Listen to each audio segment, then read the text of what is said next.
Gonna be over here. Gonna be over here coming up with a name of a game. Yeah, well, we're live now, so we don't want to give that away. No. Yeah. We get enough of our intellectual property away where people make millions on our ideas. Oh my gosh. Right? Millions. Right. Woot woot. Well, good morning, CMR land. Buenos dias. Buenos dias. We're gonna be. What did everybody have for breakfast? I had a smoothie. I had nothing. Water. Water. I'm gonna have some water and tea. I could go for some coffee this morning. Yeah, I'll have some coffee after my water. I was doing celery juice for a while. I just don't like that. I could go for a nice celery juice. Ew. I know. Flat white or something. Nice. Yeah. Yeah. Not some of that Keurig coffee. That's not gonna hit the spot. Today is Wednesday. Is it the last month of the year, of the last day of August? No, tomorrow not. We have the 31st. Yeah. 31 days in August. My kids finally go back to school tomorrow. Friday. You're not back yet? No, tomorrow is the first day. Oh my How's god. Gigi like in her school? She loves it. Good. She's having a good school year. Nice. Great. Miles doesn't want to go to school. This morning because she went to bed late last night. We got to be very, very diligent about the bedtime. She's kind of like, I do have to get up, but then. Yeah. So what time was that? What's late? Like 9 o'clock. Yeah. Oh wow. That's kind of late. Miles went to bed at 8:30 the other night. Yeah. We would love to have her sleeping at like 8. 7. No, our kids go to bed at 7. That'd be great. Here we go. Big news. I have some important news for you. Interesting news. It's Blake and Aaron's Spilling the Tea with Sandy. K-Man's top news headlines of the day from CMR. Brought to you by J. Michael Fashion for Everyone. Good morning, Sandy. Good morning, Blake and Aaron. How are you guys doing? We are good. What's up? Fantabulous. So a little bit of a mystery around the person who drowned. Yeah. I think you guys probably saw this, but the police actually sent out a notice late yesterday asking for assistance in identifying the individual. Yeah. And then they came back not long after that and said, okay, family members reached out. The person didn't have any identification or on the shore or anything. Yeah. Like that. I mean, I would have thought somebody might have reported them missing at that point, but apparently not. Well, did you say they were 21 or something? They were older. Yeah, we just know that by it's themselves. And, true. Right. We know it's a 21-year-old Jamaican national. So. Oh man. But the person was fully clothed. Like I don't think this was really like an accidental situation, unfortunately. Oh, that's weird. Yeah. I said that the minute I heard about it. I said, no person is going to be swimming in this weather. Well, who's going to be swimming fully clothed? Well, I didn't even know that at that point, but I'm like, just knowing what the weather was on Monday, I'm like, nobody's going to go swimming unless they're not in their right minds or something. That's sad. Yeah, very sad. So that mystery has been solved. Cayman Airways has been approved for TSA pre-check. This is good news. Ooh, excellent. Of people. Yes, indeed. So if you're traveling on Cayman Airways, so you do have to. No. There is a process of applying. Okay. Once you apply, you no longer have to remove belts and shoes, and you no longer have to do the 311 liquid. That's fantastic. Laptops, light jackets. Yeah. Okay, that doesn't make sense. Well, so if you have global entry or whatever, it doesn't. If you're flying on Cayman Airways, it wouldn't work when you were coming, like say from Tampa. No.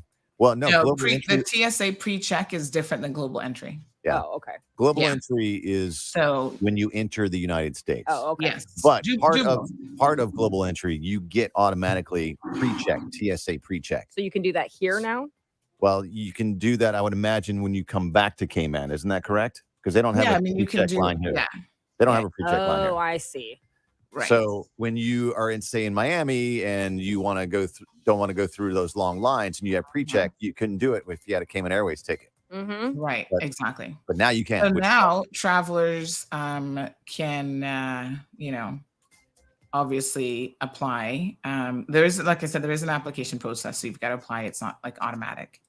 Yeah, you should do that, Aaron. I will do that when Dylan gets his better passport. Yours. No, because I'm not going to go and sit on the other side with just the kids by myself. What if you travel solo?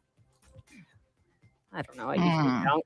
Oh, you have before, though. I have. I don't know. All right. One day, I don't know. I'm not. It doesn't bother me too much. All right. Well, check it out, folks. There's a link in our story of how you can apply. And there are different rules, like children under 17 can enter with an adult who is pre-check once it appears on the child's boarding pass. So there's different scenarios. They'll help you get it all sorted out. $78 for a 5-year pre-check membership. Well, you can spend $100, get global entry, and you get pre-check automatically. Yeah. I think that I'm pretty sure you have to apply separately if you're not a U.S. national. That's what our sources told us at Cayman Airways. No. But no? No. If you have global entry, you get pre-check. My wife has it. 2 separate processes, but that's good. Okay. Mm-hmm. All right. So Jamaica has warned that salary increases could affect inflation.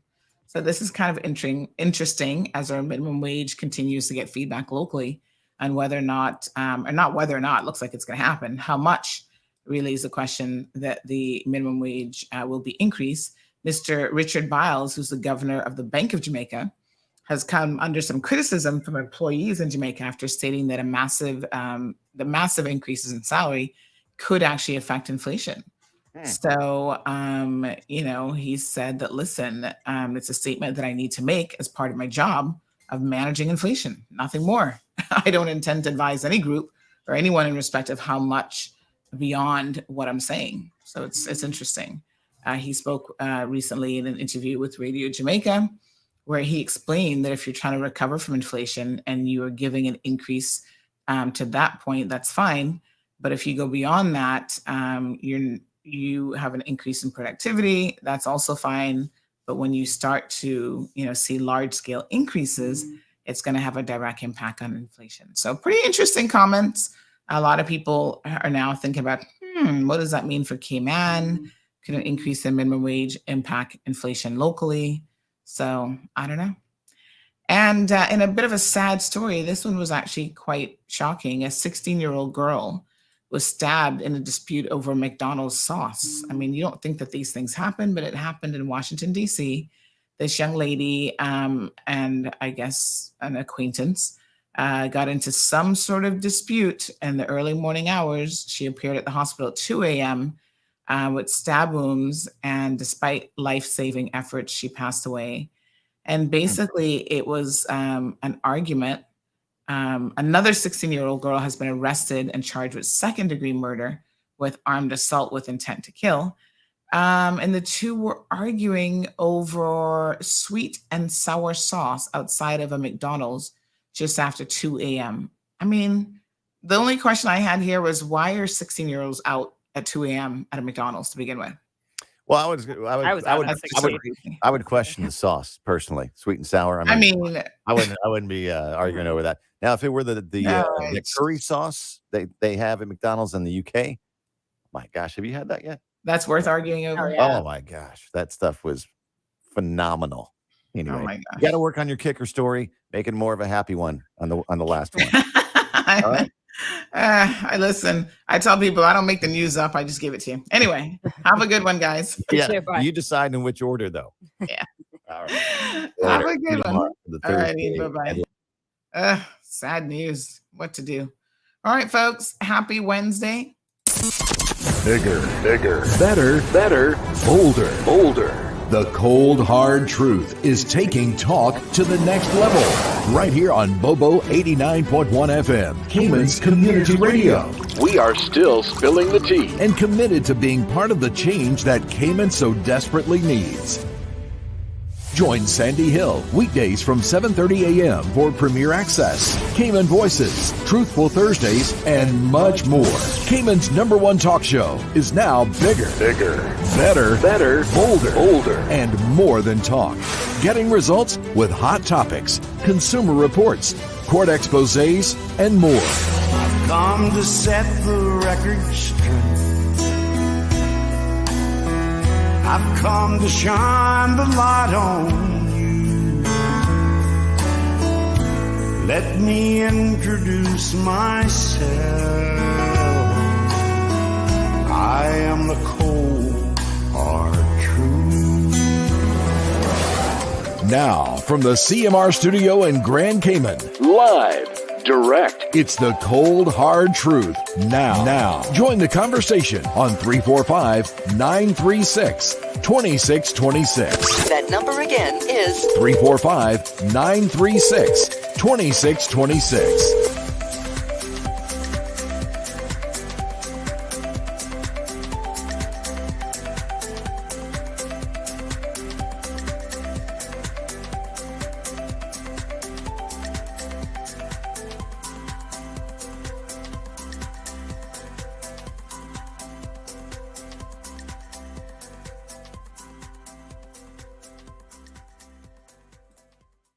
Good morning, everyone. Wagwan. I see you guys are a little bit slow to rise this morning. I can tell when y'all are not rolling out of bed full speed ahead. I see you. I've got an all-seeing camera that's peeping through your windows right now. Amanda, you there in West Bay? I see you still in bed sleeping. Get up, girl. It's time to go to work. Time to listen to CMR in the car. Wouldn't that be funny? Oh my gosh, what is going on, folks? What's going on? Oh, hello, good morning. Good morning, Mom. There's no feed on Facebook this morning. There isn't? Yes, there is. No. Where? Hold on, maybe I've selected the wrong Facebook. Oh, I'm so sorry, that's my fault. Oh, I see what's going on. Hold on now, hold on, honey chill. Oh, well, that explained why nobody was here. I'm like, where is everybody? Ooh, honey child, I appreciate it. Let me grab that link and resend it. All right, thanks, son. Oh yes, I'm sorry. I selected the wrong. Hold on. All right, I scheduled the wrong one. So sorry. There we go. All right, let me send that to everybody. Oh, I was wondering where everybody. I'm like, y'all are slow this morning. Everybody's still sleeping. What's going on? Y'all aren't sleeping. Apparently, I'm the one who's asleep at the wheel. You guys are like, we're here. We just don't have the correct link. Okay, thankfully, it's as easy as just clickety click, click. And look at that. We're now on the regular Facebook. Good. Oh. I think that person is probably calling about the same thing. Can't find you, honey child. Where you at? That's what everybody's saying this morning. Remember now, if you send me a voice note, I see this person send me a voice note. I can't listen to voice notes. Well, unless you want all of Cayman to hear it. Then we can all listen together. All right, there we go. I'm sending it to my CMR news group people. I got a new chair in the studio, by the way. I'm actually sitting down this morning. I feel like some mornings I need to sit. And so the other chair that I was using, which was from the kitchen counter, although the seat itself is comfortable, like it doesn't really, the rest of it isn't comfortable. And the height is a little bit off and there's no arms. This one is a little bit better. Although, to be honest, how this desk is designed, it's like hitting my knee. So anyway, we'll work with it once you guys can hear me. Some mornings I'm going to sit and I'm trying to maintain my good posture. And today's Wednesday, so we want to do a shout out to our friends over at Burger King for sponsoring this segment of the show. Boop, boop. There we go. Look at that. Hot tamales, or I should say hot chicken wings. They're probably not that hot. Okay, so I think we're good. Yes, those numbers are rising. I actually have, what I accidentally did was I clicked on the community page, but I see a few people watching over in the community page as well. You know what? Something has just occurred to me.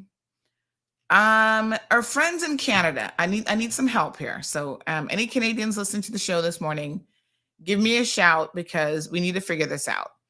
So someone mentioned last week that, and I think you guys know that we covered this story, that Facebook is blocking news platforms outside of Canada in Canada.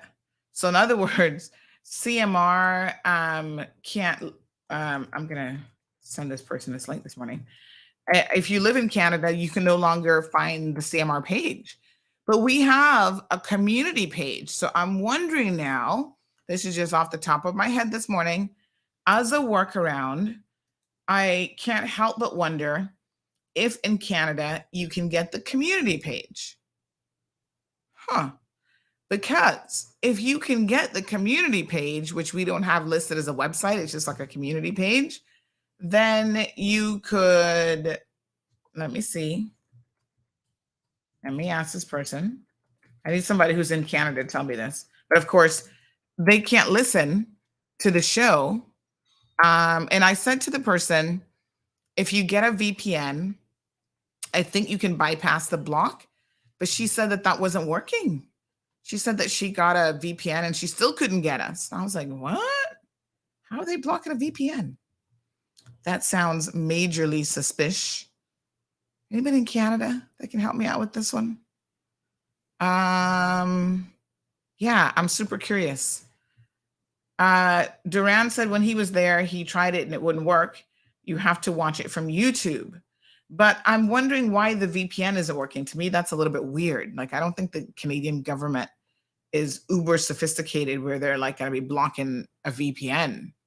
Like, you know what I mean? That's kind of weird. So, do we have any friends in Canada? We've got Nicole. Who else lives in Canada that I know? Well, I'll tell you what. I was thinking about it. I'm like, all the Canadians have left Canada. Y'all don't want to live in Canada if you can help it. Oh, Canada. Oh, Canada. You're starting to get on everybody's nerves around the world. So yeah, in case you're not aware of this is a turf war of sorts between the Canadian government and Facebook, which is Meta. So it's Facebook and Instagram. And basically, the Canadian government was telling Facebook that they're going to have to pay people for, how did it go again? They're going to have to pay people online for some ads or some foolishness. And Facebook was like, Meta was like, who you think you is? So yeah, they kind of said, no, not only are we not going to pay your stupid requests, but on top of that, we are going to block Canadian news. So this is what Facebook did. So it's Google, and Google's in on it too. So it's a hot mess. So Google and Meta, parent company to Facebook, will block links to Canadian news for people in Canada in response to new law that requires technology companies to compensate publishers for linking articles. But the problem is, it's not just Canadian news. They're blocking any news, which has got to be ridiculous. So the Online News Act, which goes into effect at the end of 2023, compels tech companies to compensate publishers when linking to news content. And they say this is part of an effort to allow news publishers to earn after the internet revolution upended the traditional revenue streams such as advertising. It's so funny because I know Kevin is probably in the middle of a little bit of a storm, but this kind of ties into exactly what we were talking about yesterday. Remember when we were discussing the advances in media and how technology, for example, has changed so much in the world of media? Well, here's another example of this. Let me see if Kevin's around. This is another example of this where the government doesn't get it. You know what I'm saying? It's bad enough when private sectors don't get it. It's bad enough when telecom companies are clueless and they don't understand, not telecom companies, news companies don't understand the way that the world is going, right? It was so interesting to hear Kevin's take on it yesterday morning about, technology. But honestly, when we talked about Cayman 27, the writing was on the wall, right? They were not making any sort of adjustments that would have meant that they were going to survive for long in the world of media. And that's just unfortunate, but it is what it is. And there's no one thing that caused them to fail. It was a combination of things, but definitely one of the things was just their inability to adjust to what was emerging technology and emerging changes in media. So from that perspective, we definitely saw it coming. If nobody at Cayman 27 did, I definitely saw it coming. But this is very interesting when governments tried to intervene, and it happens that the Canadian government believes that through the passage of legislation that they can control and help media survive in a world where, hundreds and hundreds of newspapers in the past 5 to 10 years have, fallen by the wayside. And I don't think that this is going to work. It's so interesting because for all of the criticisms that we might have of the previous premier, Alden McLaughlin, I think that one thing that he does understand is the world of business. And he certainly got this point right when he was asked the question by April Cummings whether or not he would be willing to bail out the Compass. Remember that question where she essentially said, well, now that you have mandatory registration for jobs, like that's the last frontier of where the Compass is making their money in the classified section, are you going to bail them out? And he said no. He said, I'll have to get his exact quote on this, but he basically said that in this day and age, if media doesn't know how to survive on their own, that's not government's job. And it's not government's job to really bail out any business, much less a media house. I thought it was very, very interesting. And I must admit that, I think he has a fair point. Let me see if I can find his quote, because his quote was actually quite spot on. So here it is. This is back in June of 2020. So my goodness, 3 years ago now. He says that he's not prepared to fund local media, and he calls on them to be more innovative. So he says any media that is reliant on government to survive is really not independent media. And so, look at that. I mean, that's interesting. And here we have, by comparison now, the situation in Canada where Trudeau believes that he can control not media, but he's trying to control technology and trying to tell Facebook, that you've got to pay these people, these online news sites, for their links. It's so stupid, and it demonstrates how sometimes world leaders, regardless of which country they're leading, may not necessarily have a clue about very, very specific things. And I don't know who his advisors are, but Facebook, Instagram, which, by the way, I want to go live on Instagram for part of this morning's show, because I need to get those people sorted out over there, because they seem a bit clueless, and we want to put them on the right path here today. But they let me see if I can do that while I'm talking to y'all at the same time. So yeah, it's kind of interesting because it demonstrates his lack of understanding because of the platform. I mean, hate Facebook, hate Meta, hate Instagram, whatever, but they have an amazing platform that allows content creators, which is basically what people in the news are. They're content creators. They create content, and then you take the content in. The fact that they, think that the way to help media is to actually force Meta to compensate them demonstrates a real lack of understanding. Because in fact, the fact that Facebook, Meta, now has created this platform that has how many users? Billions of users? I don't even know what it's up to. It's some ridiculous number. At least it's in the hundreds of millions of users, right? It gives us, a media house, access to people. And that's what you want. You want access to people. You want to be able to share your link and know that you're going to literally have thousands of people who could potentially see it. And the amazing thing about Facebook is the information that they provide by way of analytics is just off the chain. Like the insights is amazing.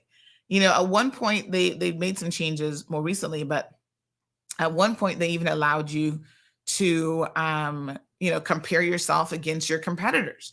So I could see in real time how we were tracking against the Compass, Cayman 27 when they were around, Cayman News Service, like any business that we might say, okay, this business is in the same business as us, we could add them. And then, Meta would say, well, this is how you're doing in comparison on our platform in any event, how you're doing in comparison to these others. And it gave you some real insight. I mean, it's interesting. For example, coming out of the barn, we were kicking everybody's butt, to be quite frank, on social media, which is the one thing that we wanted to do to set ourselves apart from quote unquote traditional media. And we really have done an effective job on that, in that regard, on CMR. Now, they could argue that, oh, well, on our website, we're doing better than CMR, but how would you know that? This is where now people get a bit duplicitous. I've had this conversation with businesses before. Oh, well, the Compass says that they're number one, online. I said, really? And I said, did you ask them to show you any data to back that up? Or you're going to just take their word for it? And the person just sat there like a deer in front of the headlights. And I said, they're banking on the fact that you don't even understand what they're saying to you. You don't understand technology. You don't understand any of it. So I could tell you anything. I can tell you, that the chicken just laid a golden egg and you must just take my word for it and believe me. No, ask them to show you the evidence, show you the proof of what it is that they're saying. And I think that once you start to ask for data so that you as a business can make data-driven decisions, you're going to find that a lot of these people are not prepared to give you that data because number one, they may not have it available to them, or number two, they're simply lying, right? When it comes to talk radio or even just radio stations in general, there's no independent verification outside of Tower Marketing, who does, I must say, a phenomenal job with their annual report. But outside of that, there's nothing that can tell you who's number one in the world of radio. Like we don't have the Nielsen ratings and, what channels people are watching and there's none of that available here in the Cayman Islands. So every single radio station in Cayman, up to a certain point, could theoretically claim that they're number one. They can all say, we're the number one station. We're the number one listened to station. And like I said, outside of the Tower Marketing report, you can't argue with them. And there's some stations who refuse to accept Tower Marketing's report. I think, Lynn Biles and her team over there have actually done a really good job. The pool of people that they, question is, it's not necessarily a large pool, but it doesn't have to be because it's like 1% plus or minus 1% room for error, right? So if the numbers are not that close, like if somebody blows another competitor out of the water, you can pretty much, even if you shave off 1 or 2 percentage points, you can pretty much guarantee that that's actually pretty accurate information. And she provides all of the details of exactly who they are, who they're participating in the surveys, age, education, how much money they make. I mean, she really breaks down who that person is, which I would love to see more information provided in that way. But Meta, for their platforms, do a phenomenal job of tracking every single thing that people do. So, I mean, I can go on Facebook right now and I can tell you, based on insights, that over the last, let me see here now, date range. All right. So in the last 28 days, on our social media platform, we reached over 183,000 people. And that's actually down. So it fluctuates depending on what's going on. They tell you how many posts you put up, so post frequency and consistency, how many stories, messaging, how many people contacted you via Messenger, what your response rate is, so how quickly you respond to people. I mean, listen, they have some graphs and stuff here that's like out of this world. How quickly you respond, what your audience is like, how many new followers you have, et cetera, et cetera. So they do a phenomenal job providing you with a lot of information. And of course, Instagram is also part of the platform. So it really just depends on, what it is that what information you want, but they certainly do provide it. And I can look at individual posts and see what individual posts, like how many people were reached by that particular post, what sort of engagement it had. So for example, here's this story about, the police trying to locate this guy who drowned, and on Instagram that reached 9,369 people. And then it'll tell you like how many of those people are, your followers versus non-followers. I mean, it gives you an amazing amount of detailed information. Now, a lot of you who own businesses and stuff, you may not be aware of this information. You might not even know how to look at this information because, when you have data like this, it could help you drive to some extent what it is that you're doing, right? So we're in the news business. I mean, we post news, I guess, whether people like it or not, but I can tell you what stories tend to trend better than others.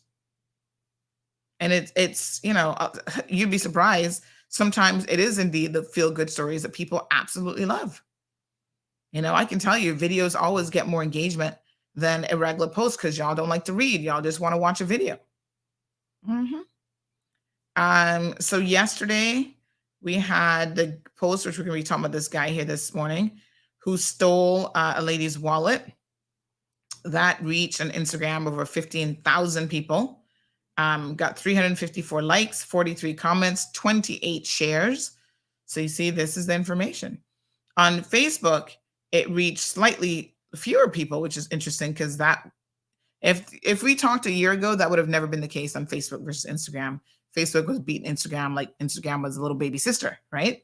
But now sometimes they're neck and neck. So on Facebook, it reached 12.6 thousand people, 101 reactions and 51 comments. And 29 shares. So you have all this information available to you. It just depends on what you want to do. The point that I'm trying to make here is, in the last 28 days, we had engagement of 649,106. So almost 650,000 people engage with our posts. So that means that they liked it, they commented, they share, whatever, they reacted to it. We had 236 new page likes and 611 new page followers. But here's the thing. When governments interfere in this, right? So now the Canadian government is telling Meta, by the end of the year, you got to start paying these people revenue. They don't understand the big picture. Okay. You as a business have to drive your own revenue. And you drive your own revenue, folks, by making smart decisions about certain things if you can. Maybe you're not in a revenue-driven business. I mean, I don't know. But the reach that Facebook allows you to have as a business, could you really put a price tag on that? Let me ask you this question. If you understand marketing and you understand your business, I understand the news business that I'm in. You think that I could get post engagement of 650,000 people with any other platform? 80% of my website traffic comes from Facebook. People see the article on Facebook, they click on it, and it takes them to the website where they then read it. I know that because I can go to my website and look at my website data and see where the referral is coming from. Where are people coming from? Yes, there are people who know the website address and they go directly to caymanmarlroad.com, but the vast majority of people are coming from Facebook. How do you put a price tag? Like, what's his name? Trudeau, whatever the heck his name is. I want to ask him, sir, what data are you relying upon to try to tell Facebook that, you need to start compensating? Facebook's given your companies, your Canadian news agencies and others basically free advertising. That's how powerful Facebook is with their millions, hundreds of millions of subscribers. Good morning, caller. Welcome to the program. Oh.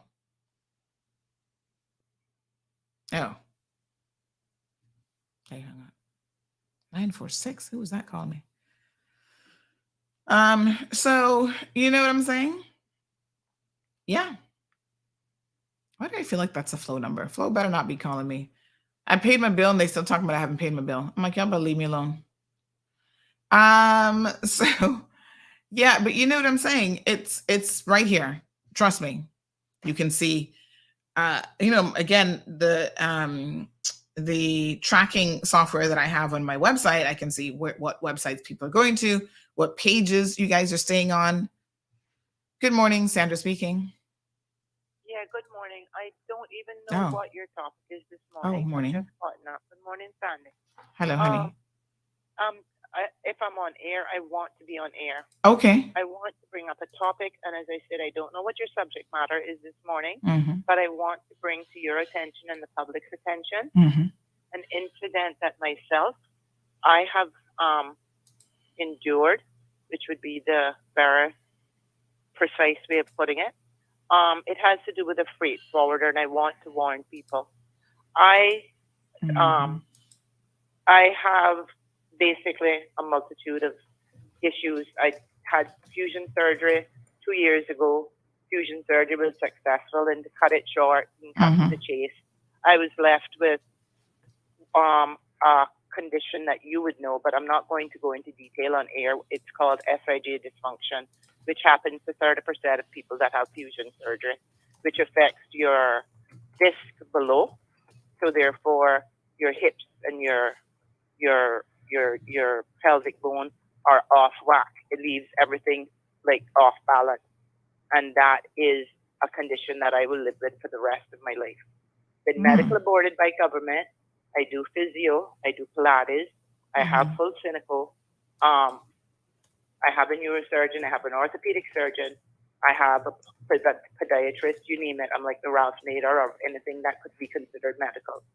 I was advised by my orthopedic surgeon and my podiatrist to help me with my condition and to help myself that it would be to my benefit to order special orthopedic shoes, orthonic shoes to be exact.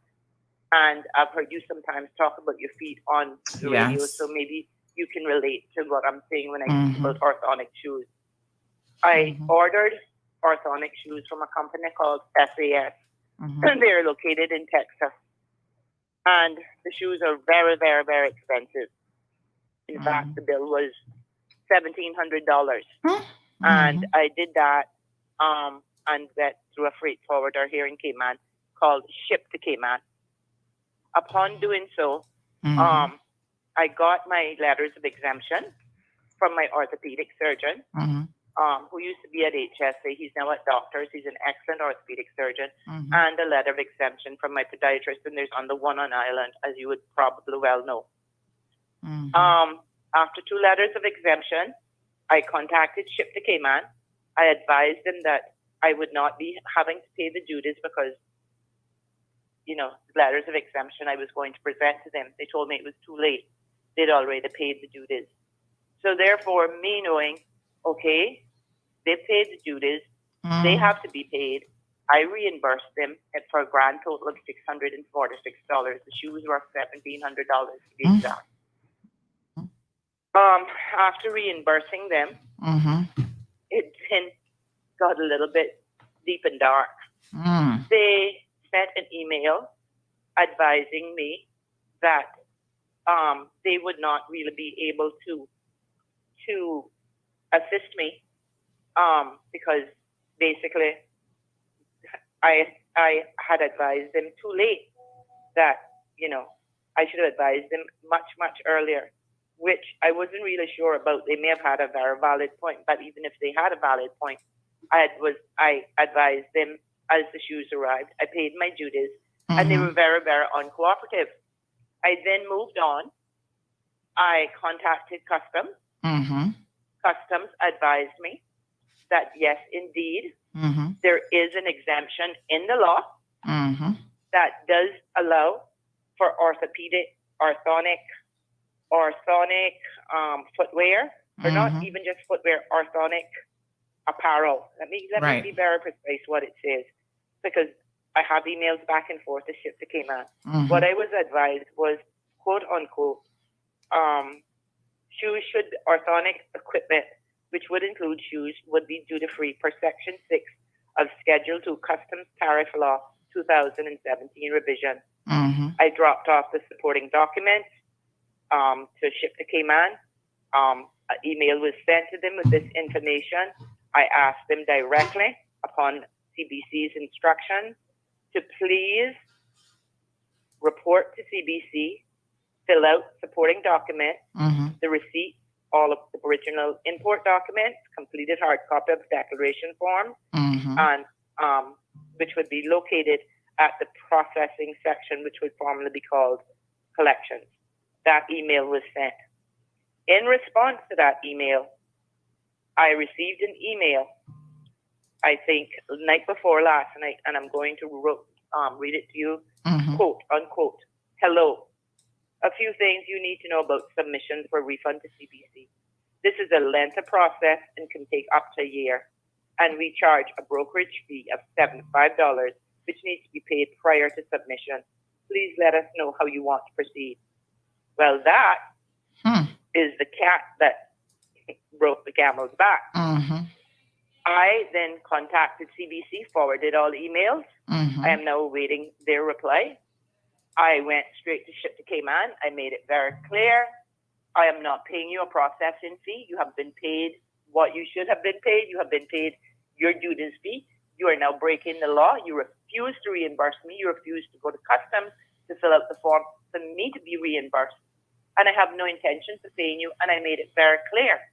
You will be on Cayman Mall Road tomorrow because your businesses and businesses like yourself should not be in operation. You are ripping people off. You have no empathy towards anyone, especially someone who has issues like myself. Because these are not shoes. I don't pay that type of money for shoes because I want to. It's because they're in need. They're not a want. They're in need. And I just wanted to bring that to you and the public's opinion.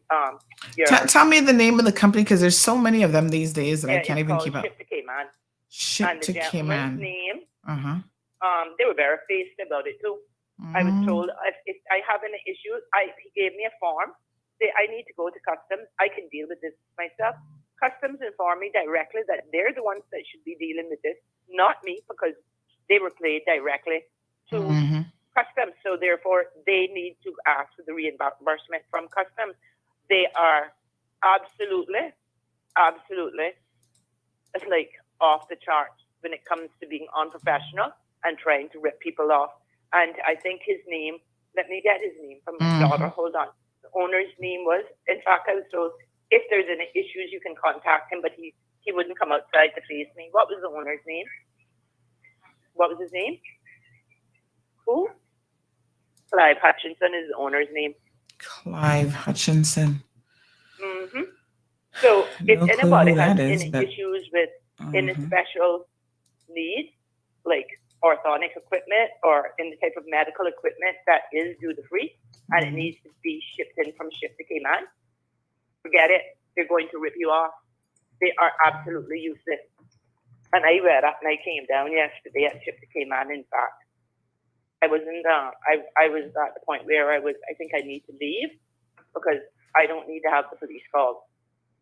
And I made it clear that they would be a topic this morning on Cayman Mall Road, and they didn't seem fazed.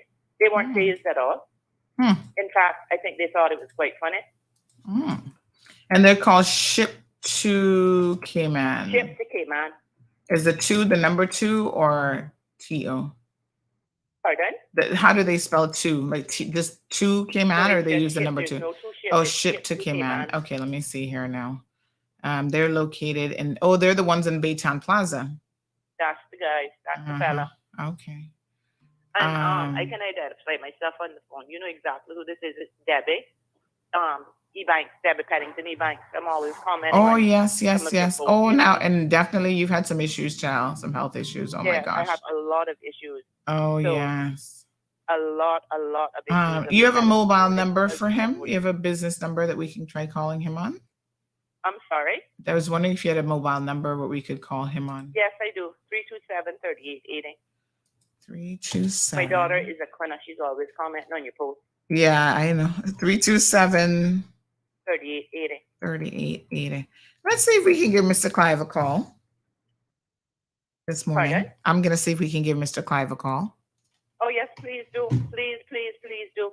And let me give kudos to Customs, where Customs must be given kudos to, because they've been very proactive. They have assisted me. They have done everything in their power to assist me. They even called Ship to Cayman directly and told him, this is what you need to do on behalf of your client. And you need to come in and you need to fill this form out for this person to get back her money. You billed us, we billed you, you paid us, and she paid you. Now she needs her money back because basically this is now against the law. You're refusing to do your due diligence, fill out the form, and they reimburse this woman. And I'm medically boarded, which means you know what my income is in a month? $950, which I'm grateful for, but that's what happens when you're medically boarded with government. Wow. So these are orthotic shoes that I ordered, and it's been a shit show. I shouldn't have said that on the air. Yeah. My apologies.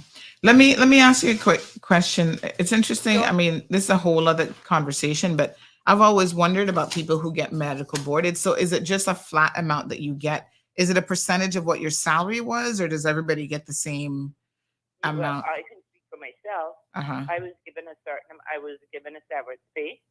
I was given a portion of my pension. Right. And then for the rest of my life, I get the $950, which I would not have gotten if I hadn't been medically boarded. Wow. So I've got SIJ dysfunction. Yes. I have 2 torn meniscus in each knee because of the SIJ dysfunction, because of the way I walk. You know, you're off balance. So I have a meniscus tear in each knee. And I've got the plantar fasciitis, which is caused by the SIJ dysfunction because of the pressure that you're using when you walk, that you put on your foot. So yes, the orthotic shoes were very, very much like a plus to help myself, because I'm not doing a surgery for it. Let's put it that way. My surgery days are done. All right. I'm having speaking of the information that Facebook makes available to you, I always like to have a look at people's Facebook profiles. I'm going to share this here with our listeners because I think that this is very, very interesting. There's so many of these companies out there now that it's oftentimes hard to even decide who to use, because you just don't know. And so sometimes you take a bit of a chance. But I was having a look at their Facebook page here, and I want to share this with our viewers because this is quite telling. So let's have a look here. So this is their Facebook page. I mean, they have very generic ads that they have in place. So they're just using, it looks like a, some templates to just throw their stuff up there. Nothing really specific to Cayman. But I noticed that they had 5 reviews and they have a 4.0 rating. But when I go and actually look at those 5 reviews, this is where the devil's in the details. I see that quite interestingly enough, the reviews, one is definitely fake. Possibly 2 out of the 4 reviews are fake. And then one is from the owner of the company. So Deanna Hutchinson apparently owns the company. So she recommended them in 2020, says, love that they offer consolidation of packages. Well, we have a saying here in the Caribbean that self-recommendation is no, there's no recommendation. Self-praise is no recommendation. So we can discard that one from her. That doesn't matter. This person did not recommend them at all. They said they gave them 1 star and they said very expensive, very expensive. So that's not a good review. The other one from Stephen in Louisiana is a fake one. It talked about Forex trading. So that has nothing to even do with the company. And then finally, this one from Andy Sandoval says that excellent customer service and support, reliable, fast. Packages are consolidated into the smallest size possible and always packed with care, far less expensive than other options. So this might be the only legitimate of the ones that are here. That's the only legitimate endorsement. So one person out of the 5 reviews is honest. Now, Deanna, this is the owner of the company. She's the Caymanian owner from what I understand. So her husband, I'm guessing this is him here in the picture. He's the one who I guess is, what do you say his name is, Clive? Clive Hutchinson. Clive. And one of their managers came out and they don't even, I said, well, does he have a card? Is his name on the card? May I have a card? And what was given to me was a ship to Cayman card. And I said, his name isn't on this card. So how do I know even how to spell his name? Yeah. And he doesn't have it lacks professionalism. But I think that it really, really sucks. Mm-hmm. And I want to bring to the public's attention, and I've never, ever called in before, that when you have special issues or medical issues and you do an order, and my order was expensive. My order was $1,700. That's what those shoes cost. And if you know anything about orthotic shoes, they're expensive. Oh yeah, they're very, very. Child, very even the inserts are expensive. Even much less your shoes. Yeah, exactly. So I chose this route, and I had them shipped here. It was 35 pounds in weight. The duties and the freight were $648. What I was advised by customs is that I pay the freight because that's their charge, but I was exempt from the duties. And I quoted the section of the law that customs told me, and they had not only told me, they called them on my behalf and told it to them. I was sitting there when they did so, and they advised them they needed to come in. So customs actually call them for you. Pardon? Customs call them for you. On my behalf. Yes. I went to customs. Okay. I really escalated this. I escalated this as high as I could go. And this is the director of customs. I want to give him kudos because he was off island and he answered my email immediately. And that says a lot because he didn't have to do that while he was on vacation. And I was referred to his personal assistant who made an appointment to see me the next day. She dealt directly with them and told them they had to come in. The section I quoted to you in the law, let me quote it again. It says, she said, shoes, orthotic devices is what really is the word that was used, are duty-free per Section 6 of Schedule 2, Customs Tariff Law 2017 revision. This is my email now to them. We dropped off the supporting documents, shipped to Cayman, which would have been the letters of exemption. As per CBC's direction, Ship to Cayman should submit refund on behalf of the customer as they pay CBC directly, not the customer. And the great, wonderful email that just let all hell break loose on my end was the one that says, hello, a few things you need to know about submissions for refund to CBC. This is a lengthy process and can take up to a year. We charge a brokerage fee of $75, which needs to be paid prior to submission. Please let us know how you want to proceed. Well, I proceeded to their office, and I left no stones unturned. And I don't know what you know about me, but I may have a titanium rod in my back, but there isn't one in my mouth.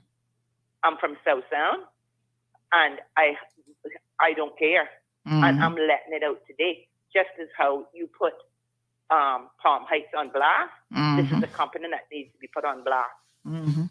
Because are you related to you say you're from South Sound? Are you're not related to Miss I know what you're going to say now. Yeah. You're family to her? Yes, I am. Okay. Consuelo. Yeah. Yeah. I never knew you South Sounders were so spicy, but go on. Very, very, very, very. In fact, if you're not from South Sound, I think we're on the district in Cayman, and anybody can correct me that's listening to this morning. But if you're not from South Sound, it's on the privately owned graveyard, and you're not allowed to be buried there. If you're not a South Sounder, then well, I don't know, find somewhere else to go. I mean, that sounds pretty like morbid at this time of morning. That's not really the subject matter, but yeah, I don't care, and my mouth has no boundaries, and anybody that knows me knows that. All right, well let's give Clive a call. I'm interested to hear what he has to say for himself this morning. It didn't seem like they cared. Okay. Well, they might care after this morning. Yeah. And by the way, Jamila is listening to the program. She says that even if she applied for the refund, they're going to make the check out back to them, the company, and she wouldn't see the money anyway. So why are they telling her that she must apply? And it does not, she says a refund does not take a year. Exactly. Well, customs told me that at the very most, if they did their due diligence and came in and applied for, it's a form apparently you have to fill out that is a refund that would be applicable to myself. Right. They say that the very most, once that's done, then, you know, their accounts department then will work on it. And they say that the very most, a couple of weeks. But the faceness of telling me it takes up to a year and they're going to charge me now for them to do that, they must be out of their mind. Let's give Clive a call. Oh yes, and by the way, he sent his manager out because I asked when I went. I said, "Who was the bright box that sent this email to me?" Because I said, "Whoever was bright enough to send me this last email," I said, "should be fired because this is going to cause a lot of issues. This is going to be the camel that broke, or the straw that broke the camel's back." I said, "Tomorrow morning, I will be blasting you on Cayman Mile Road. I am going to make it known how unprofessional you are. For anybody that has special issues, special needs, or has to import things that are of a medical device, you have no empathy. You don't care. You take my money. You're not even cooperating with Customs and Border Control." Hold on a second. So I want to give kudos to them because we all know, and I'm a civil servant, a retired civil servant. I think you gave me. I think you might have given me your number. You know, you said his number is 327-3880. That's my number. Oh no! I want Clive's number. I don't want your number. What's Clive's number? Let me look it up. Yeah. Let me have. Hold on. Let me look it up. Sure. I mean, I see they have that number, but I was wondering if you don't have a mobile number then for anybody there. No. Because I doubt they're going to be answering this time of morning. I had to go on. All right. Well, let's try and see. Their number. And when I did get them yesterday, it was somebody in Miami who answered. Yeah, I was going to say I don't think that this number is 5297. They probably don't have. Let's just hold on one second. Thank you for calling shiptocayman.com. Our offices are currently closed for the day. Standard office hours are Monday to Friday, 9 a.m. to 5 p.m. Saturday, 10 a.m. to 3 p.m. All right. They don't have a local mobile number. So what I have here is 746. Yeah, that's the number I just called. Anybody have a mobile number for them that we can try? Do WhatsApp me. All right, Debbie. All right, my love. Thanks very much. Yeah, please. We'll try to get to the bottom of it as well as you can. I mean, I'm going to get my money back by hook or crook. Trust me on that one, because I'm like you. I'm very determined, and I'm a Sagittarian, and you should know how they operate because Mary is your best friend.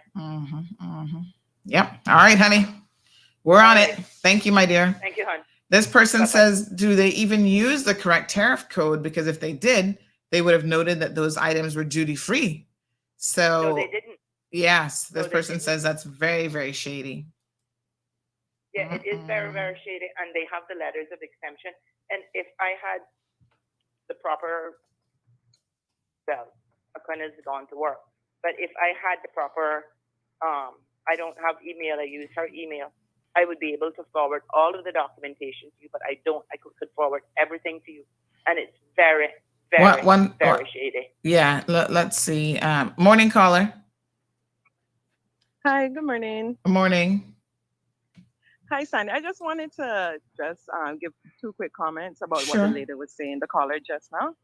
Because I work as a custom broker, and she's 100% correct. And I suggest anyone that imports stuff regularly to go on the customs online website, look at the commodity list, and check and make sure they know the percentage of the duty rate of what they're bringing in. But isn't that why you use a freight forwarder, so that you don't have to do all that stuff? I know, but a lot of them don't tell you because the orthopedic stuff are duty free automatically. Yeah, most medical things probably are. Yeah, contact lenses, eyeglasses, all of those stuff is duty free. Books, professional books aren't duty free, but books for like school, if you're doing a course and stuff like that, are duty free. So it's good to always know for yourself as well. You know what I mean? Yeah. So I just wanted to give my 2 cents. Thanks. I appreciate it. Thank you. Well, folks, this is what happens when any and everybody decides to throw up a fly-by-night operation. They don't necessarily know what the heck they're doing. So here somebody else says, I worked as a customs broker for 7 years, and this is something every broker would know and do as a customs broker to ensure that the duties are waived when importing stuff. So am I to understand that these people don't know what they're doing, or they just don't care? I mean, there's two very, very interesting things going on here. Good morning, caller. Two interesting possibilities. Good morning, sir. Good morning, Miss Sandy. How are you? Not bad. How you doing? How are you? Yeah, Not well, bad. I didn't know that the young lady was a Sagittarian like myself. I am also been medical boarded from 2003 as sir. well. And I wear special shoes as well. Yes. And I just sent you a message across the telling her that I dealt with Dr. Anthony, the podiatrist. Yes, I go to him all the time. Tomlinson. Yes. He is very good and very professional. And my shoes costed $1,000 as well.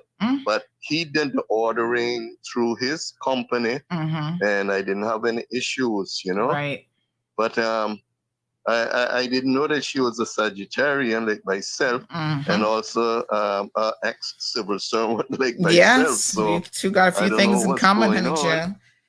I don't know what's going on, but anyhow, I think I know who she is as well. Yes. But yeah, Dr. Anthony is very good. Yeah, very good. Yeah, I have an appointment coming up with him myself. And listen, you know, I'm not in the category quite yet of needing those orthopedic shoes. But even just finding good, comfortable shoes that offer you support once you have feet issues can be hundreds of dollars per shoe. It's not cheap. So, well, I got two. I got two pairs. Yeah. Because I also got a pair of sneakers. You know, that's and they costed $1,000. But I don't have any problem with Dr. Anthony because I've been going to him for many years, and he's right there in front of Helix Healthcare. Hospital. Yeah.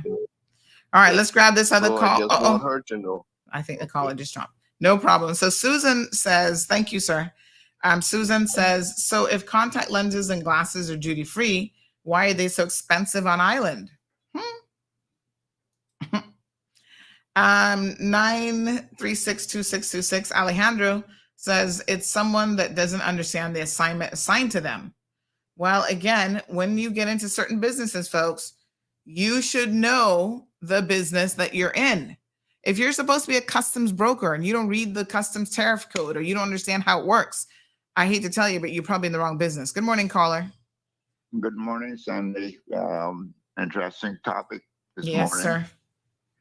I remember I didn't have a serious foot problem. I had a heel spur on both my feet.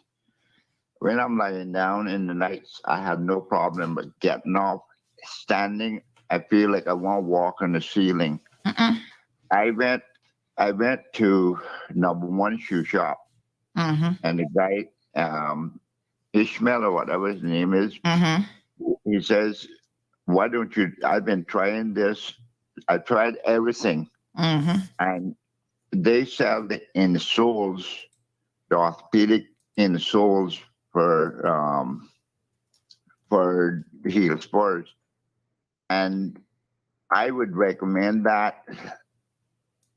It doesn't cost, I think it was like $60 for a set. And what I normally do, if I buy a new pair of shoes, I take out the original insoles out of those shoes and put the insoles from number one shoe shop. They put you on a machine, and that machine tells you what you need to buy, and it works. And everybody that I have recommended this to, they come back and they said, Dexter, it's one of the best things ever happened. I feel like I got a new life. As a person that have had a heel spur, it's not a good situation. Actually, I went to Dr. Anthony when I had it, and he said that they used to operate on people before, and they don't operate unless it's really serious. But after a while, it keeps coming back, and they don't operate anymore. They prefer to get the orthopedic shoes. Some people are more serious than others. Well, Mr. Dexter, let me tell you something. Any sort of foot problem is not nice. because you stand on your feet no matter what you do, unless you're wheelchair bound, obviously. But you stand on your feet bear the weight of everything, of your entire body, of all the stresses of the day. I understand. Even when I stand here on the show, I'm standing now. I got out of my chair because that wasn't as comfortable as I thought it would be. I'm standing now, and I always stand on top of one of these really, really cushioned mats that are meant for people who use standing desks, because I have to try to do everything in my power to protect my little feet, And, those of us who have to wear orthopedic shoes, or, you have certain considerations when it comes to shoes. My goodness, listen, my husband tells me, if you buy one more granite looking pair of shoes, I got to throw it out the window. And I'm like, well, they might be granite looking to you, but they're comfortable. They offer me some relief. So I got to do what I got to do, honey Jill. Whether they're granite looking or not, I can't wear sexy heels no more. Them days gone. Sunday, Dr. Anthony explained to me that it's people that wear these fancy shoes that don't, and the insoles are stretched. Yeah. Because there's nothing to protect. There's no support. The arch and support in your foot. That's right. And that's what these what do you call them there? The insoles. Yeah. You got a number one shoe shop. Yeah. And sometimes, I've actually spoken to podiatrists. I even went to Miami to get a second opinion from podiatrists there. And, funny enough, some of the shoes that we wear, they're advertised as, being of support and whatever. She's actually said, from a medical perspective, it's complete rubbish. She said, honey, child, even the insoles that you buy in the store will help you very little.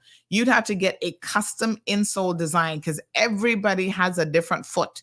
It's almost like your fingerprint. Everybody has a unique footprint. And you'd have to get one of those custom made, and that's into the hundreds and hundreds of dollars, probably another $1,000 ordeal for you to do that. And if you don't want to do that, there are certain brands of shoes and stuff that they recommend that will help. But if you really want, professional grade stuff, which is what this caller who called in and kicked off this discussion, that's a professional grade shoe, orthopedic shoe. That's why it's $1,000 or $2,000 or whatever.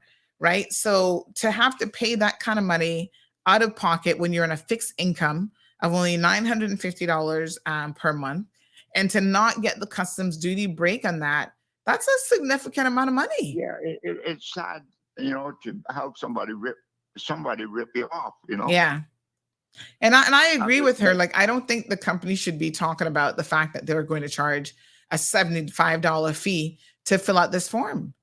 Because I also think that they should have been paying more attention. Maybe she didn't point it out to them, but are they not looking at invoices and stuff that are being sent to people? Somebody says CBC needs to look into their previous declarations. There's a good indicator. This is a good indicator that they're not being truthful about their declarations. And obviously customs is not checking out their packages. So all kind of stuff going on with customs. I mean, sometimes we ride them a little bit for their customer service, but those guys are at customs. They're trying to catch drugs and other contraband coming into the country. They're trying to catch people evading, duty. Listen, you guys would be shocked at what's going on. In fact, right now, I know of a situation where this guy, we've had him featured on the show before for bringing in cars. He's been straight up hoodwinking and lying to customs about the importation of these vehicles. And this is where, now I'm going to say this, right? The government put in this thing to kind of slow down some of the imports where you can't bring in all these older cars. Because once again, everybody and their granny, the dog, and everybody else wants to be an importer, right? Of customs, of items, of cars, and this, that, and the next thing.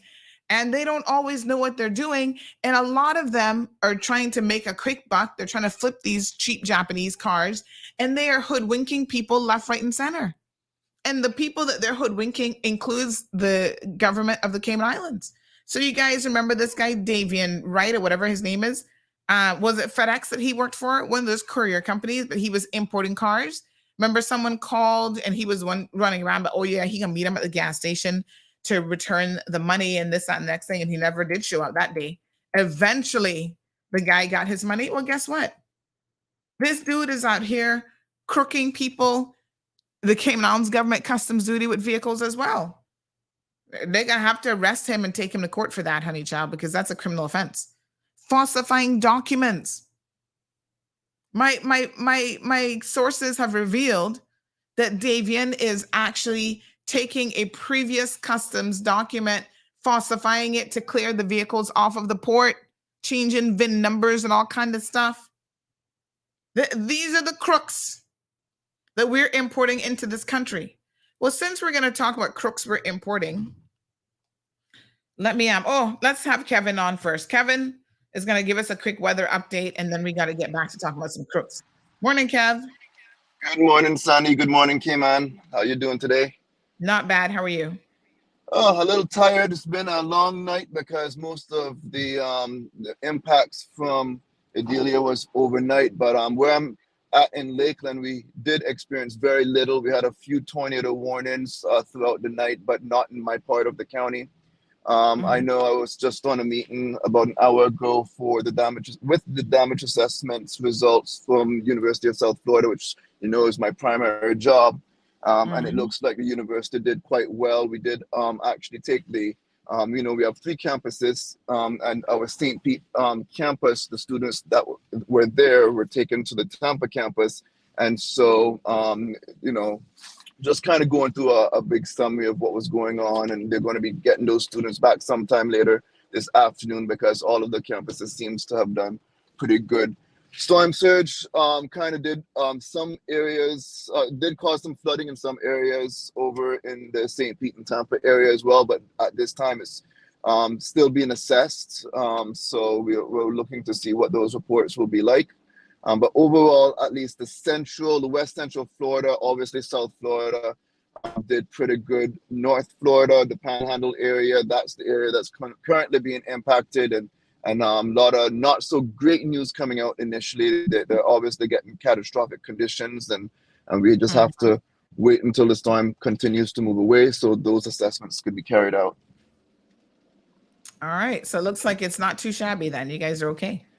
Yeah, especially where most Caymanians are usually going to be in Central or West Central Florida down to South Florida, and our area was not it was not as impacted as the area that is currently being hit, in North Florida or the Panhandle. A lot of farmland, not as densely populated, and really not as many Caymanians are there. I guess those who are in Jacksonville will get some of the impacts as it makes its way kind of close to that area as well too. But overall, the Caymanians and Florida group, we reached out to see if anyone had any issues, and so far it's been pretty silent. It seems like everyone, at least that we know of, did quite well.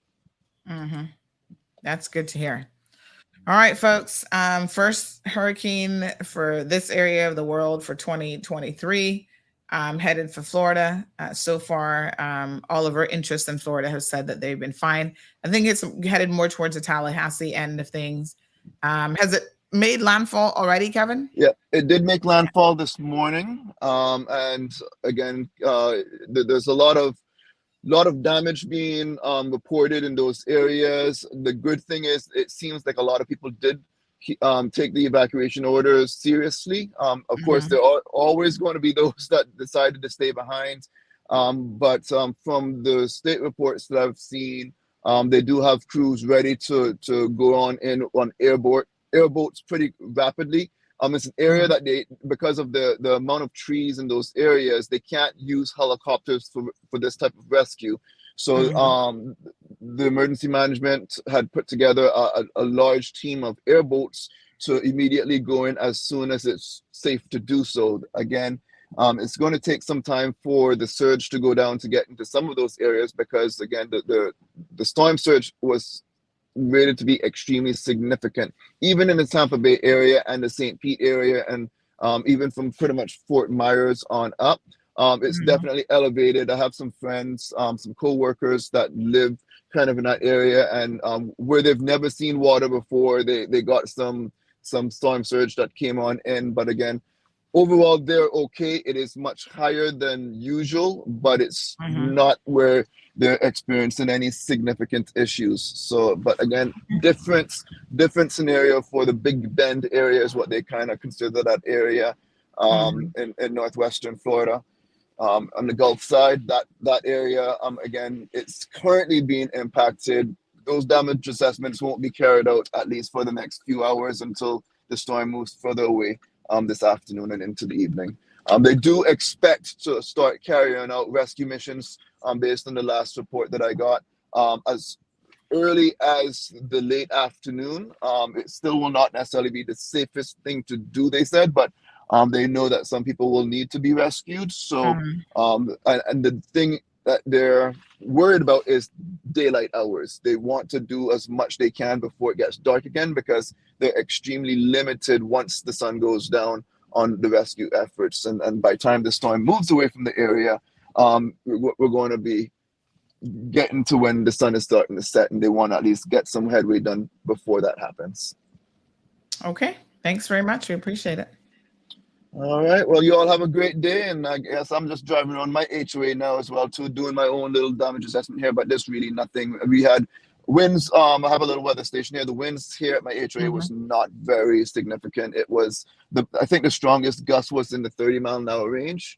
So it was, our afternoon storms are typically worse than this. So we definitely fared very well here. All right. Thanks. Appreciate it. All right. Take care.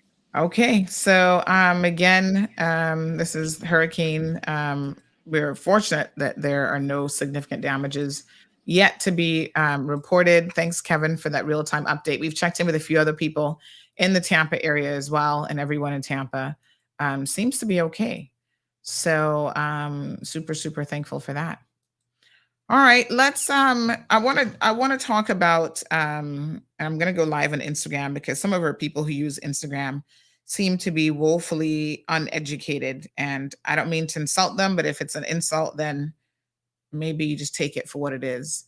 Yesterday we had a man who we posted a video of a man who actually I'll show you the video here in a second, who found the woman's wallet and decided to spend all $2,000 of her rent money. Shocking. But, you know, turns out we eventually identified him. And I want to talk about the RCIPS and their slackness and the role that they played in allowing this to go on as long as they did. But it occurred to me that we are allowing people to come into this country and obtain certain privileges that should never be here. And I want to be crystal clear in what I'm about to say, because I know y'all get up in your feelings. And sometimes your feelings are, I mean, quite frankly, a lot of times I've told you this, and I hope that we're all on the same page. I don't really care about your feelings when it comes to telling you the truth, right? Y'all get upset yesterday. Big shout out to Derry Lee Dakers and former talk show host Ruth Anna, because the two of them are over at Radio Cayman talking about, oh, you know, let's talk about bullying and media. Y'all just need to accept the truth. Both of you have been highlighted in not such a positive way in the community. And because of that, you think that people are bullying you? Y'all just support a lot of slackness. And you got to stop supporting slackness. And when you don't support slackness around the place, everybody wants to label you a bully. How is it that we are importing on a regular basis criminals in this country? And not just importing them on work permits, like the guy over at, what's the name of the university there? St. Matthew's University. The dean over there don't want to even action this or say anything about this guy running into people with his vehicle, has a history of beating and abusing women. Yeah, so we're importing white collar, educated, drunks, and criminals, and people who disregard the laws. He's a perfect example of that. There are many more. We're importing blue collar ones like this guy, who will find a wallet on the streets and then turn around and you know, steal somebody's money. And by the way, the woman whose money he stole is a hard-working Jamaican lady. He happens to be a Jamaican national as well, who unfortunately we have bestowed status upon him. It's shocking. We've given him residency. Somebody said that we need to talk to the MP in what's the district in Cayman Brac, the female MP in Cayman Brac, because the mother went to her begging to help give this son of hers, this no good son of hers, who has not worked for years. And apparently the allegation is he's out in the streets on drugs, right? He's the one who unfortunately found this woman's wallet and decides to go on a shopping spree. Give me a second. Let me get you his information here. Now, where I'm surprised, and the reason why I'm streaming on Instagram this morning, because it is shocking to me how many people on Instagram are completely uneducated about what is happening and what the laws are. First of all, ignorance of the law is no excuse. Let's be very, very clear about that, right? Whether you understand the law or not really isn't the point. Common sense could go a long ways, though. Oh, well, that wasn't theft. He found it. Stick a pin. You can legitimately find something, yes? It is what you do after you find it that becomes the problem. That's when it becomes classified as a theft or not. What you do when you find something is you find the rightful owner of that item. There's certain instances in law where you will be permitted after a period of time that you have found something to potentially keep it. But if you do nothing, the second you find it, you're out there spending this woman's money, that means that you had the relevant intent for theft. Go look up the definition of theft. It is very, very clear, so clear. It is where you are trying to actually permanently deprive someone of something that you have no lawful excuse to deprive them of that item. So like I said, in law, there might be a lawful excuse with certain things, but there's not a lawful excuse with money. This woman lost over $2,000. And I want you guys to listen to this voice note from her because this is really, really important. Give me 1 second here. She's saying, Sandy, you know, I've lost this money. I don't know what to do. I'm not able to pay my rent now. I have to go borrow money that I can't afford to borrow. This man has no conscience. And so I say the same type of thing is applying to, I don't know who the hell Clive Hutchinson is, right? But whether or not you're a business person and you're taking these types of liberties with people and their money, the same principle, in fact, applies. We are importing people into this country, and believe me, don't get insulted if you're here and you're an importee, if you're an expat and you're here in a work permit. If the shoe don't fit, then it doesn't apply to you. If you're a good law-abiding citizen, then you're good. I'm not talking about you. I'm talking about the ones that we import that have no intentions of adding anything meaningful to the Cayman Islands. They're here as takers.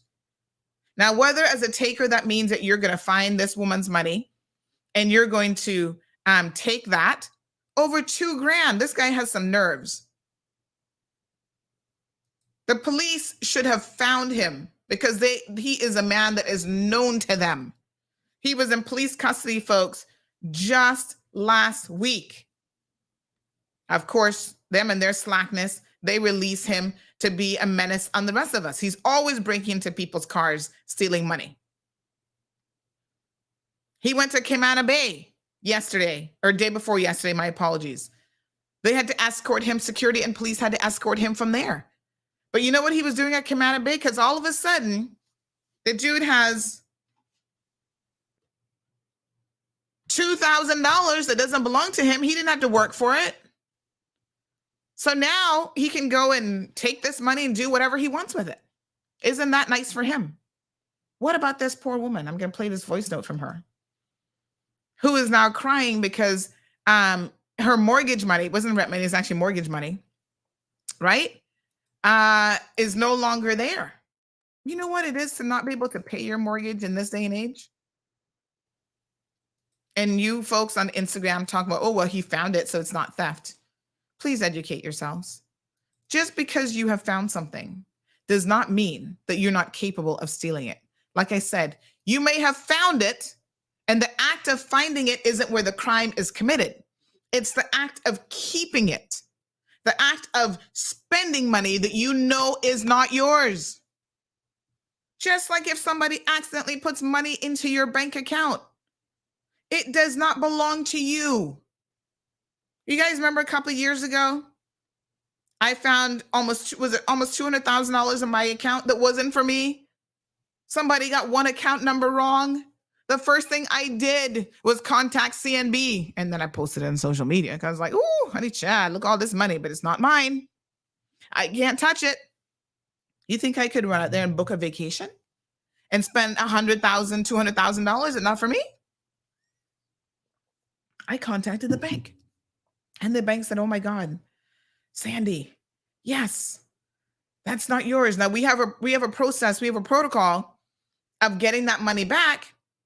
You can actually assist us if you just send us an email giving us permission to take the money out. Otherwise, it's a much longer process and the person has to wait to get their money. I said, just tell me who to email. I'm not interested in keeping anybody's money. That's not what you do. This man need one of them cow cards that we talk about that Ozzy had. Ozzy need to start selling them, put them on special. Hear this voice note from this poor woman now about her money. Miss Tanja, good evening again. Listen, the police them have to do something, you know. You have to get some farm. Can you guys hear her voice note, by the way? Miss Tanja, I have to work hard for my money, ma'am. Ma'am, me work hard for my money. And me have a mortgage to pay, and I have to borrow money today because I mortgage to pay for me yesterday. I go to the bank yesterday and I explain to them. Let me just pause. And the woman said me have to get money to pay the mortgage. Everybody on radio can hear this. I think we're good on Instagram. So basically, we're good on YouTube. My apologies. Basically, what she's saying is she had to go to the bank, explain the situation to them, beg them for their understanding, because now the $2,000 that she had to pay her mortgage, she no longer has that money. You understand? So she is $2,000 in arrears. Can't get her mortgage paid. You hear the distress in the woman's voice? I'm going to make y'all listen to it again. I told her that all I need to do is get the card canceled. I will try to see. I'll tell her I will try to see if I can get in if we borrow. Because there is nothing I can do about it. And I have to borrow money to pay the mortgage today. Borrow money to pay the mortgage. So justice have to serve. Tell me somehow the police have to do something. Sorry, somebody said they can't hear it on radio. One second, let me see if we can rectify that. Caller, good morning. Let me put it back in stereo and see if that helps.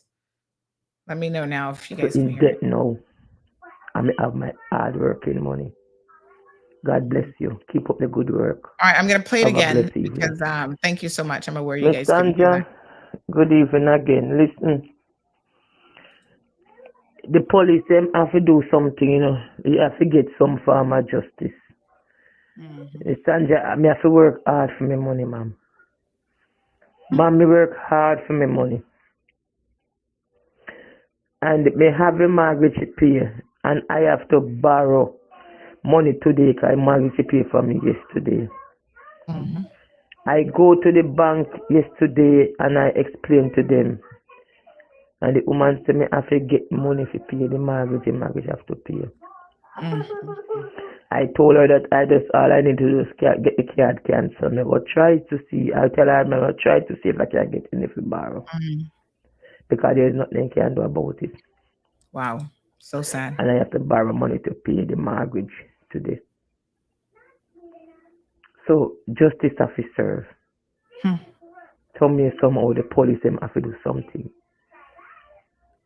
I have to get now. I have my hard working money. Yeah. God bless you. Keep up the good work. She says she has her hard working money that she's now lost, and she feels like justice have to serve. Well, I'm going to talk about justice here in a second, about how the police are forever dropping the ball on these types of cases. Good morning, caller. Welcome to the program. I think that caller disconnected. All right, listen to me carefully. She went to the police. The day before, she called us and said, Miss Sandy, I lost my wallet this morning.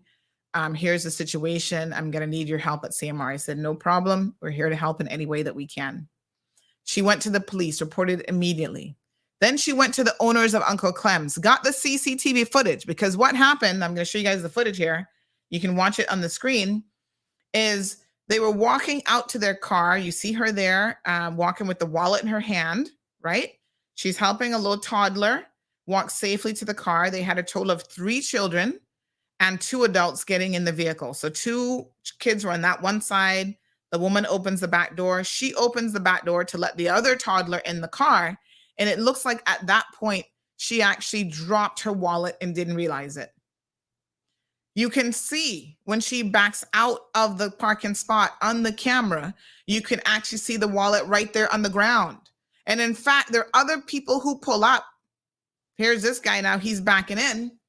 He may have even potentially saw the wallet on the ground and he didn't pick it up. He didn't do anything. Now, you can choose to walk by a wallet, that's your business, and not pick it up. You don't have to pick it up, because then you're like, hey, I'm not taking on the stress of this situation. I don't know whose wallet this is. I don't want to go to the police station. By omission, you're doing nothing. Is that morally right? Well, we're not going to get into that aspect of it. If you choose not to do anything, that's on you. See the guy getting out of the car from VPN distributors? It looks like he saw the wallet and he was in business with it. Now, here comes our thief in the red top, walking very, very fast. And look at him, look at him, look at him, look at him. Let me pause the video 1 second. He saw the wallet from a distance.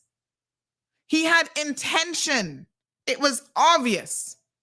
Now, we can't say that he had intentions to keep the wallet. At this point, we know he obviously saw it from a distance and he had intentions to pick up the wallet because he made a beeline straight for that wallet. He didn't even think about it. You didn't see him like, should I pick the wallet up? Should I not pick the wallet up? Should I pick the wallet up? You know, devil on this side, angel on this side.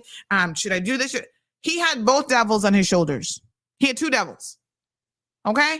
One here, yep, steal the woman's wallet, pick it up, let's see what's in it. So he makes a beeline for the woman's wallet, picks it up quick time. Now, the interesting thing is the guy in this little looks like a Honda, looks like he saw him pick it up. But maybe he's thinking the guy is going to do the right thing, because at this point, we can't make any assumptions, right? He goes in the store. Does he turn it into the store staff? No, he doesn't. Does he take it to the police station? No, he doesn't. You know how many times I've gone to food festivals, events, people walk away, left their cell phone on the thing. I pick it up and hand it. I said, this person just left this cell phone here. Or I try to turn around if they just left a second ago and say, excuse me, I ran people down. You just left your wallet. You just left your cell phone. That's what an honest person does. And if you don't do that and you take it and you keep it with intentions of keeping it for yourself, you are a thief. There's no other definition for it. Now, RD says that the people on Instagram who are saying he did nothing wrong are part of the problem. No values and unable to function in a civil society. And I have to agree. I'm shocked at the number of people on Instagram who's like, whoa, that's not theft. I'm like, when you end up in court, I want to have a front row and full center view of you in court when you do the same thing and you get hauled in for theft. It is the very definition of theft. And the fact that you guys don't see that you think that this concept of, finders, losers, reapers, whatever the heck we used to call it back in the day, is applicable, shows your level of complete ignorance. Good morning, caller. Hello, good morning, Sandra. How are you today? Not bad, honey. How are you? Good. Listen, I have a couple of observations that I made when looking at that video. I'd like to point out and discuss with you quickly.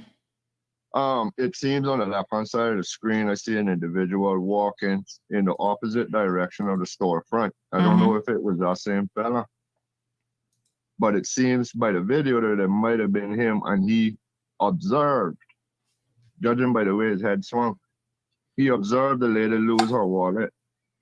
The second point I'd like to make as a possibility here is that when he came back, I see how he used a piece of magazine or paper in his hand to actually cover the fact that he was picking up the wallet.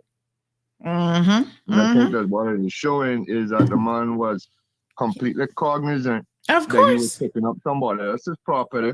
he had Chose- intentions from the possibly chose get-go. not to make them aware, even when they literally drove right by him on Yeah. their way out, Mm-hmm. and chose to conceal it in some way with a paper in his hand. You know? Yes. So Now, when he it comes to thank the you. legal of it, that's Yes. one thing. But when it comes to the complete lack of any moral or ethical compass, Mm-hmm. I don't know who it is that thinks somebody like that or anybody like this deserves to actually be in Cayman. I agree. He doesn't deserve to be here. And we're going to talk about that next. Indictment on the way things Yeah. go around here, boy. That's for sure. But anyway, I just wanted to point out those two things. Thank you to so much, Sandra, caller. to- I appreciate it. Yeah, I didn't even see that he had something. I'm watching it again because you make some interesting points about him trying to conceal it from the very onset. Yes, I do see he had something in his paper, like the guy said. I don't know if it's a magazine. He has a drink in one hand, and then he has something else. It looks like it could be a piece of paper, something that he's trying to hide the wallet behind. So wow.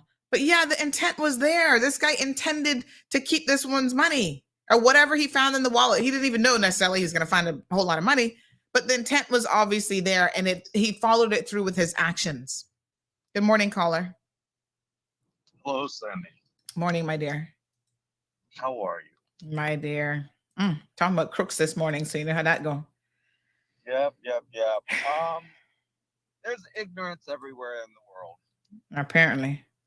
However, it's a lot more noticeable here because we're such a small island. Mm-hmm. So it's in our face more. It just amazes me at remarks, comments people make. I mean, it truly shows the ignorance that's walking about us. Yes.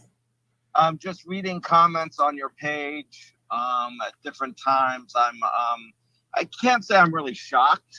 I'm just surprised that people would actually make comments the way they do. Yeah. Without and I still have someone on the Instagram live now saying he found the money. So they think that because you find something means that you're entitled to keep it as though it is yours. But there again, it just shows the ignorance of an individual. Mm-hmm.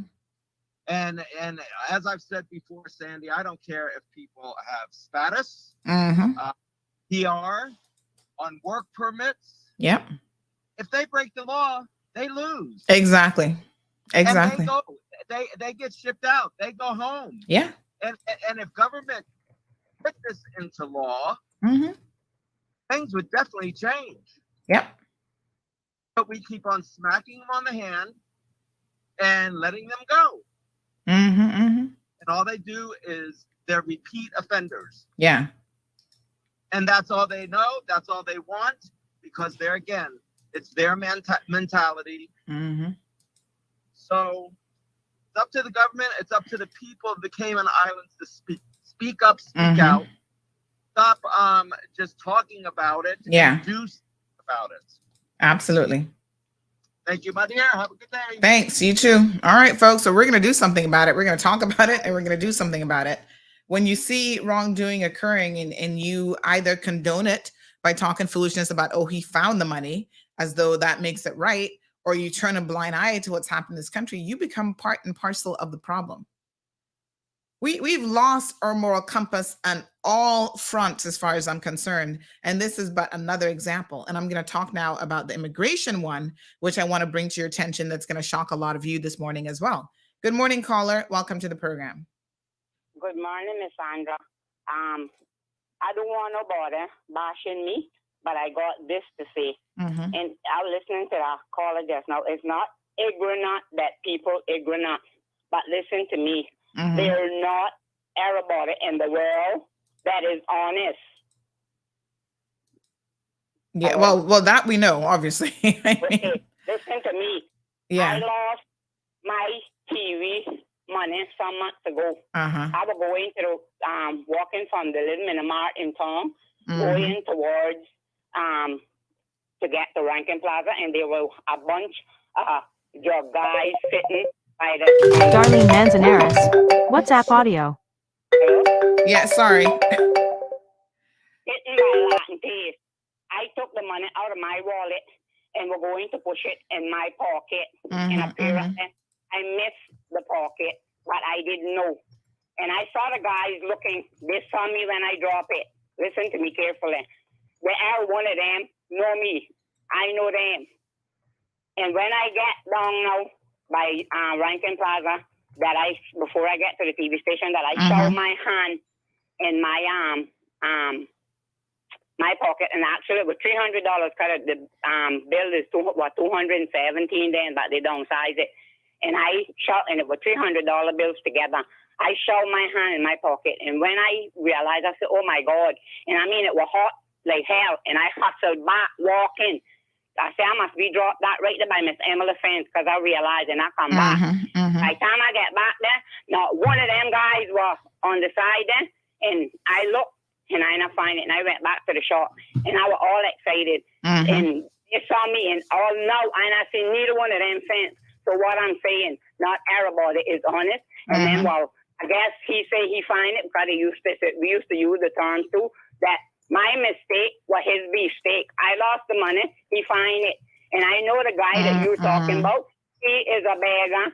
He don't got nothing, because just a couple of weeks ago when my daughter was here, he was out there begging, and he said he was hungry. And we gave him $5 and a corned beef sandwich. I know exactly what you're talking about. And you know, the sad thing is you took pity on him and gave him $5 and a corned beef sandwich. And when he finds somebody's mortgage money, instead of him doing the right thing. Well, I understand that too, but then luckily, not bashing no nation, but it was stolen from a same nation of his. And you know that they always say that one lady came on, not bashing none, because like I say, it's good and bad in all nation, and I don't want nobody to bash me. But she had told me that type of people is like a cat, and she didn't see a cat that wouldn't steal.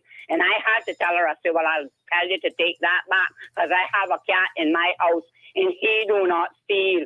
He do not even eat other food that not for him. All he eats is his cat food. And I can tell you that if you put a plate of food down in the floor, he may go and smell it, but he not eating that. The only thing I see him eat beside his, and because he's a seafood cat, I have to buy the seafood medicine thing for him, is that if you open a can of tuna fish, and there what part of the house he is, and he smell that, he come in and meow and beg by you, by the thing, but apart from that, he do not eat nothing else. And like I say, I feel sorry for the person that steal it, but they got to remember, not everybody is honest in this world, and this is hard times.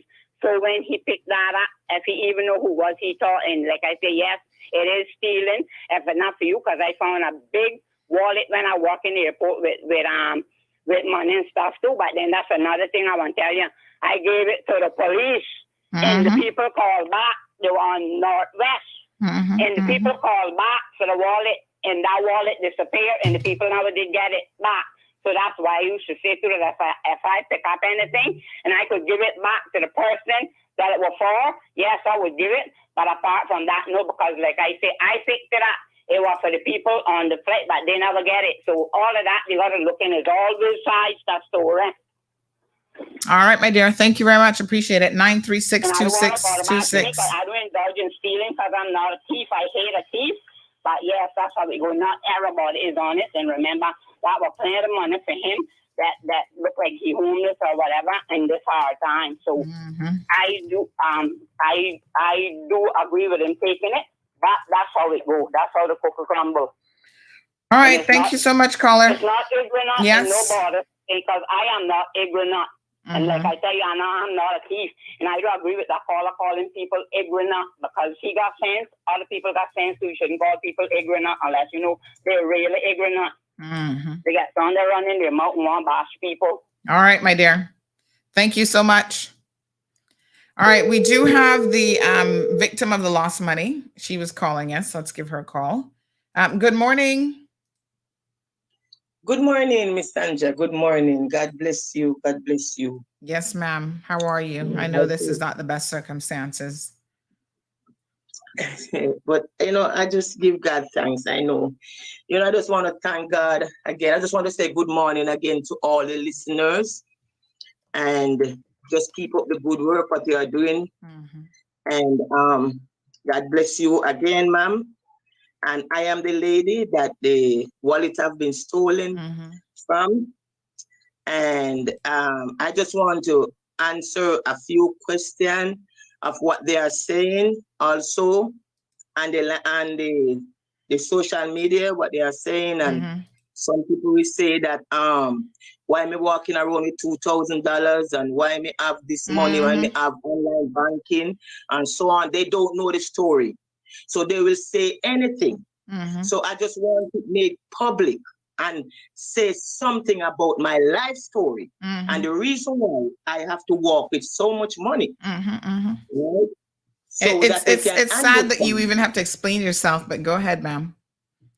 Yes, I just want to do so to So let me tell you, the media something now this morning. I know I am live and I'm on media. I am a woman of God. And the reason why I have to walk with so much money, I just want to get backtrack a little. I am a single mother, right, with my children them. I have 3 children live with me here, 2 born in the Cape Island, and 1 is here with me living. And the next one, the one that you saw on the video, is she come visit me twice a year. With our 2 children. So the admin that said no, I go back again little. The reason why I have to have the money then because of my husband. I was married, and my husband was the one who was taking care of the mortgage. He messed up big time. Big time. And because of both of us name in the loan, and both of us name, because I am the one that have the land, and so I put his name on it so we get the loan joint.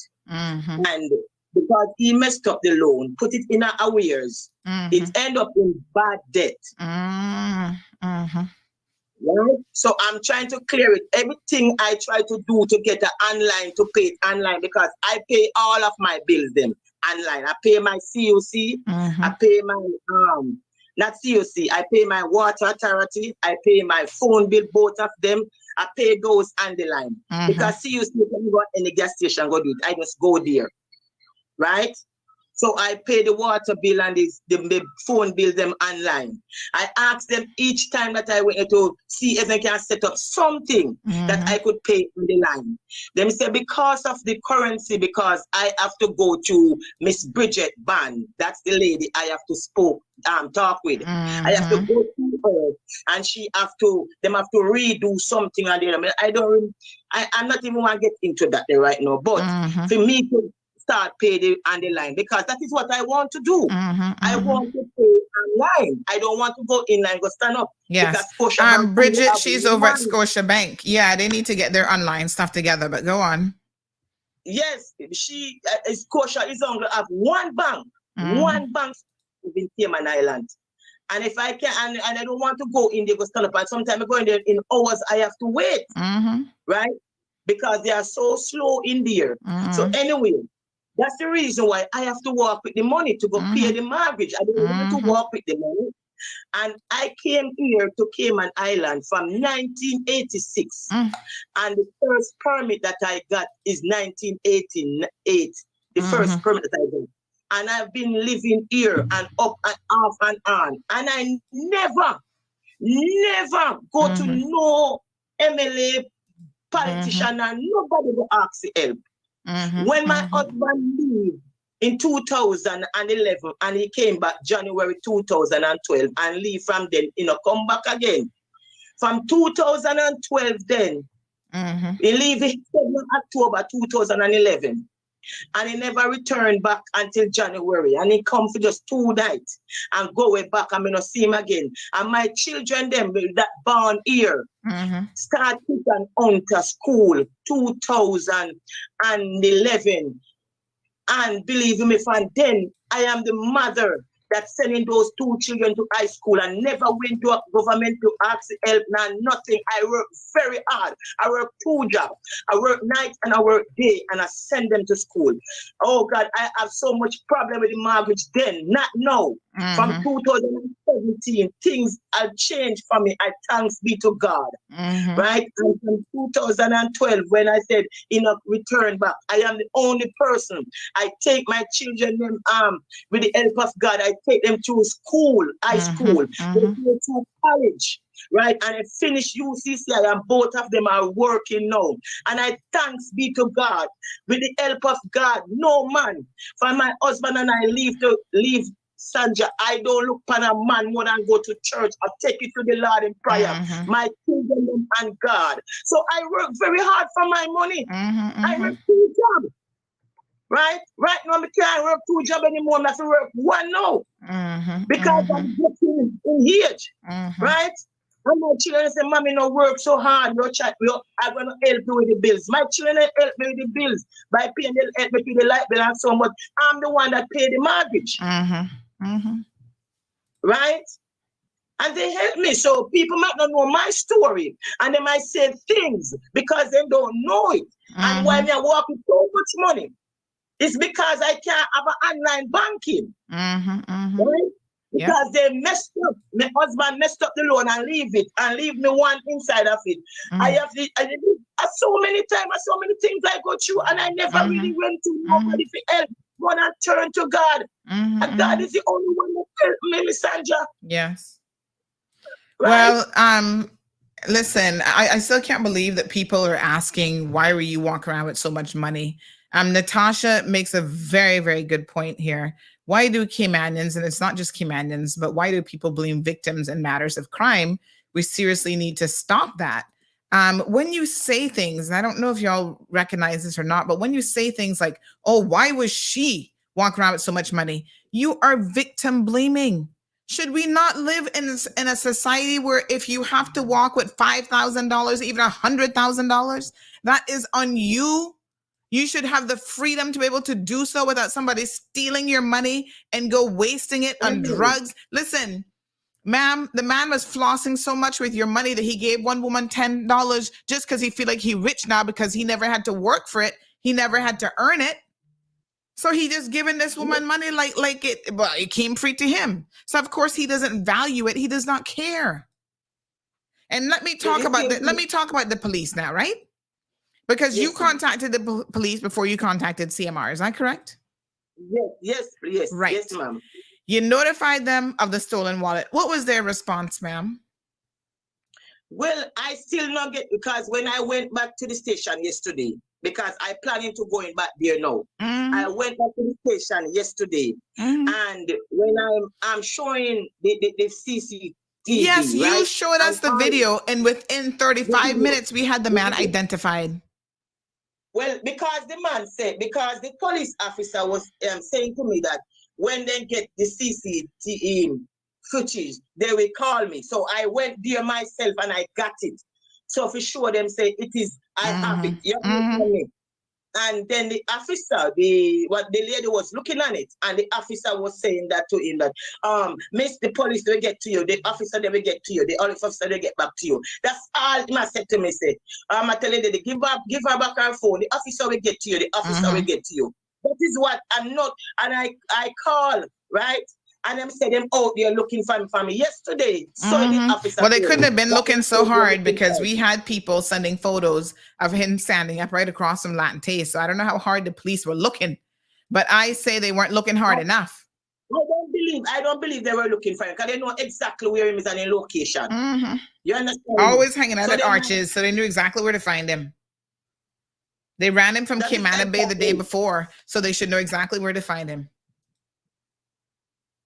That is so true. They know where to find him, so then I look for him and then I look for him. I mean, I don't know why. And here's the thing. Here's the thing. Had they found him sooner, right? They would have been able to perhaps get even $1,000 of your money back. Maybe he didn't spend it all at that point. So if they had made this a priority of looking at the video, of putting out an APB for this man who's known to the authorities, they know where he hang out, they know where he stay down in Swamp. right? They could have found him, and maybe there was a chance of recovering some of your money. You think any money left now? That man done spent all the money, giving away to people on the streets. But as I said, my passport in it, and my driver's license is in it, and my national voters ID, my voters ID also in it. Right, and we have 2 Royal Bank card, 2 a credit, a social bank, credit union. Oh but my God. I cancel them all. I cancel them all from the CMD. I went and canceled them. And go open pray and trust that, go to the machine before or go try to use the card before. You understand me? But I cancel them with CMD. Right? I have other items in it. Whole of a different card in it. But those are the most important one. Right, my bank card in, but and my national my voters ID and my driver's license, because I just renewed my driver's license for 5 years, not in my year, not gone yet, and the passport. But I thank God. You know why I thank God? Said I thank God that I put in the renewal of my passport before it missing, because it expire now, because it just run out now. It expire now, so it now really have no use to me that much. Right, because I put in the Miss, let me tell you something, right? This other lady says this is so upsetting. Why does this lady need to tell people why she's having that money on her? It is her money. This is what we're going to do. A young lady has stepped forward. She's going to chuckle that I'm calling her young, but she says, "Good morning, my love. I just heard that poor lady's plight, the money, the lost stolen money, and she needs to pay her mortgage. Can I give you $300 towards her mortgage? I do not want either her or the public to know that I am the donor. Thank you, sister, for your voice for the poor." We're gonna do a fundraiser for you. Okay. I don't normally do this sort of thing, but tomorrow's program, what is tomorrow? Thursday? We're gonna spend part of the show. We already have $300. I'm gonna spend some time begging people on your behalf, my dear, to replace that money so that you can pay your mortgage and not be in the hole. You said you've come to this country for 30 something years, must be close to 40 years. You have worked hard. You have done the right thing. It's people like you that we should be applauding for always being on the right side of the law. It's people like this young man that needs to go. Shane Walker, I don't care who gave you your Cayman status. I don't care if it was the premier himself. It is high time that people like him lose the privilege of being able to stay in this country. You break the law, you gotta go. He's out here on drugs, stealing from people left, right, and center. This is not the caliber of what we should be importing into this country. And I don't care what nobody wants to say on this morning. I don't care where he's from. He happens to be Jamaican. I don't care if he was American. I don't care if he was Canadian. We don't want people like that here. Time to go. Amen. Revoke his papers. By hook or crook, I don't care how he got it. It is now time for him to leave this country. I'm going to be in touch with you. Tomorrow, you will get your $2,000 back, because Angela I June believe Rivers? that the audio? good people of this country are going to assist you. Leave it with me, my dear. All right. Thank you very much, Sandra. Have a blessed day. God bless you, ma'am. All right, my dear. Thank you very much. All right. This is disgusting, folks. Absolutely disgusting. And those of you who are still trying to give this man an excuse for his bad behavior, I want to encourage you to not do it. That's part of the problem. We sit back as citizens of this country and want to blame victims of all kinds, of all walks of life. Whether it's a victim who lost their wallet, who lost their money, whether it's a victim who's sexually assaulted, we always look to the victim. Oh, what did you do to deserve this? This woman has been working hard. She's talking about the sacrifices that she's made. The husband messed up on the mortgage. She has managed to recover and to keep a little family home in her name. Those are people who should be applauded for doing the right thing in the right way. This guy, Shane Walker, please give him his walk-in papers. Is anybody over at CBC, WRC paying attention? He has convictions already, and here comes another one. If the police got any sense, I hope they've arrested him by now. Get him the hell out of the Cayman Islands. Good morning, caller. Hey, Sandy, it's me, Deborah, calling back. You're going to be receiving, she's now at work, and you're going to be receiving on my behalf the emails from this joker at Ship to Cayman. And the very last item that you were going to receive is the invoice that he had his quote unquote manager hand to me yesterday, telling me to deal with the matter myself. So everything will be self-explanatory once she sends the emails to yourself. Okay. I want you to put this on your page. I told them yesterday, and I make no apologies for what I said, and I mean what I said. I'm going to shut them down because you just spoke to a lady, unfortunately, who has been taken advantage of and had money stolen from her from a common thief. A common thief on the road, imported trash, right? We have different types of thieves. And by the way, I've just had a source that said they just saw him by the liquor store in Shedden Road. So the RCIP has not picked this joker up yet. You can imagine. They are deplorable. Why is this man still walking around in the streets today? Why has he not been picked up? This is why people don't have no respect for the police. It's situations like this. Yeah, I can relate. I mean, her situation is my God. But you're dealing with a common thief on the road. Now, and then you have the sophisticated thieves like the ones I'm dealing with that are running businesses and refuse to pay people and try to rip people off. Look, this is my last comment for the day. I'm not going to call back.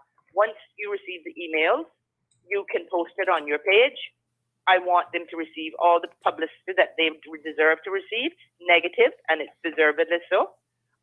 We have our own trash that we have to take care of. We have our own trash, and we are Caymanians. I'm a Caymanian. You're a Caymanian. We have trash we have to take care of. We can't do anything about that. But what we can do, we don't have to deal with the imported trash. We don't have to deal with that, or we shouldn't have to deal with it. So the email should be coming your way. Post it on your page, and blast them up, just like you did with Palm Heights, because this is absolutely disgraceful.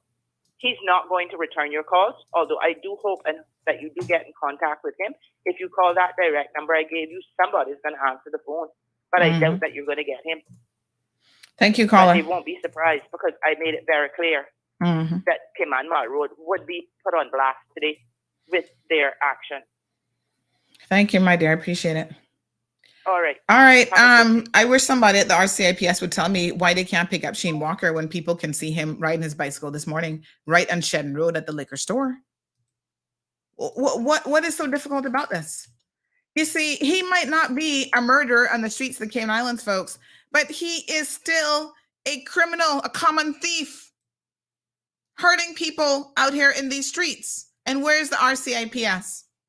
Having a donut break? Come on now. For the past 2 days, going into 3 days, you guys know that this man stole the woman's wallet. What is the holdup? He's not hiding. He is riding around on his bicycle in plain sight. We have footage and pictures of him yesterday. See him there on his bicycle? He has a distinctive haircut. You can't miss him. Walking up to people, talking to people in their vehicles. There he is. He is easy to find. Police, please get it together. Why is this man still out on the streets after stealing a woman's wallet with over $2,000 in it? This would be the easiest case that you guys have had in a very long time because you've got the video footage. You've got him going in and out of stores. Go now, get the statements, get the footage while those stores still have it of him spending the woman's money. Your case is solved for you and you still won't go pick this man up off the streets? What is wrong with you all? What is wrong with you officers? This is why people don't want to help you. This is why people don't have no faith in the police. And trust me, I'm not trying to paint them with a wide brush because I know there's a lot of good officers out there, but this is the slackness that is going on around the place. let me talk about some more slackness from business owners. This one is going to hurt a little bit because we talk about importing less than desirable people in this country. There's a lot of people who come to Cayman and who make good of the opportunity. They work hard. They're on the up and up. You know, they do what they have to do. There are other people who prove themselves less than deserving of the opportunity. We as Caymanians have to ensure that we are not part and parcel of the problem. So, let me give you an example. I'm married to Jamaican. I didn't bring him here, he was here, and I met him, you know, we get married, we fall in love, get married, have a child, whatever, building a future.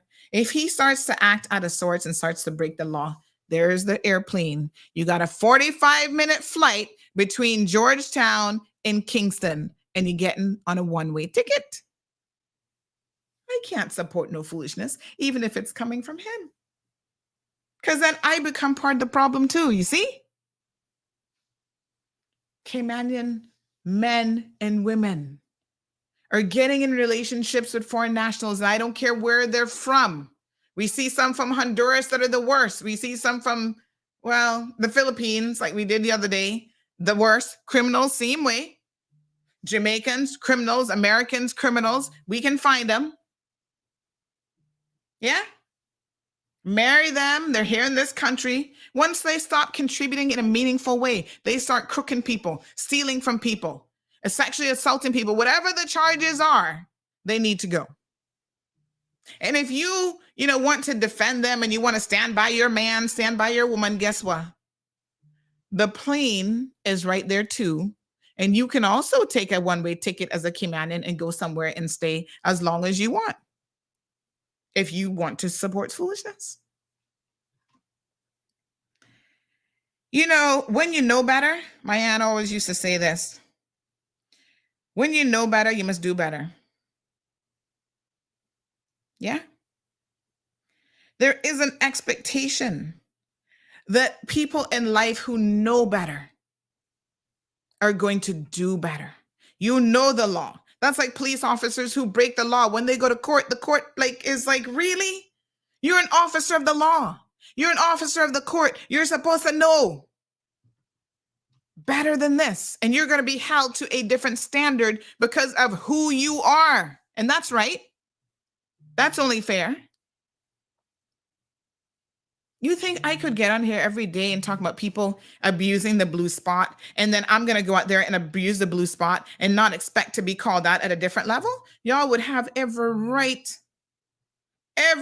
under the sun to say, what the hell is wrong with Sandy? Hold me to a different standard, yes? So when I hear about a board member of one of our immigration boards, with their company having work permit infractions, I had to pause and say, what the hell did I just hear? Hold on now. Say what? You've got to be kidding me. Wait a minute. Is this for real? Not only is the person a board member, hold on now. This is where it's at.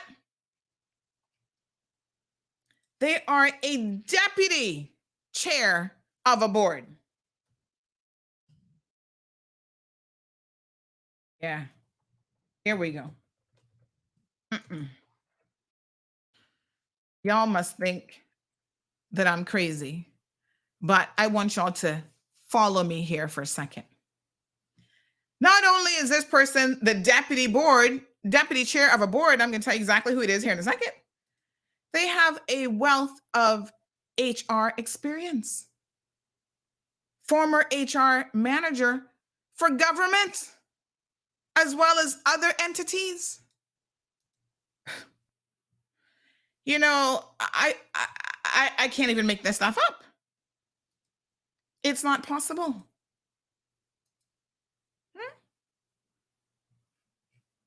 If you go to Extraordinary Gazette number 79 of 2021, it would provide you with the people who were appointed to the Business Staffing Board. Okay? And I am less than thrilled this morning. I am actually upset to be able to tell the people of the Cayman Islands that we are appointing board members who have no respect for the very laws that they are in charge of making sure are being enforced. How can that be? The government, the elected arm, has made some poor decisions in the past and who they appointed to some of these boards. Hold on now. Let's be honest. These are political favors for the most part. Giving someone a political favor and putting them on government boards, which help to manage and run the business of this country, is a bad idea. We've been talking about it on this platform for years. What you do is you put qualified individuals in these positions. You vet people first. You make sure that they're not on drugs. Odell Suarez, perfect example. Okay. He shows up on the political platform of one of the candidates that's now part of the PAC government, and he gets put on a board. Really? Next thing you know, Odell showing up on the court list for cocaine, crack cocaine, possession charge. Hello? I had to message members of the PAC government and said, what are y'all doing? Oh my God, we didn't know. Take him off the friggin' board right now. He's not the only one. People out there not paying pension and insurance, and they're showing up on these boards. And we giving them a pass, we giving them an excuse. Remember when we were talking about, what's his name? Was it Miles or whatever, who was appointed to a board? When he was on a board before and criminally convicted and sent to jail, and y'all were coming at me, but oh, Sandy hating on Caymanians. She riding Caymanians too hard. We must forgive and forget. Well, y'all a bunch of donkeys, first-rate ones too. Forgive and forget what? That is what happens. That's why the country is in such a friggin' mess. Because y'all forgiving and forgetting a little bit too much. I'm not saying don't forgive Mr. What his name is? Is it Mr. Miles? I'm not saying don't forgive the man. That's not my point. My point is you don't put him on another government board. Find something else for him to do. You feel so bad for him, give him a job.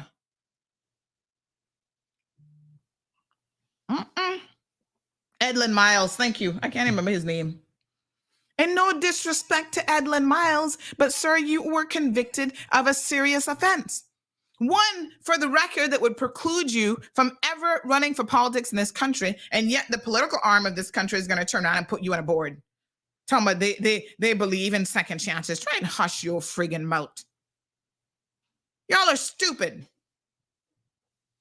I'm not taking no prisoners today. I'm watching my language because I'm aware that we're still on the radio. But I'm not taking any prisoners here today. All right. So look at this now. See this list here? Appointment to members of the Business Staffing Plan Board. Yes? Everybody can see it clearly? Who's the deputy chair?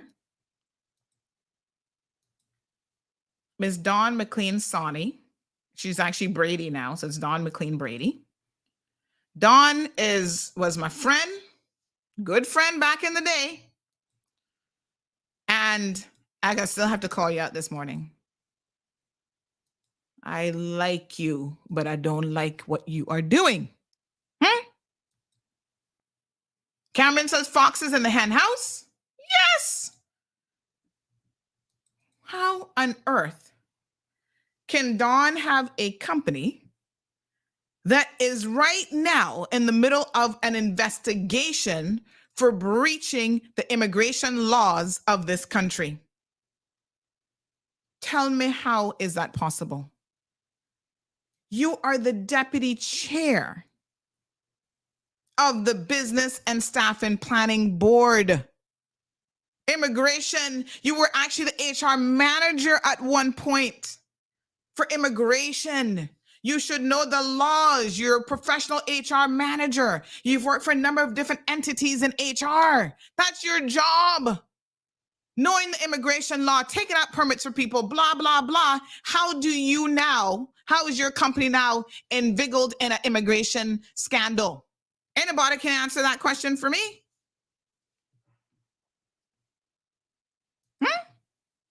I don't understand how this is even possible. When I heard this, I said, y'all have got to be wrong. Can't be my little Dawn.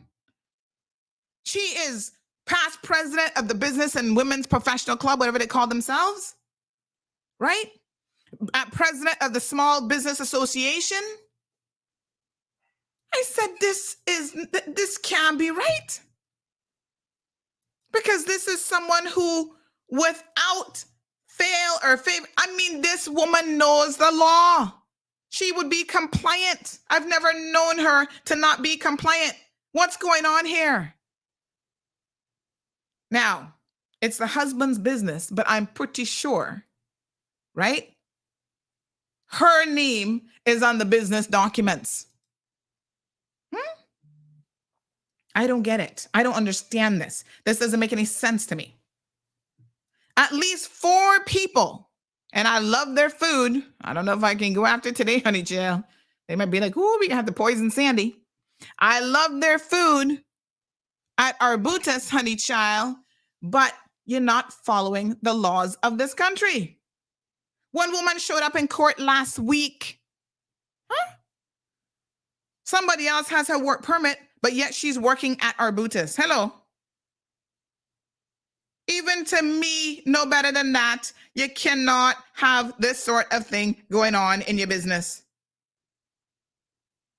Sometimes it's tempting. People come to you, oh, Miss Sandy, I'm looking for a little job. You know, help me out. And I said, no, honey child, I can't find myself in that position. I am calling these people out all the time. What kind of person would I be to then turn around and break those same laws myself?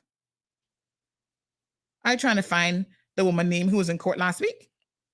She claiming she can tell the judge that she not got no money to pay the fine. I said, Lord have mercy. She think people business. She think the judge got business at whether or not she got money to pay the fine. You better find the money. Found to be working in a business and somebody else is holding your work permit is an immigration offense. And there are multiple immigration offenses at that one business, at least 4. Now, most of them are going to be handled administratively, right? Let me try and I can find the one woman name that was in court last week, because like I said, she claim and say that she not got no money to pay and she got to tell the judge she not got no money, blah, blah, blah. Well, I'm glad she thinks that that can make a difference to the judge. But the question becomes, let's say we give Dawn the benefit of the doubt, right? Let's say it's not her doing the immigration stuff for her business, which I'd find very hard to believe. But let's say it's somebody else who's doing it, that she actually makes the husband do it, although he wouldn't have any experience in that area because he's a chef, not an immigration person. You're on it. You are responsible. I gotta show y'all one of the people here right now. Hold on. Y'all think I'm joking. No, Tweety. Some explaining got to go on, and this is when you need to come off a board, to be quite frank and honest. Like you all you want. You can be likable. You can be the cutest person in the room. You can be the most intelligent person in the room. There is something wrong with your moral compass when you're ending up on CMR for this kind of foolishness. You understand me?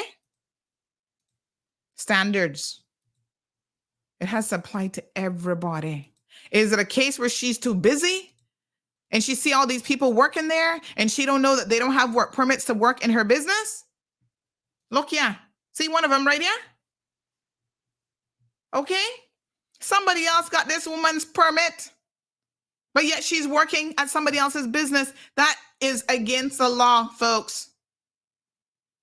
You cannot do that. Bethany Hartley is in court for this foolishness right now. We need some shaping up around here.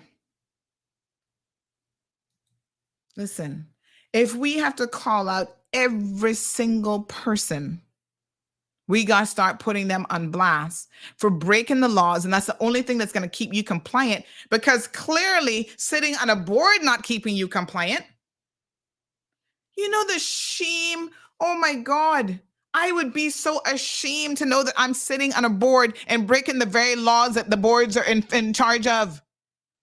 I couldn't do it. I'd be like, take me off the board. Because I know on the side, I'm not putting in any permits for the people that working for me and my husband's company. Lord Jesus, take the bus, take the country. How does this happen? And the thing about it, if the people who know better, who are in high positions in this country, if they're not doing better, what do I expect from the little gardener who not nobody, and he not sitting on a board, he not in charge of women in business professional club, he not in charge of the small business association, he not sitting down colludeling with the premier, signing documents, doing this, doing that. How can I then turn around and have any expectations of him? Let me be very fair now. This is a legitimate question.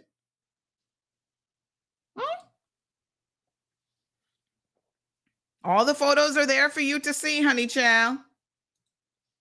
Sit down with Premier Panton, signing documents, advocating for small businesses. But you can't advocate for small businesses. You can't be working with the chamber and then having your business not be compliant with the law. That's not how it works. If you're too busy to run your own business, do not get yourself in trouble. Don't let other people do it and put you in a precarious situation. Because ultimately, you are the owner of the business. I don't care if your husband name on it or not. You're the owner of the business and you're going to find yourself in trouble. So you need to be careful. Oh, by the way, this was the same one that Odell was on that he had to be removed from. I don't know, boy. I don't know how some of y'all came up with these names to put people on. I don't know what kind of political favors y'all were trying to repair or whatever. But geez, peace. Really? Ultimately, it's up to the individuals to ensure that they are compliant with the laws that govern this country. Romelia says there's an immigration board member who does the same thing. A blind eye is turned. It's time for us to stop turning a blind eye. That's the thing, right? So my sources have revealed that it's probably going to be an administrative fine because, CBC, WRC have the power in law to fine people for these types of breaches. In other words, it's not going to go to court. That one is in court. She'll have to pay whatever the court tells her to pay.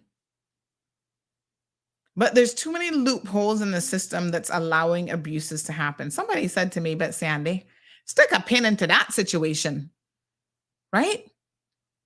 CBC officers go in there and they see 5, 6 people working in there and you only have 1, 2 little permits. Doesn't it occur to them that you don't have 5 or 6 cashiers work permits for them? So how is that working out for you? Where are these people coming from? There is a real serious problem in this country. And I really hope that Premier Panton and more importantly, John Seymour, who's now in charge of CBC and WRC, I hope he's paying attention. There is an issue with temporary work permits.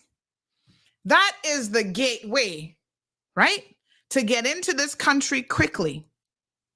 And there are legitimate reasons why you would want to submit a temporary and why you want a temporary, but it is also the gateway for a lot of abuses in this country. There was some talk months ago about having all temporary work permits advertised as well. The kibosh, is that the right word, was put on that. And it's like, oh, no. The small business owners are complaining how this is going to hurt them. We have to go back to the table, blah, blah, this and blah, blah, that. We're not hearing nothing more about it yet.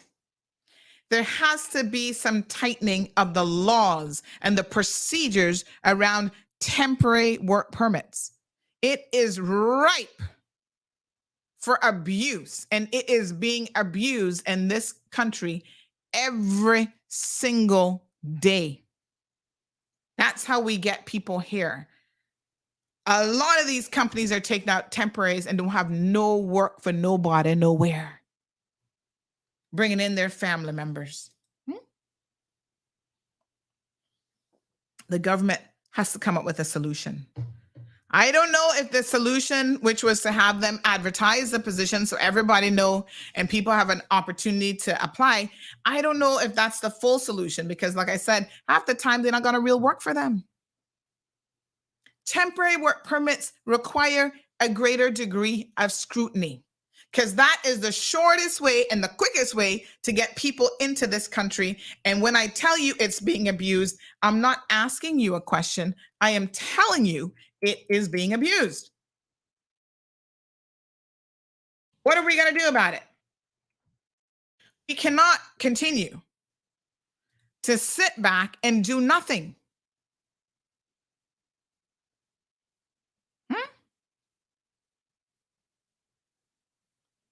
Right. Somebody sent me this post the other day from this women's group again. Child, I know they're going to be all upset and in their feelings, but we don't care about that either. The people who have the audacity, and I guess a lot of people not this bold, but they actually get on these platforms and publicly say things that they know is against the law is just shocking to me. Coming on a 3-month and then talking about they're never going to leave. They're going to be staying here forever. Oh, their employer is giving them a 1-year contract, so they're never leaving the jurisdiction. It's like, what? What did you just say? You will come and stay forever? You have no intentions of ever leaving? That's not quite how it works, huh? You're supposed to be coming in a 3-month, but yet your employer is giving you a 1-year contract, but you coming on a 3-month? Trust me, I understand the logistics of negotiating permits and that sort of thing. Right? No one's going to move halfway around the world, pick up their entire lives and come to the Cayman Islands if they're only going to be here for 3 months. Let's be very clear about that. That's the first thing that immigration needs to stop allowing people to hoodwink them with. You come in all the way for the Philippines for 3 months? I don't think so. That would not even be, listen, that would not even be worth the paper that you're coming on. But hear what this woman said in this women's group now. People send me these types of things all the time. And I gotta be honest with you. All I can do is shake my head. I just shake my head and think these people really don't have no sense, do they? Morning, caller. Good morning, Sandy. I don't know what they were gonna do about the immigration situation, but one of the things that concern me, that what you're saying, yes, that's one part of it. But what is more concerning to me is that someone could come in home and or come into Cayman and is there for the 3 months. They get to love it, just like what you just said about what they said they're not going back. And the thing about it, the whole thing, when you see they're not going back, they are going to get married, because now they know if you get married that you immediately receive papers. That is one part of the law that I think they need to. And you know, it didn't used to be that way. To be very, very clear, a lot has certainly changed. Exactly. Where in the world are you going to go, especially a small jurisdiction like Cayman, with the economy as good as it could be, compared to other countries, big countries too, and settle down? And most of the time it's for convenience, because they know that once they are married into Cayman, that they have all rights, maybe one or two that's not. So the government need to revisit that whole situation. Bring them after 7 years, like what you just say. You prove yourself to be the right companion or the right partner, whatever the case may be now. Then you could apply after 7 years. But show the country what you have contributed with that 5 or 7 or even 10 years. Because if they're or at the very minimum, you've not broken any laws. I mean, let's start there. Because a lot of them not contributing anything, but they're out here breaking laws too. Well, then there is. I mean, it's like the bar in Cayman is so low. It is so low that we need to do better. Well, I hope that they address it, because we're going to hell in a basket, as they used to say, with this kind of situation. The question is about that man that took the money. I made a comment to say about money, because the fact is this. We don't know. The woman explained the situation, but what I think that the banks should do, the banks especially, should encourage people to open. They don't have to have a credit card. They just have a debit card that they can have the money they pay coming through and so forth like that. So people don't, because this poor woman is also now at a target. Remember now, she has just disclosed that she walks with money. Who's to say now? Somebody that knows her, she disclosed that she's walking with her mortgage. Well, honey, child, she might have to go over to CNB, because you can pay your mortgage online with CNB. I'm just saying. You don't have to go stand in no line for that. Yeah, but then she's also maybe taking out her money. Somebody that may know her could set up. All of these things is happening. Trying to set up and take another 2,000 from the poor thing. So, we have to be proactive in things. And secure, because Cayman is not what it used to be even 10 years ago. Thank you, my dear. That's my piece. Thank you. I appreciate it. 936-2626. Miss Olive says, I will have to use the rewind button today. Sarah says, girl, wish you had this discussion about these board appointments when the old housing board was in, because that was a complete conflict of interest. Tisk. Who in their right mind would put Odell on a board? Really? What favors had to be paid in this instance? Marshall, try and hush. Talking truth now, try and hush.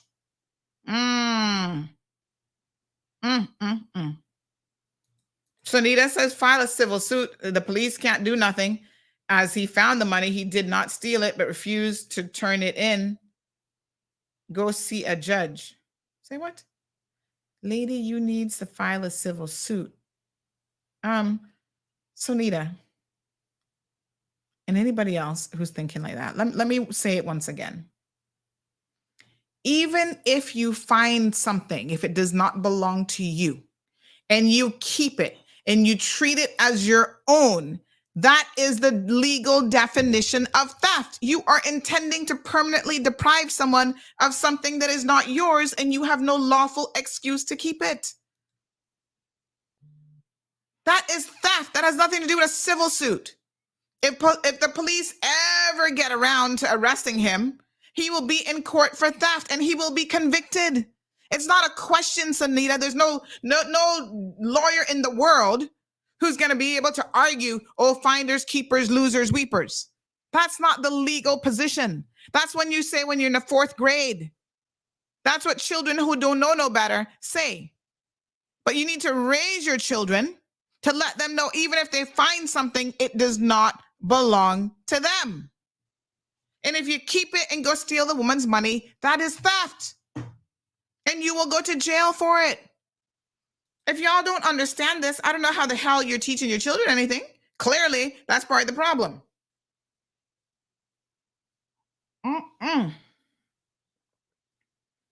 No, sir. RD says, like I said previously, it's all about business in this country. Government doesn't care about what is good for the average Caymanian. Only during election time do they tell you what you want to hear. Good morning, caller. Yeah, morning, Sandy. So like what you were saying now, right? A regular average common thief that breaks into your car and high on drugs and just, dismantling your car to steal a pair of shades and did the same crime to multiple cars the same night, apparently. Just get let go on a bail with a curfew should be an appropriate sentence for these people. I mean, well, that's not a sentence. I mean, he hasn't been sentenced yet. Well, no, but I mean, repeat offenders, or for a repeat offender, like if you're a common thief, you've been in the system already. You're multiple offenses. Don't they have a thing where they could at least review on their board or whatever it is that they have to control things? A no bail jail for type of people that are repeat offenders. I mean, it's simple as that. Why do they have to always bail these people? Why are you asking me? Why is supposed some stupid question what I want them to do to this person? And he's breaking an entry and with weapons and has a crack pipe and have all these things that prove that he's stealing. And then, boy, the frustration what goes on when I could have dealt with that a whole lot better. Yeah. Think about these type of things, and I don't know what they're waiting for. They're waiting for someone to get killed. I don't know. So, yeah, RCIPS need to change their slogan. What do you think they should change it to? Oh, I was going to ask him, what should they be changing it to? I don't know. Folks, Nole says that the guy is out there right now. He's by Latin Taste. He says, Sandy, I'm here at Latin Taste, and he's out here walking around begging as usual with no care in the world. After stealing somebody's $2,000, you can't even make that last more than 2 days. You're out there begging again.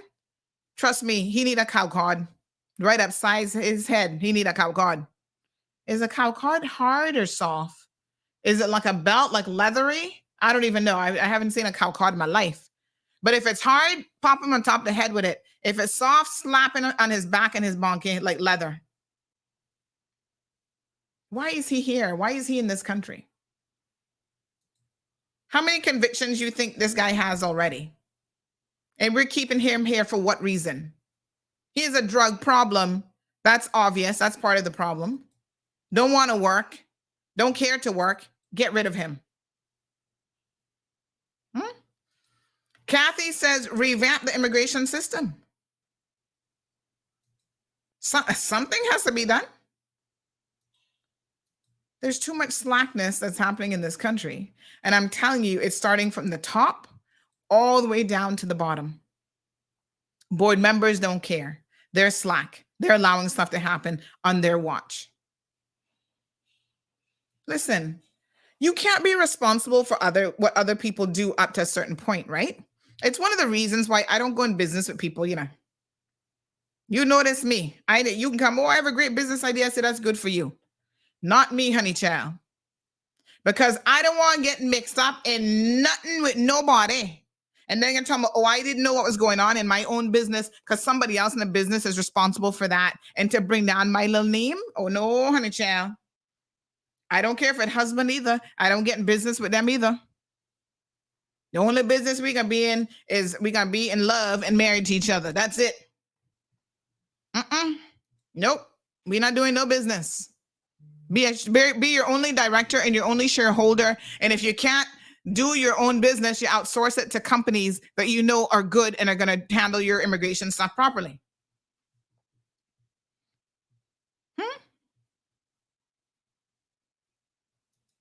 Jeremy says, ish rolls downhill. Well, I can believe it. I believe that, honey child. And in this country, it seems to be flowing a little bit too hard, straight down the river. And we don't even have any rivers in Cayman. And we're all getting it on us by extension. We all stink, right? From the non-compliance. From MPs straight down. We've had MPs who've been non-compliant with the pension law in this country, not paying staff and so on. We've called them out on this platform and we will continue to do so. They make the very law and they're not following it either. Johan, I see your comment say, oh God, if you two were friends, I think that's done now. Ask me if I care. Friend or no friend? This is real talk now. This shows for big people, huh? You got to be responsible. If you're my friend, you better try and keep your nose clean because you know you can't use that excuse. You don't get a get out of jail card because you're Sandy's friend. In fact, I'm going to be a little bit extra disappointed in you. Angel says permits are being issued and the employee is going around asking for work. That's ridiculous. Every single day.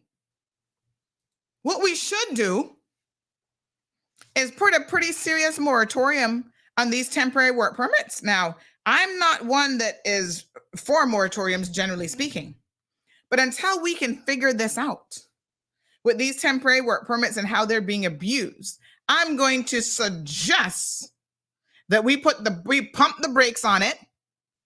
If it's 6 months to fix it, then fix it. Where's John? Anybody know? He gone awfully quiet these days. What's the solution? What is this current government proposing? They put the brakes on the other situation saying, oh, small business owners, which are mostly Caymaners, complain and try and hush. No one is going to complain about doing things the right way. The ones complaining to you are probably the ones who are breaching the damn law to begin with. That's why they're complaining. Because they know their little loophole is about to be closed and they can't hoodwink people anymore. This person says, good morning, Miss Sandra. Immigration needs to call and ask the people who is on the contract if they have work for them to do. They ask their friends to sign contracts to help them and they have no work. It's a whole, listen, the magnitude of the hoodwinking of WORC in immigration in this country is ridiculous. There are people who are like saying that in the gardening business or whatever, right? By law, they're supposed to show immigration the contracts that they have to prove that they need the number of workers. And as this person said, what they then do is go tell their friends, oh, sign this contract for me saying that I'm doing your lawn. And they're not doing it. I'm telling you, start tying the bank account, follow the money trail, right? That would solve a lot of problems. People talking about, oh, I'm paying staff and I'm paying them this. Really? Show us the deposit going into that employee's bank account every single month. Get it together. Have some real enforcement in this country. We are the laughing stock of the entire Caribbean. Caller, good morning. Hello. Good morning, Sandra. Again. Hi. Mm-hmm. I want to point out a couple of things. Well, discuss something with you, please. On the General Cayman Islands public. On the question of the many issues that people have with the Royal Cayman Islands Police Service. I just want to point this out first of all. One, I already know.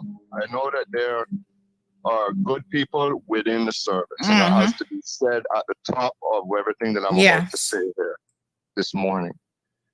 But we have a Royal Cayman Islands Police Service, which by construct of contract is beholden to and accountable to the Crown, first and foremost, above all else, before the well-being and the interests of the Cayman Islands and her people. And they have no accountability to the Cayman Islands and her people or our elected members within Parliament. Now, first problem is that gives our elected members of Parliament plausible deniability of responsibility for the inadequacies, the incompetencies, the outright wrongdoing, or any other issue that may arise from what are the problems that we have.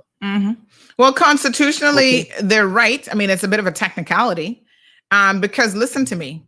The police commissioner gets his budget and his money from the MPs. So they, by the Constitution, they can't tell him what to do. He doesn't directly answer to them. He answers to the governor and then the Security Council that they have supposedly. But you mean to tell me if I'm paying the bills, you think I allow you to do what you want? Well, that's what happens. I don't think so. But that's what happens. You gonna have to even if contractually or legally you're not answering to me, you gonna get your friggin' budget cut. You gonna feel the pinch. You gonna have to listen to the people of the Cayman Islands one way or the other. Well, exactly. And if we have a situation which becomes a breeding ground for anarchy that is not serving the well-being and the interests of the Cayman Islands and her people, then that situation needs to be recognized for what it is. It needs to be addressed and it needs to be rectified. Now, we in Cayman are between a rock and a hard place, between often very crooked politicians and the subjugation, which is what it really is, of the crown, and the subjection that we have and the lack of a self-determination. Now, I am well aware that that is a gauntlet of issues. But what we're talking about here is a situation whereby those who have the responsibility of law and order are not from the outset guided by the well-being and the interests of the Cayman Islands and her people to the explicit exclusion of the well-being and the interests of any and everybody else. And I think that therein lies a problem that we are contending with here in Cayman. Now, I believe that I would ask everybody to give some consideration to that reality. And I'd like to ask you this question, son. Do you think, you personally, do you think that the position of Chief of Police of the Cayman Islands is a position that in some countries is a position which is chosen by the electorate themselves? Not by the elected members who are elected in our Westminster system of democracy. No. Well, let me tell you. Themselves. What do you think of that? I got to answer it, right? This is how I can tell you. We're doing a very poor job of electing people already. So let's not add any more to it. No, the people are not ready for that. That would open up for too much crookedness, too much backhanded payments, too much listen. No, let people get it who are qualified. We trust the Security Council to try and hire qualified people, right? Based on experience and credentials and whatever. I think that might be the best that we have in terms of the selection process. Don't put that in the people's hands. Oh, Jesus, no. I know that there are some pitfalls that are possible, Sandra, but how there's not too many. Are you going to keep people responsible and accountable to doing their job, performing their remit, if they are not going to be held accountable by the very people they are supposed to be serving? So you see, therein lies that problem that at least I can identify as part of the root causes that we are having these issues here in Cayman. Lack of accountability and the structure of governmental administration, which is designed from the outset to disallow that accountability. Thank you, caller. I appreciate it. Have a great day. You're welcome. Someone just sent me a picture of a guy saying, here selling drugs 24/7 on School Road. Why can't WRC do something about this? I sent it to someone and they said, first of all, he's a Cayman and he's a status holder. I keep telling y'all are importing people, whether through marriage or however else the hell they're getting here. And then you expect the government to do something about the trash that you brought in? Take out your own damn trash. Get rid of these people.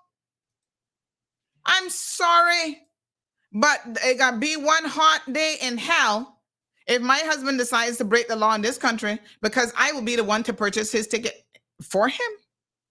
He gonna have to go.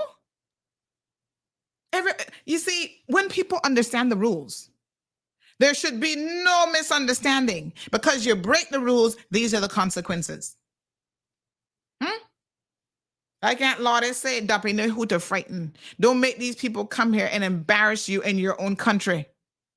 What is it that they're bringing to the table exactly?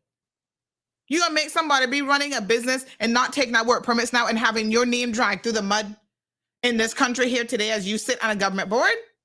I know I would find myself a cow cod. And for the record, I saw your comment saying that it's hard, but it's also pliable. Not the best kind. Caller. Good morning. Morning. The reason government is not held accountable is because the people don't hold government accountable. The government's not going to hold itself accountable. Mm-hmm. And then secondly, on the point of when you give money to agencies, that is done through an appropriation act in what is wrongfully called a parliament, which is really a legislative assembly in essence. Which, by the way, as a side note, bothers me that politicians would mislabel that important institution in our society. Mm-hmm. So we have problems with politicians mislabeling things. We have problems.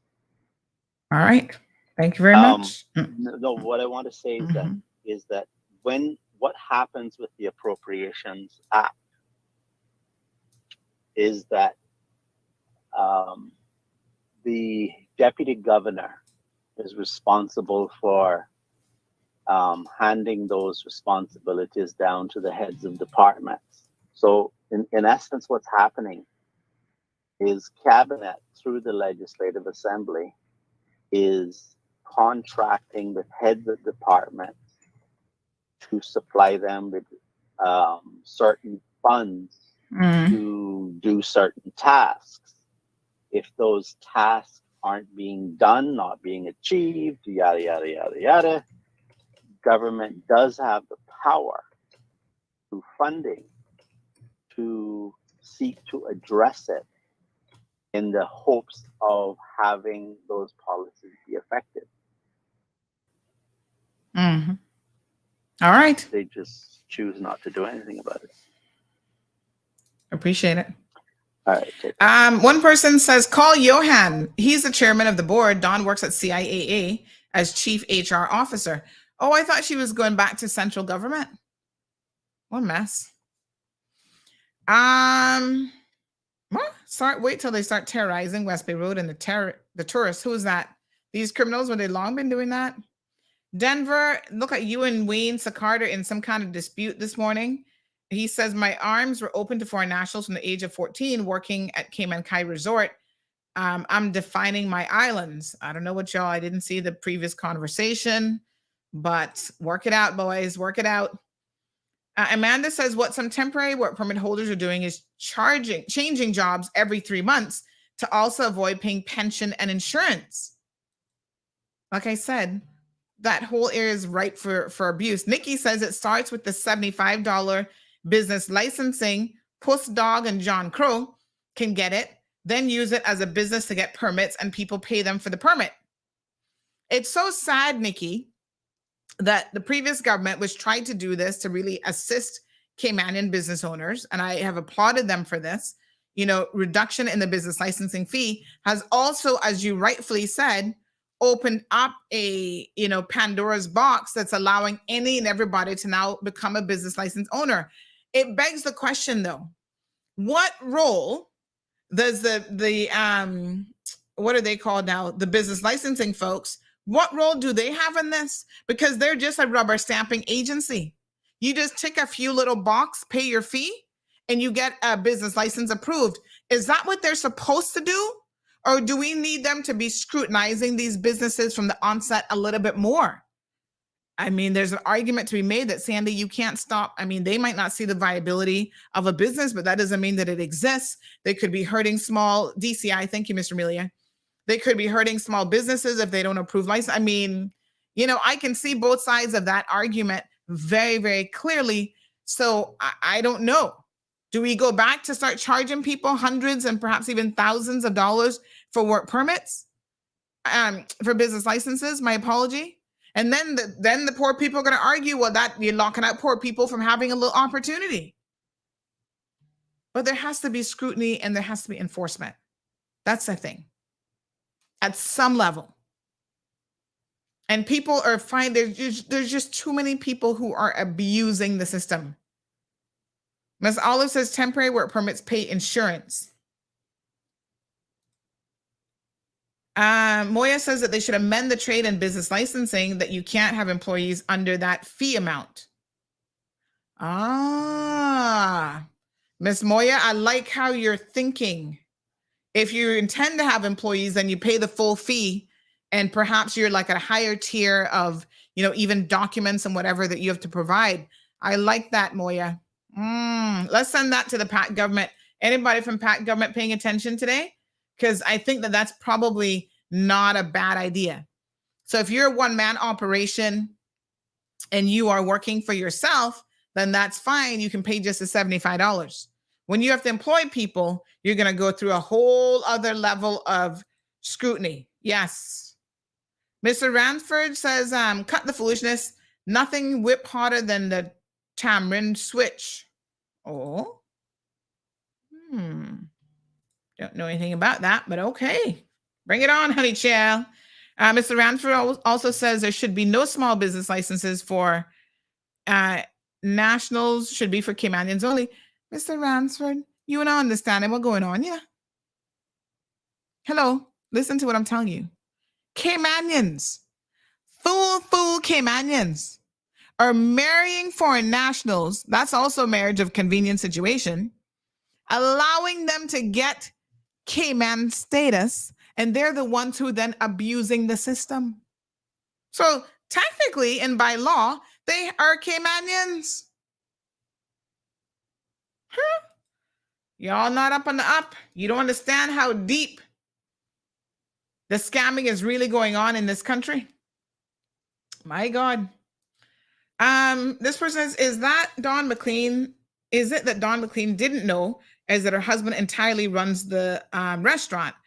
Would there be a conflict of interest if she was voting on matters relating to her or Boots' business? I'm sure she doesn't. They would not be subjected to the board that she's on because that's for larger companies. So I don't foresee any conflict of interest there. Somebody says, wasn't Odell on the Port Authority board? This marriage thing happens in Canada, the USA, and the UK. Not just happening in Cayman. What is needed is a strategic enforcement of the immigration law. What a mess. Okay, someone says some of these police can't write a statement and lazy and do nothing. A friend of mine found someone breaking into a tourist car on the beach years ago and grabbed him up, put him in the car too. Police took him to the police station in West Bay and handed him over to the police, and the police made him get away. They deserve a beating sometimes themselves. Oh, sorry. Some of them so lazy they can't beat themselves out of a wet paper bag. Lord Jesus. Remember that the temp work permit came off the table once they pulled the deputy premier post from Saunders. It was Saunders that wanted it to be done to have temporary be only for the temp positions, not become long-term. Well, to be fair, it wasn't Saunders. It was the workers at WORC who said that it needed to be done. And it was something while he was there that was going to happen. And then I think Premier, well, I guess that would be John. John took it over, and that has gone by the wayside.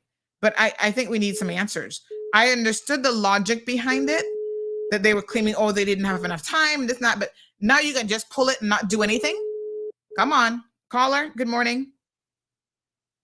Oh, somebody calling me but got me on hold. Morning, caller.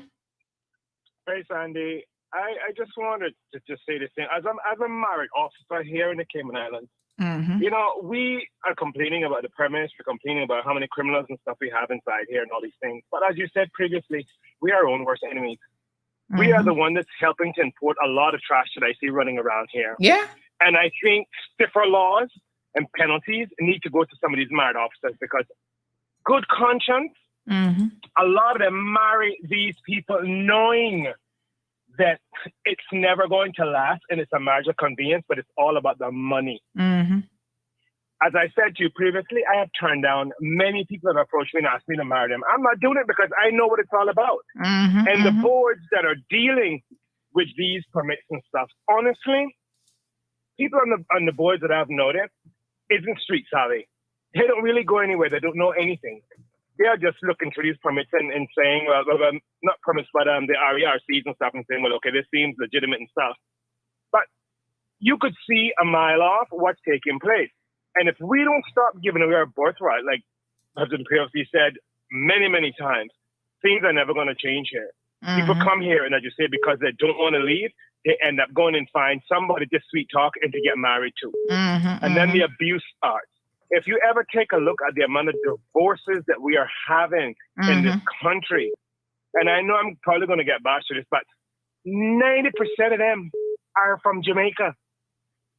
And it's a shame to know that our own people cannot grasp what's going on. And a lot of it is to do with the low self-esteem. They know who to target, what buttons to push, and basically how to get around these young ladies. We need to wake up and start doing the right things. Otherwise, we are going to find ourselves in problems. Because as you hold on. Not going to find ourselves. We are in problems. We are in problems. It's just ridiculous when you sit down and listen to all of this, you know, and because the marriage officers and the people that are deemed to marry people cannot be held, you know, I can't say can't be held accountable because they can be fined, but their licenses under the law cannot be taken away. That needs to be changed.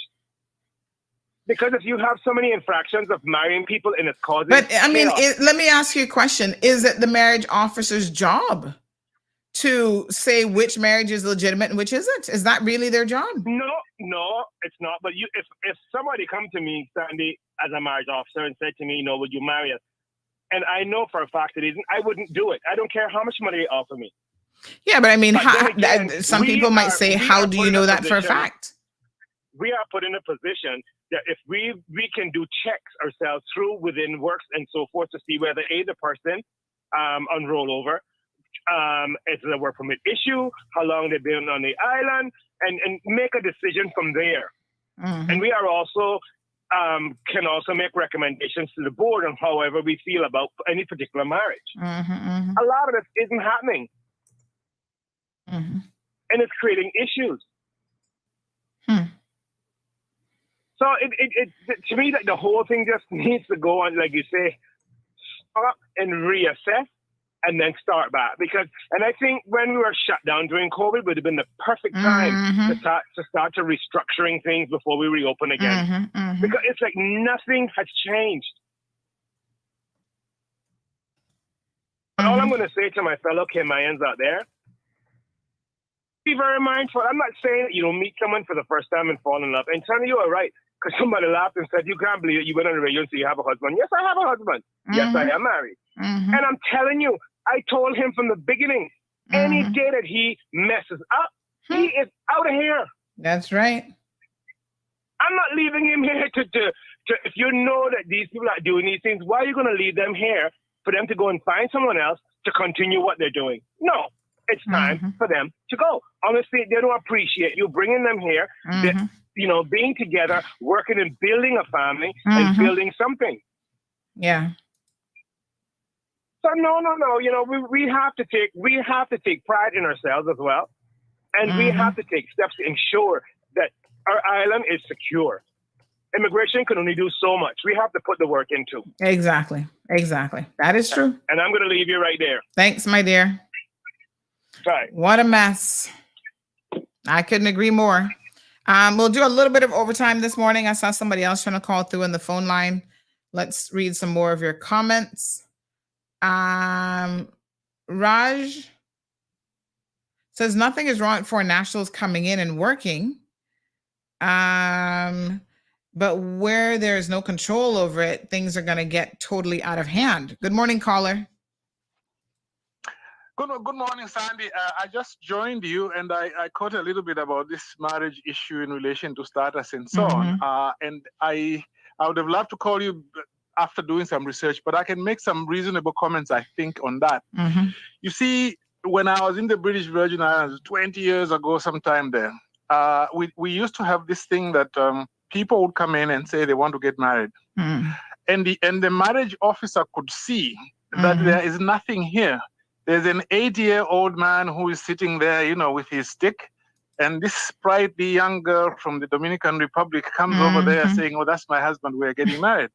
And then the marriage officers would say, "Look, we know this is not a genuine marriage, but we don't have anything in the law which allows us to say we don't think it's genuine, because if they present the right papers, you know, the age and the other things, all those form of things, when they present them, if they are not in order, yes, we can say, well, this certificate maybe is not an original, a divorce certificate is not original. We can deal with those kinds of things and refuse to marry them on those bases.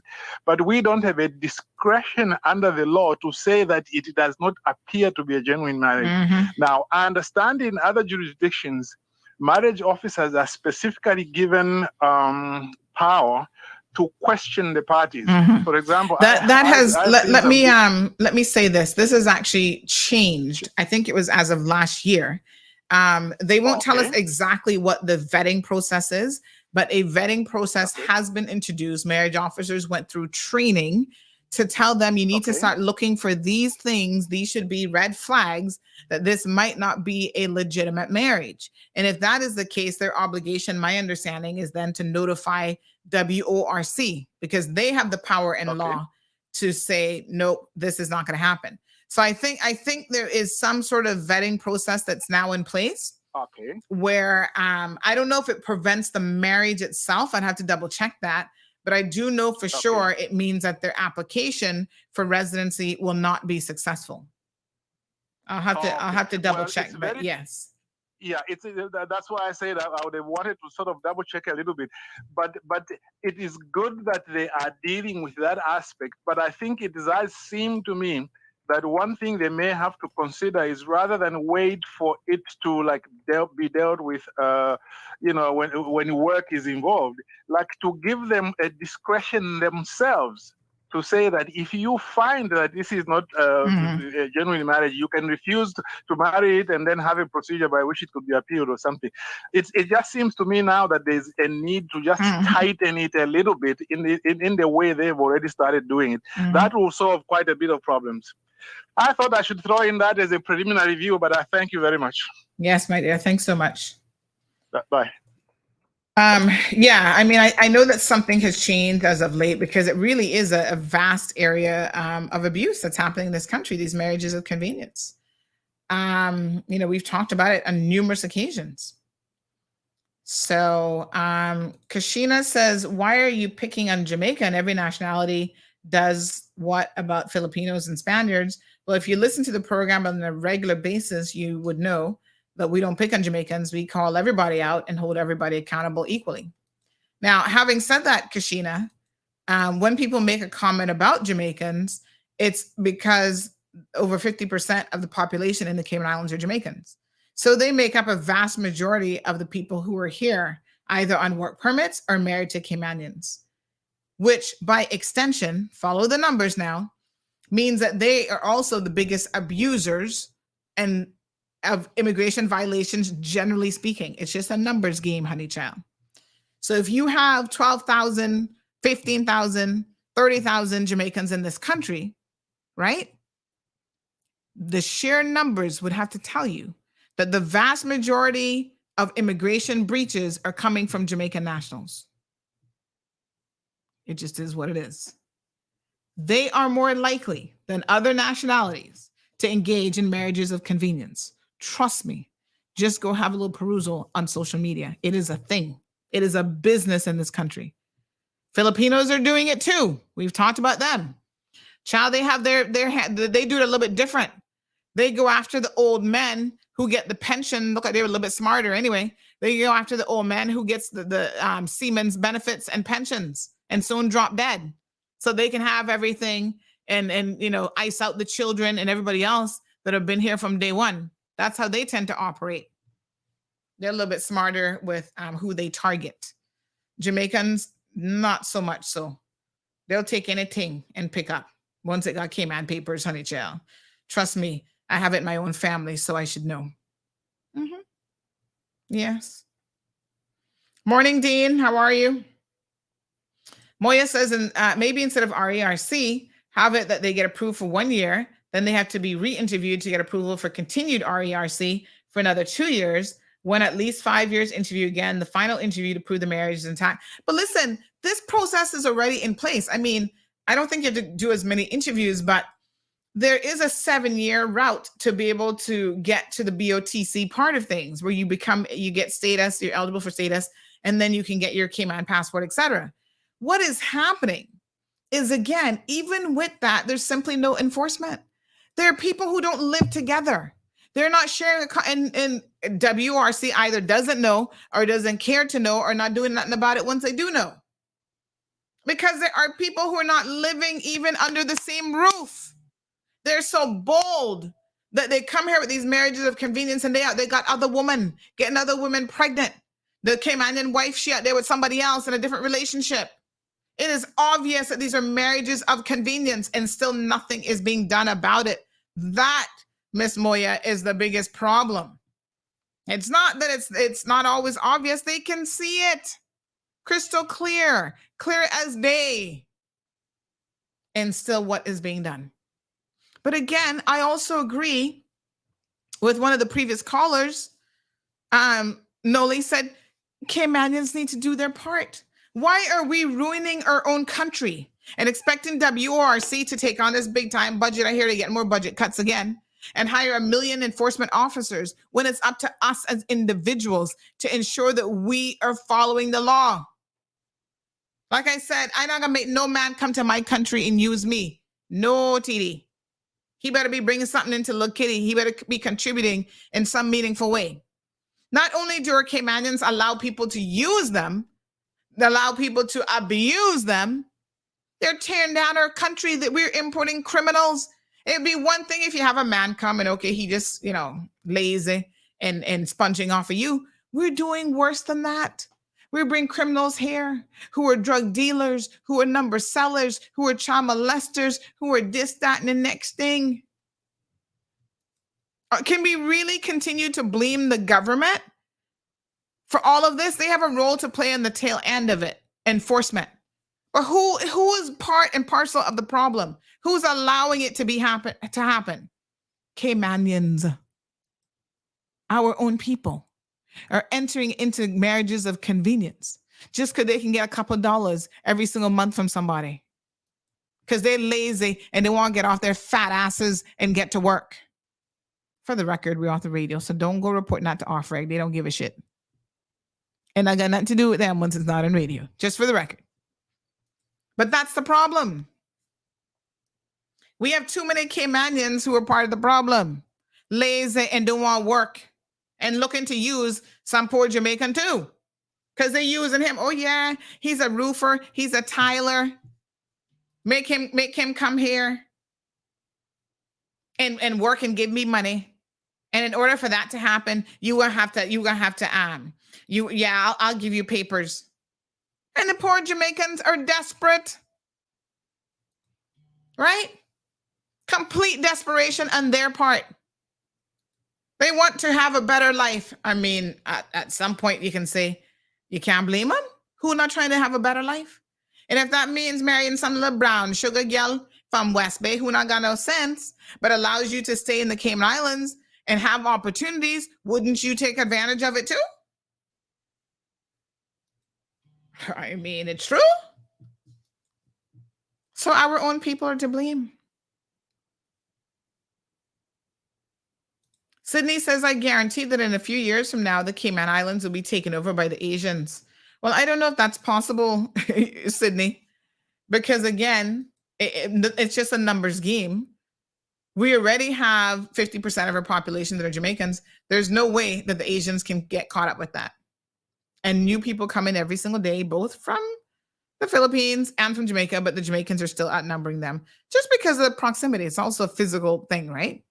And our long historical connections also makes it easier for people from Jamaica to come here. We share a lot of things in common cultures and stuff, Caribbean people.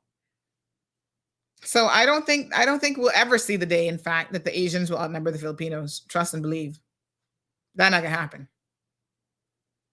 Listen, Caymanians are going to enter into marriages of convenience with Jamaicans, or sometimes even real marriages. And a lot of those people would never fall in love with an Asian person because that's just not their cup of tea. I'm just saying, it is what it is. But at the end of the day, does it really matter who we're allowing to come here and take advantage of our country? Is it going to make a difference in the end? If it's a Jamaican, if it's a Filipino, if it's a Dominican, if it's a Cuban, if it's an American, if it's a Brit, the end result is going to be the same. Paradise lost.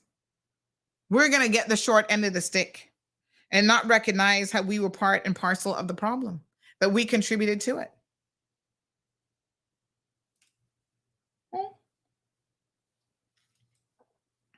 Caymanians have an amazing melting pot in this country. Over, I think, must be 140 nationalities by now. And there's a lot to be said for that, and that we live in such a cohesive manner. And I'm not a person who ever pushes this narrative of, oh, anti-foreign this or anti-foreign that. Absolutely not. But I think we need to be pro-Caymanians, and we need to make better decisions that are in our best interests. You can fall in love and marry anybody on the planet you want. I don't give two shits what they look like or who they are, as long as they're a consenting adult. Okay? If you love Asian women, because you know a lot of Caymanian men, that's what they want, because they want people who are more on the subservient side, who want to cook and make them feel special. They got to rub your big toe despite it being ugly. Whatever the situation is, that's your cup of tea. I'm not here to argue with you on that front. What I'm here to say is two things. Number one, let's at least make sure it's a legitimate relationship and you actually care for the person, and hopefully the person cares for you, because most of them don't really, but they can still marry you for the benefits. Number two, right? Even if the person comes here and they say, okay, I want a better life for myself. A Caymanian is more attractive because they're going to offer me that. They're going to offer me a nice country to remain in, you know, still low crime, the dollar value is high, blah, blah, blah. I'm going to make it work. Okay, that's between you and the person. What I don't want happening is this person becoming a criminal. Like the guy in Northside that we were highlighting the other day with the Filipino woman. She's hoodwinking her own Filipinos and taking money from them, bringing people here in temporary work permits, hoodwinking the WORC system, already been convicted of fraudulent documents, bringing her mother on the aunt's passport, all this kind of stuff. And that's who we want to remain in this country? That's when I say no. You pick up your little Caymanian foo-foo self and go to the Philippines with her, and the two of you can live over there. Make that your home of choice. Caller, good morning.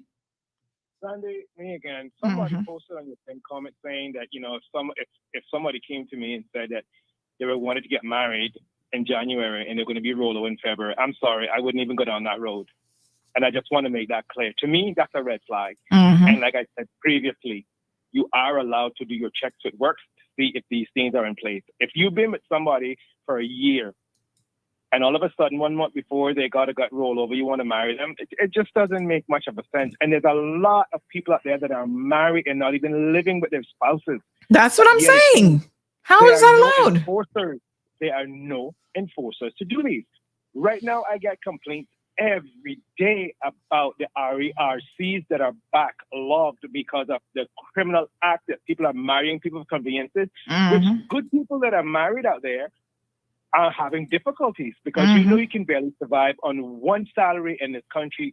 And when you have to do for a spouse for a year and hold down a household and put your kids in school and maintain your It's a lot. It is hard. It's a lot. And it's Listen, it's hard being single out here in these streets, honey child, and trying to pay your bills. I can see why people think marriage is you know, maybe the golden egg, or that's going to help to have two incomes coming in to pay your bills. I can see why people are tempted by it, but y'all need to be looking at the full picture. And like I said, for me, the biggest issue is when people, you know, are allowing people to come here and be in relationships with them and have no regard for laws. That can't work. We can't, and it's creating issues, and it's creating issues across the board. And like I said before, we need to be more smarter. No, I have a question for you. Yes. We have another caller. Yes, ma'am. For example, if someone leaves, say, coming up for rollover time, they receive the letter, they call or whatever, they leave on rollover, right? Yet they come back on a tourist visa and get married a week later. Isn't there, well, I guess the question for everybody, including work, is how is it, what system do they use that they can't see that the person recently left on rollover and is currently back on a tourist visa, now is putting in for papers because they got married a week later? What system is our government using? One, two, how you would know that? Do you go out there when you put the ban and say, you know, oh no, I'm not sorry, I can't accept your $250 or $300 because I noticed that you went out on a rollover. Now you came out to a visa and you're getting married. How legit is this marriage? We, as a married officer, ma'am, we have contact with work. We are allowed to email and ask questions about the person, whether they rolled over and went home, when they come back on a visa, and all these different things. We can get access to that information as a married officer. And I think the married officers need to scrutinize these things more. It's not all about the money, ma'am. It's about making sure that the right person is getting married. You said it. It's not all about the money, but not all marriage officers will have those same beliefs as you. You got married officers that really doesn't care, right? Exactly. So exactly, ma'am. One time ago when you were getting married, yes, the compass doesn't exist anymore, or it exists, but limited pages. Your ban was in the compass. It was in the courthouse. Is that something that is still in place? It's still, No, they have to put bans up at a physical place for what's the duration in law? Is it 2 weeks or something? So they put it, they list it, and there's certain places, but it's not necessarily in a newspaper anymore. But nobody cares about that, Sandra. Nobody even worries about him. So I don't think. No. The ban is very important because back in the days, a ban, the purpose of the ban was for it to be published to the public because it gave the public the chance to say or write in letters. But I think that most people aren't even doing that anymore. That's the problem. But you cannot do it anymore. You didn't have MP Kenneth Bryan said that you can't go off of 1 or 2 or 3 letters or something like that a couple of shows back. Like you can't put a number or a time on love. But I can tell you what, you can't tell me that you can meet somebody today when you just got a relationship 3 months ago and get married a month later with a well, you guys see some of them on social media? And they be posting it like it no big deal, big time marriage proposal and all kind of stuff. And I mean, as many husbands and wives as they be going through, I got wonder. I know, I see it there.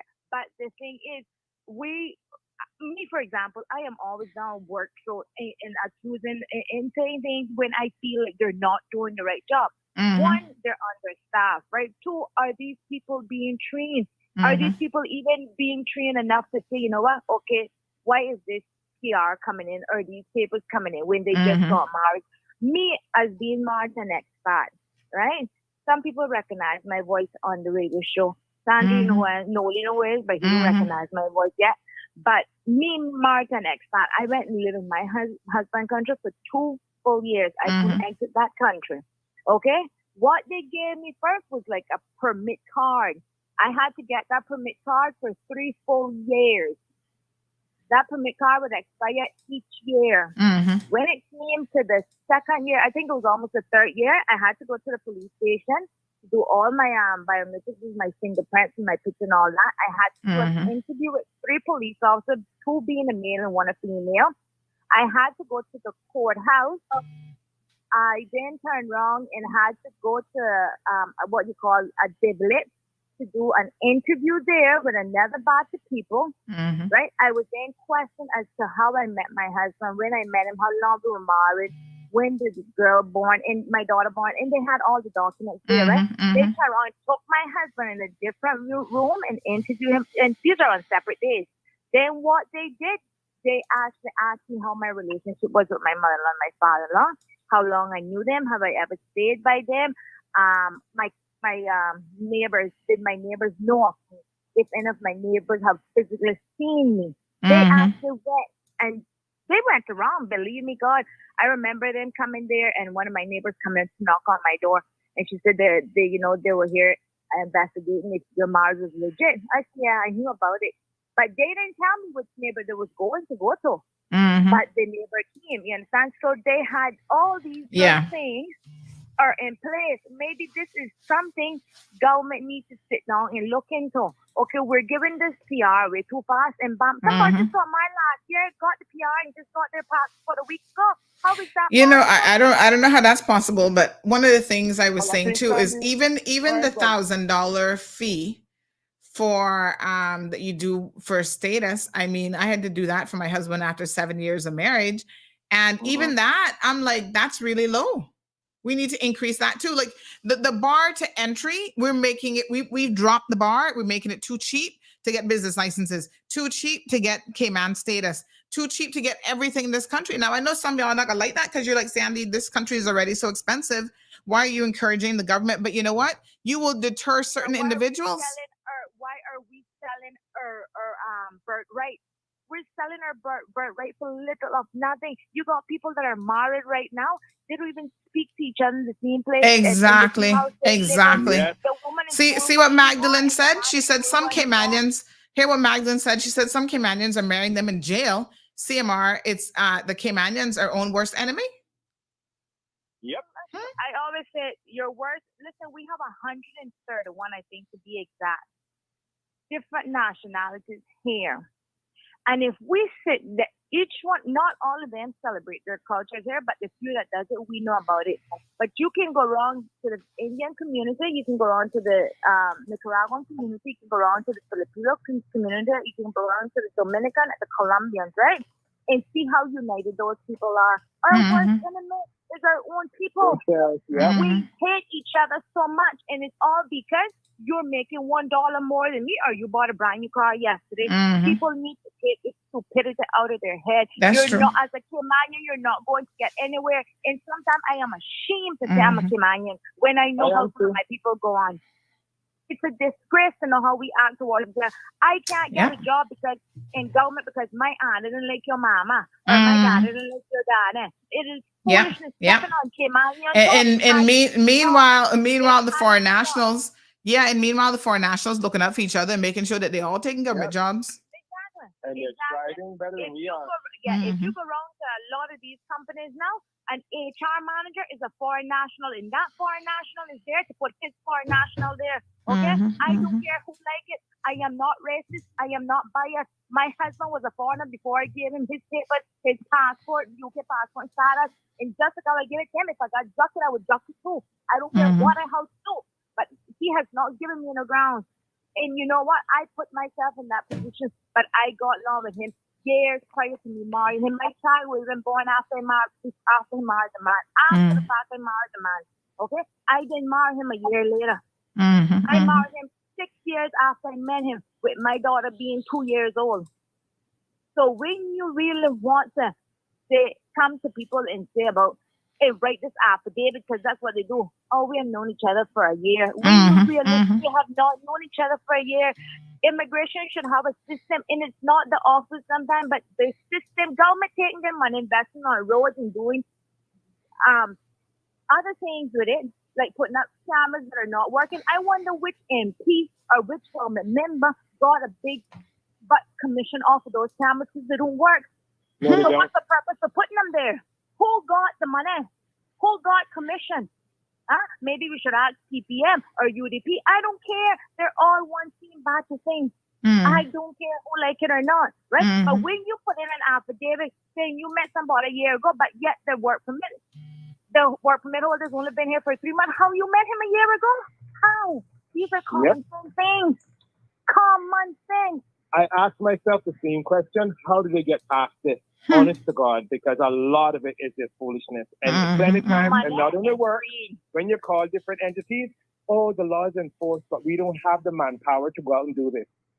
That is just telling people it's okay to do this because chances are immigration ain't got nobody there that can come out and see anything. How many times the immigration went out there and says, okay, this person been married 3 years, I don't know, do a random check to see if they're still living together after 6 months or call them in or whatever. You should do that because they have no idea. And the people on the boards that are approving these things are not street smarts like me and you that's out there. Well, I mean, apparently some of the people on the board not following the law either.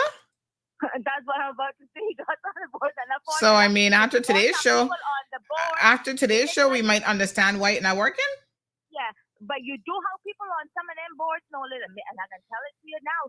You do have some of them people on those boards that know what's going on, but they're not going to open their mouth because them themselves is committing adultery, some kind of dirty act. Okay? I don't care what nobody says. I don't care. It's right in the whole system. But nobody, not one man, not one MP, not one government official has called in this radio station this morning to say anything about the government. I'll tell you why? Because he or she is afraid that they get called on something they did. You ain't lying there. Talk. Yes, girl. Speak it. Speak it. That's true. That's true. But they can find time to support other foolishness when they're ready, though. When it comes to Chelsea and Rankin, there's a gentleman by the last name Bush. I can't remember his name. Elton Cook, Gina Lewis. I know Bruce Smith, Mr. Bruce Smith. I know them people work hard. Okay? Yeah, somebody say hit that kaboom button again. Hold on, girl. Hold on. Yes, sir. Take that. I think she's director or something like that. Her name is Sean Peredew or Shian Peredew. Let me tell you something. On the email, those people are called those people, and they will hear back from those people. It may not happen when you want it, but they will have an answer to your question. It just takes time. And those 5 or 6 people that I mean, though, they can't fulfill and do all the duties of this island that needs to be done. So I would advise government take their resources and put it where it's needed. Put it where it's needed. And we need more CBC's officers. We need officers if we even want to start them. Well, I hear they're about to get their budget. I hear they're getting their budget cut again, child. That they tell them to you can imagine. I put them up at test one day and say, you know what? I want an MP or a rich person in this little island to give their salary up for 1 month to a middle class person or a poor person or a single mother or single father. Not one of them would do it. They will not do it. Okay? Because they don't know what it is to have the hard feeling to be out there. They do not know. And they have the audacity to say they're there for the people when they don't even answer your call. Not even their secretary wants to answer your call or even email you back. So you know the problem with this, my love? Lord Next Jesus. election, the lie is going to come out. And we again are the fools and the stupid jackasses that are going to listen to it and re-elect and put them back in, and it's going to be the same foolishness. That's right. We get the government that we elect, and we get the government that we deserve. Why? Because Christmas time is coming around. Where it always happens, you know, MP that give you chicken and turkey or ham, which I don't want, and you don't give me nothing. I don't want nothing. And then you got one that and but you know the people get insulted. The people get insulted when they're not offered. I've heard people say, "Well, it's not that I need it, you know, but they could have at least asked." I was like, "You think I give a fuck about?" $15,000 were given to Catherine for West Bay when after we had a bad time for Tree to clean up and whatever have you. This girl came around to my friends that I got living in West Bay and almost tear their door down during the election. And I can honestly sit here at my hand on my heart and tell you, since she got in, she has never been back around to them. Hold on, honey child. Hold on. That needs a double. Kaboom. Right? My friend had a tree broke down in her yard.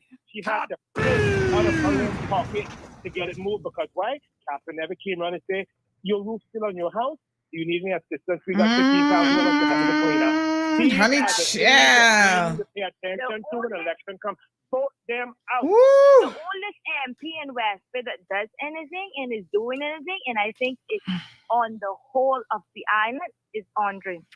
MP Andre, no other MP. You don't see or hear from no other. Child, somebody listen to me, girl. Hey, hello. Some of the bombs dropping around here. I'm having to dodge the kabooms. You tell them, honey child. They all need to fucking go out of West Bay. Andre, we gonna leave you there. But the rest, sweep them out, Caymanians. Sweep them out. They need to go. Yes. Oh my God. Some truth bombs said today. In my office, you reach me on my cell phone. Okay? That's right. How to do that? You don't have it for. Brian, I sent him emails. I WhatsApp him on Matters. Oh, Jesus. And over a year and more, not even I'll get back to you. Nothing. right? So this is the things that we are talking about here. Yet they have these big meetings and all the foolishness. They had the big meeting of him and Sabrina had a meeting up in the town hall about the police issues and the crime here. It's just a pile of rubbish. And when it's going to stop? Yet Well, again, to be fair to Sabrina one. now, to be fair to Sabrina, she's running a well-oiled ship. Her people contact you, they get in contact with you, they can return messages, return phone calls. Some of the rest of them, I don't know what the hell they're doing. But I tell you what, West Bay need a complete remodel. Like Andre, y'all can keep Andre, but the rest of them gotta go, honey child. Woo! No, sir. Here comes another kaboom. I gotta get out of the way. Boom! Oh my God! All the kabooms dropping. I'm like, shit. Targeting the older people that Mr. Eugene has because she know if she get them on her side, she'll get reelected. So what about the rest of the people? Perla says that's why I'm not voting. Voting means the same crap unfixed. Girl, you go out there and vote. There has to be somebody that's worth voting for, because when you don't vote, the same donkeys get back in. This is what I talk about. Your own people sell you out because her commission that she formed. Personally, I don't know her, and I have no interest in knowing her. Right? Who this is now? You saying? MP Catherine. Oh, okay, I okay. don't know her personally, and I have no interest because I don't think I have to go and need to know who you is. You should come to me. You want my vote. You understand me? But some of her members on her commission are people that were behind Mr. Eugene for donkey years. Yeah, but then I got no loyalty. Let's be honest. I mean, if we can talk about politics, let's be very, very clear. There's no loyalty amongst politicians, just like there's no loyalty amongst thieves. There's no loyalty amongst politicians, and there's no loyalty amongst these people who support the politicians either. So you should know that already. Talk about this. I went and spoke to some of the people at the craft market the other day, and I said to them, listen, guys, this new proposed place that Kenneth is planning on building to put the craft market at. So have you all really sat down and look at that picture and take the gist of what's going to happen here? You guys are here on cruise ship days, and some of you barely even make $100 US working here. How are you going to afford to pay for a booth in this new place that's coming up here? Have you all sat down and thought about that? Yet again, people are going to come in, rent those places and develop it, and the Caymanians are going to be pushed out because they cannot afford it. It's all about the money. It's crazy. I saw an advertisement on TV. Land in Cayman now with $80,000 a lot. They don't care who they have to railroad to get investors in here. They don't look at the fact of how we are suffering and what's happening with us living here. So I hope when election comes around, we open up our eyes. Well, I tell you one thing. Noelle and our caller, our next female caller, she hasn't identified herself, so I'm not going to call her voice. Let me tell you something. The last election was a game changer in this country. We gave a lot of these guys an opportunity and a chance, and some of them have definitely disappointed, and they don't need to go back in. But one thing for sure, from the perspective of media and coverage, things can be different in this country as long as I'm here. That's why I'm not going nowhere if I can help it. CMR is going to hold these bitches accountable one way or the other. I got to be airing all their dirt for the Cayman Islands to know. Oh, yeah, y'all need to know what you're voting in.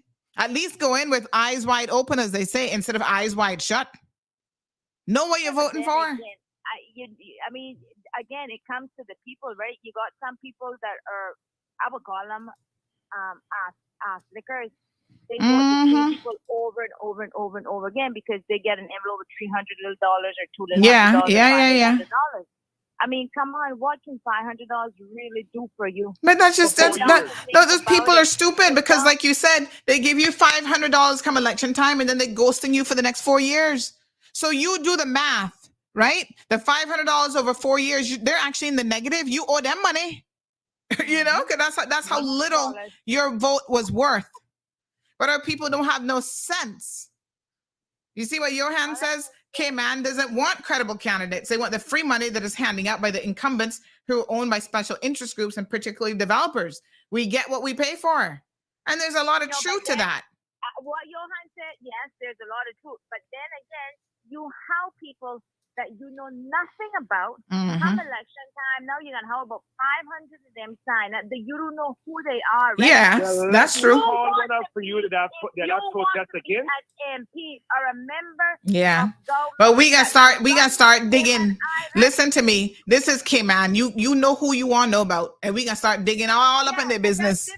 Yeah, but what I'm saying, you don't wait till the last minute to come and try to run. That's true too. People, when you had 4 years or 8 years together doing community service, it's the same thing with the PR right now. You have people running to the Humane Society, walking dogs for 2 days or 1 month for points on the PR. That point system has to be abolished. It has to be abolished. There's other rules you can follow. You have a lot of on that note, we need a rule with us. Points and ideas of how to make this work. You do not how to go by what one person is saying. You don't have to follow another country's rules. You can get your point, make your presentation, put it to the government, and get it passed. Easy that. Abolish the point system. The point system is not working for us. I can go to walk the damn dog. I can go But do the thing is, we don't give letters out anymore unless you have volunteered with us for 2 years. Just 1 month you get a letter, doesn't work anymore. But people are using What about others? That's your organization. What about other organizations? Everybody runs to the Humane Society. Why? Because, I know Tommy. I know Melissa. I know John. They're all one. They all come from the same block. Right? Yeah. Not being racist again. If you're white, you're going to know every white person. White people stick with white people. They give white people jobs. The little black person can stay on the side. I think people need to open their eyes and realize what is really going on. Or it's either they're just illiterate or stupidly dumb. So I have a question for you. They're listening to the conversation this morning, and they say they're hearing that you're going to be the campaign manager for a particular person who's sitting running in Prospect. Are you going to be anybody's campaign manager? Who's running in Prospect? If I'll tell you off air, but a young lady who's close to you, they say you're supposed to be her campaign manager. So the question really is, are you going to be anybody's campaign manager that you know about? I not be nobody campaign manager. Me be campaign manager. Listen to me, they don't have the money and the time for me. You understand me? Because I can tell you how it go. If you want me to be your campaign manager, you better come like an open book. Because if I know the truth about you and it is dirty secret, I can let it out too. Because this is the problem. We all have this Barbie house or doll house or this glass house and think it like can crumble. That too will crumble. There's a lot of females that I hear about the place that want to run, but they better start sitting down because it's not gonna be nice. That's all I can take them. I remember when Perdina were running. Twice now she run, right? And I couldn't understand. When she didn't get in the first time, she disappeared off the face of the earth. Lord Jesus. Then she came back again and she ran, and me and her had head to head because I put everything out there about her because I think that would be the biggest mistake this island could ever make. You think we got bad in now? Try that. Lord have mercy. What has she done? Y'all getting hot and it's not even election time yet. You got to save it for election time, man. Nothing that girl done. Nothing. Now it's rumors running around, and as she did her sister Judy Penn running. I hope to God not, because she better save her money. Oh shit. Well, I listen, then I run until they put up that $1,000, and that's another thing they need to increase. Leave these jackasses by the wayside and make that at least $5,000 to run for public office. That's why we lowballing with too many fool people. But anyway, what a heat. Don't worry, election time not reached yet. We got lots of time for that, folks. So, wow. On Sunday, they can have a panel where 5 or 6 people can sit and have a huge conversation. Don't worry, we'll be here. On the wood light. Somebody said it should be $10,000 to run. Yes, sir. One more call. Let's end it. We've got another caller. Caller, good morning and welcome to the program. Yes, sir. Hot mess. I tell you what. Yes, sir. You have the other 2 individuals on the phone with man, they're still there. Go on. Talk the things. All right. I want to ask Tuana and you, Sandra, this question. Do you individually believe that the position of premier of the Cayman Islands, if that is a position which is actually necessary in a real democracy. But however, do you believe that the position of premier should be and has to be a position which is chosen by directly by the electorate to the exclusion of anybody else? And I do mean those who are elected members of. Well, you see, the problem is the way our system. One sec, please. One sec. And I ask this question because we see this repeated cycle of what is termed as horse trading, where the self-interests of elected members of parliament are put above from before any sitting has even happened. From before a single sitting has happened, their own interests, their own lust for power, their own greed-induced tendencies, which are naturally occurring within humanity, that's true, are put forward before the well-being of the country. So I will. Yes. I definitely see the I see your point, caller, for sure, and I agree with you. But I think the problem is the way that our voting system works. You don't know who gonna be getting in, so you could be voting for someone who is like, yeah, I want this person as premier, and they don't even get elected. Okay. So if you want to run for a position of premier, then you state your intended purposes from the outset. Now, I know what if you get elected is going to be as it pertains to our subjugation to the Westminster system of parliamentary democracy. That is the major stumbling block that is in place in order for us to improve the level of governmental administration which we have here in the Cayman Islands.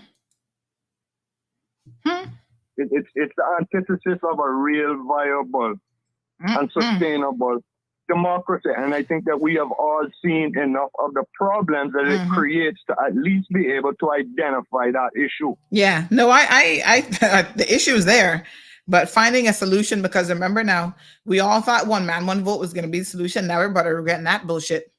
So, sometimes you end up putting yourself in a worse situation.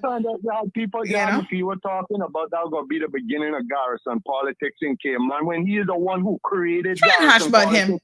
Try and listen. Don't get listen. You don't want me cuss today. Don't get me started on that donkey McKeever Bush. Yesterday he was over on the radio. Radio Cayman talking about, oh, we need to do this and do that with CUC and put them under oversight. You need oversight for your damn self, McKeever, with your lying, cheating, abusing self. You need oversight. But you see, this is what he does. This is what keeps the people stupid. He know right now everybody feeling the pinch of those CUC bills. He gonna jump up and, oh, this gonna be an issue. You've been in there for 40 fucking years. You've had more than opportunity, if you thought CUC was a problem, to do something about them. And by the way, as these things go, CUC comes under a lot of regulation under off-reg, for the record. But if you wanted a solution, why are you waiting now when you claim you're not going to run again, you're going to retire, to come up with a solution for? It's all smoke screens and mirrors, and the voters need to stop being so stupid. Right? Y'all sit back and listen to this man bring this fool thing to the table. Oh, yeah, look, McKeever care about us, you know, because he's saying this and that about CUC. No, he doesn't. He doesn't care one iota about you all. Not one iota. Y'all need to get it together.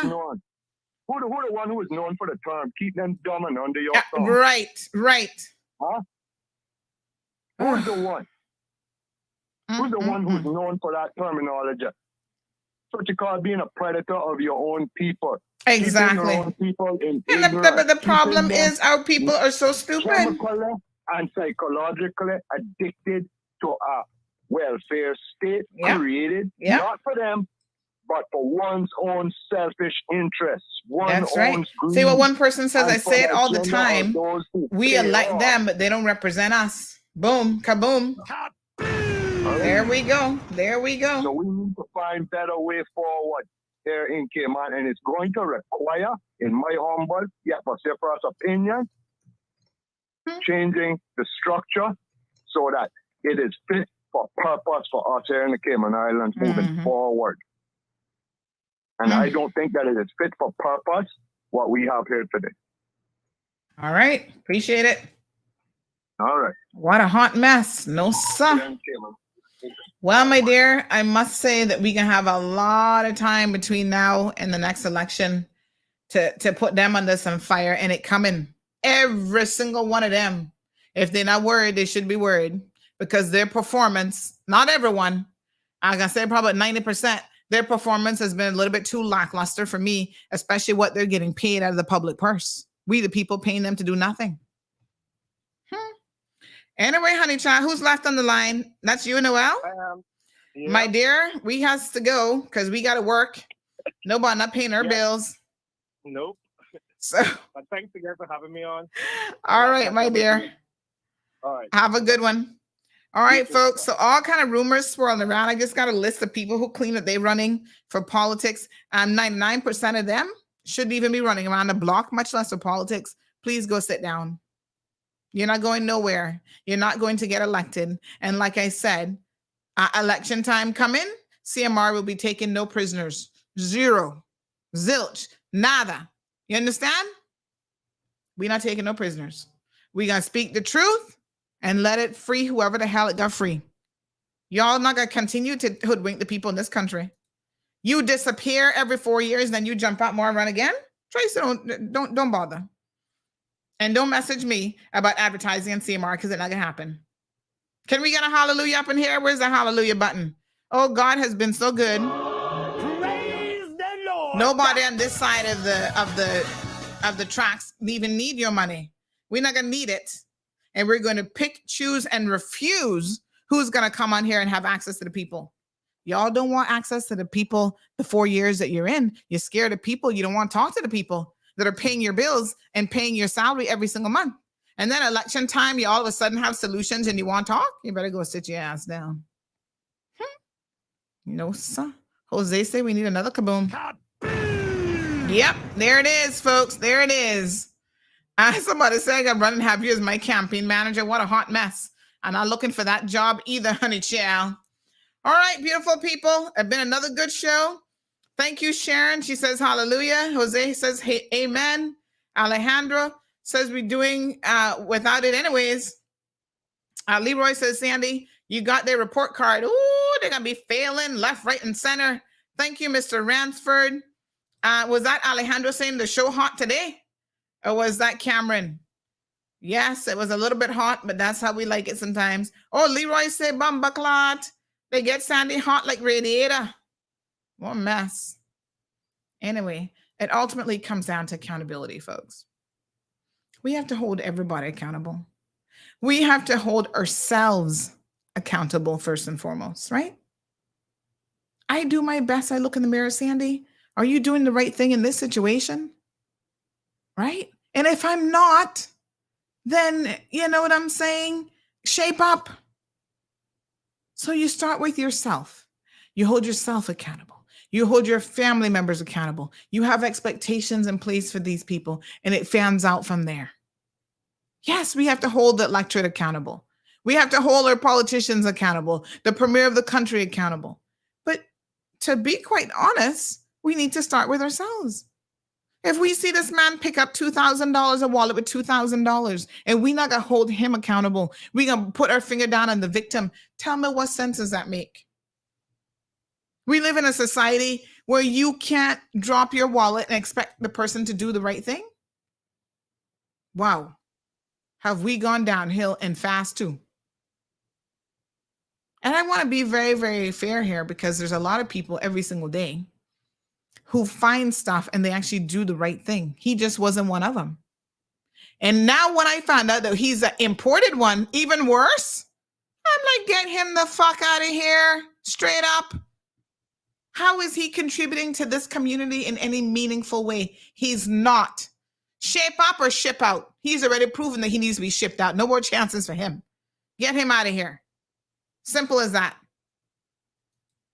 Should we call this man over at the shipping place? By the way, speaking of shipping, hold on. What the name of the place is again? Ship to Cayman. Shall we give him a call this morning? Well, we already fired up, so why not? Hold on now. Let's see. Let's call him. See what he got to say for himself, but how he treating Miss Debbie. I hope he knows she not the one. You can mess with some Caymanians, but you're not gonna mess with all of us because some of us not got no damn sense, and we gonna fix you. Thank you for calling Ship to Look here, Cayman. they're not For even answering the Caymanians, phone. it's shipping. Did you know that you can check your shipment status with us 24 hours a day? Me no business with 7 that. days Just a week. answer the blood Or clot visit your phone. account portal at shiptocayman.com.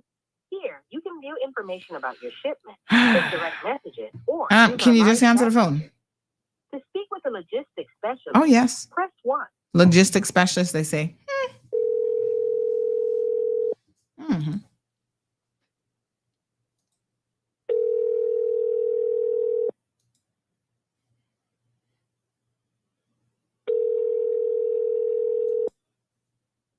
Good afternoon, Ship to Cayman. Yes. Hi. Good afternoon. Is this Mr. Clive? No, this is Sean. Sean, is Mr. Clive available? No, this is actually the Florida office. Mr. Clive is in the Cayman branch. Okay. How do we reach the Cayman branch? Because we're calling a Cayman number.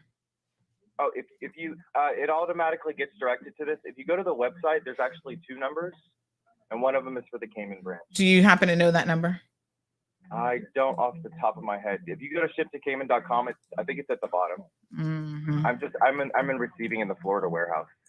Oh, okay. So this one automatically reroutes to me because usually I can field most answers. Mm-hmm. Do you know what the process is for? Because this is the only number that I'm seeing on your website for the Cayman branch, the 746 number that I called. So I'm a little bit confused by that. I do see your 954 number, but I'm actually calling the Cayman number and getting you. So I don't see any other number on there. But can you tell me what your procedure is if someone was charged duty and they shouldn't have been, like it's a duty-free item?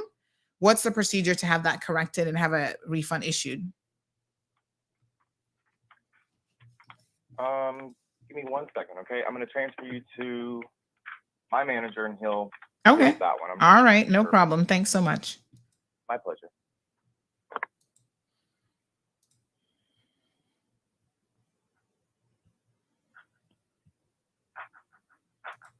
Marshall says more like a crooked specialist.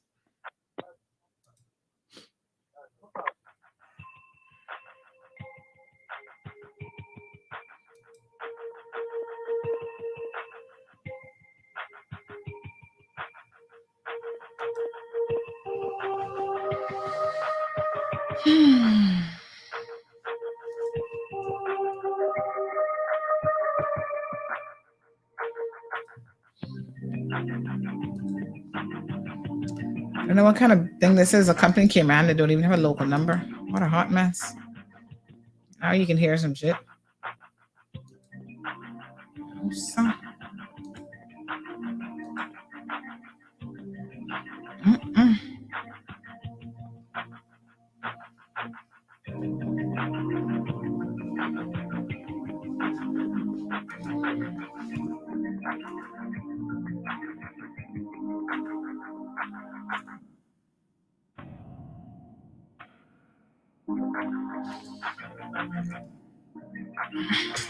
I wonder how long I'll be on hold for now.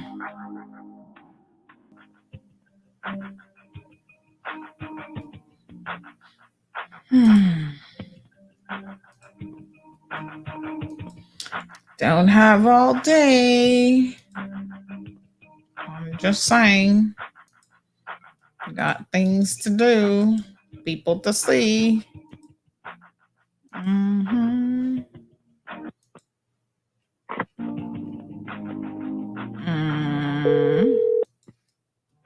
Anthony speaking. How can I help? Hi, Anthony. Mm-hmm. Yes, good morning. Sandra here, calling from the Cayman Islands. How are you? I'm doing great. How can I help? I'm trying to figure out what's the procedure for someone getting, they brought in an item and it was supposed to be duty free. And I guess somebody missed the boat on that it wasn't duty free. They would charge duty on it. How do they go about getting a refund? Okay, normally in a case like that, it would be the package was shipped, cleared customs, delivered to the client. So that's pretty much that account was closed off.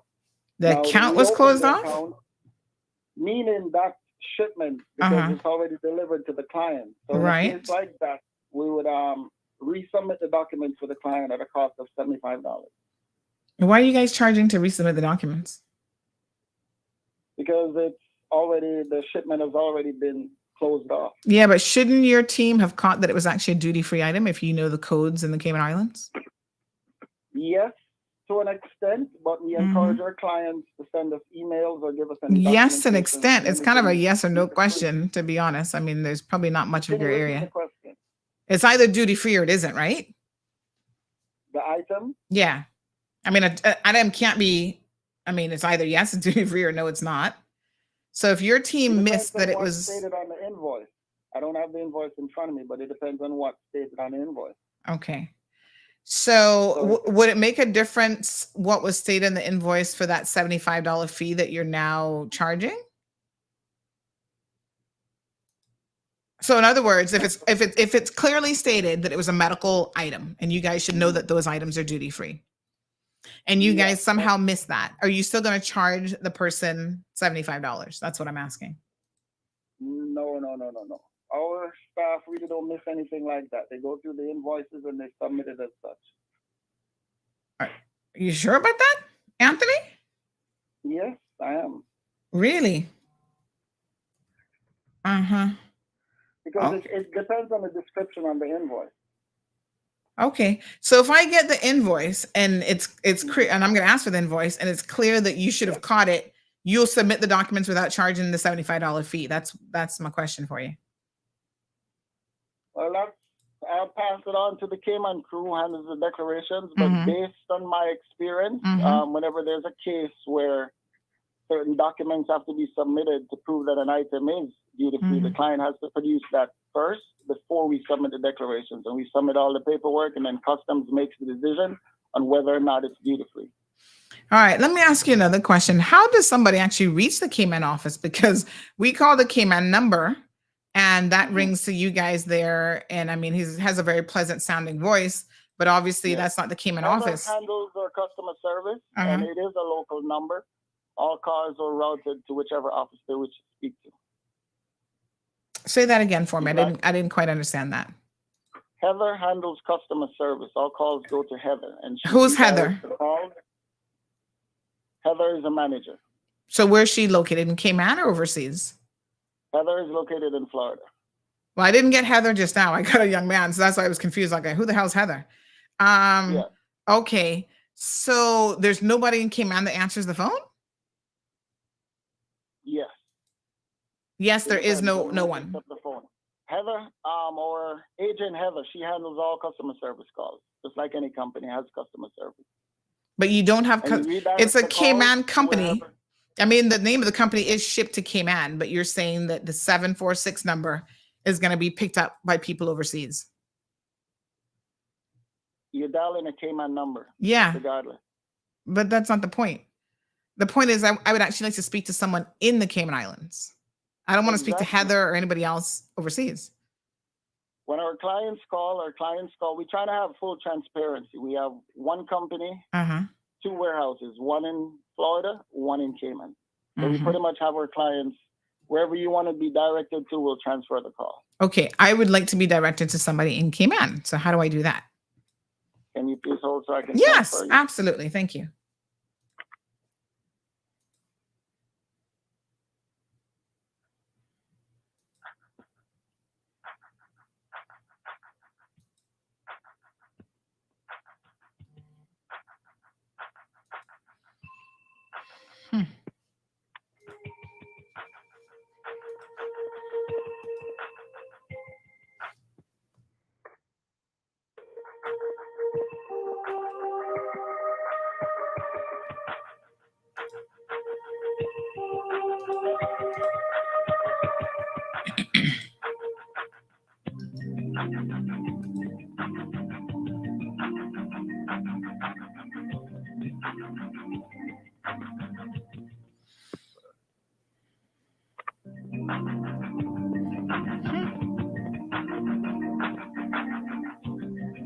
Hotness.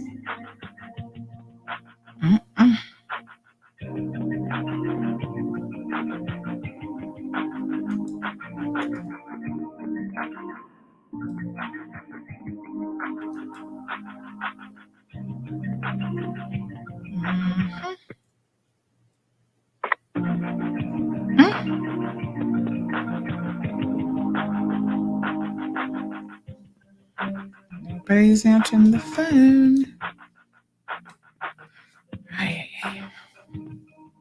That's...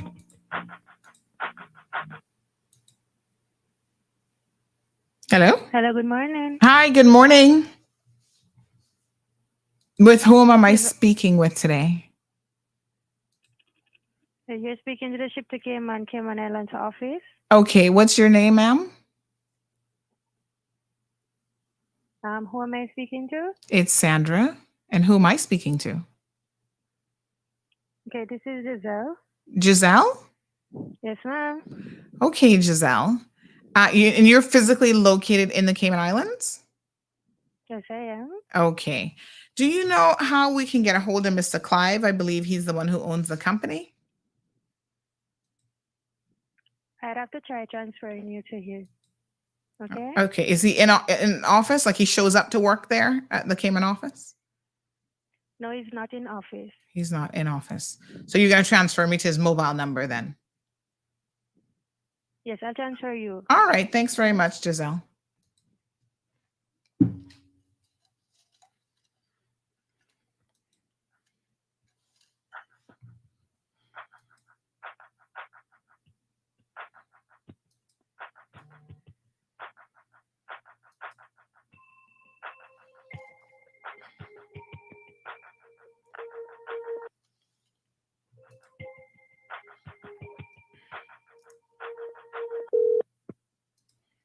How can I help?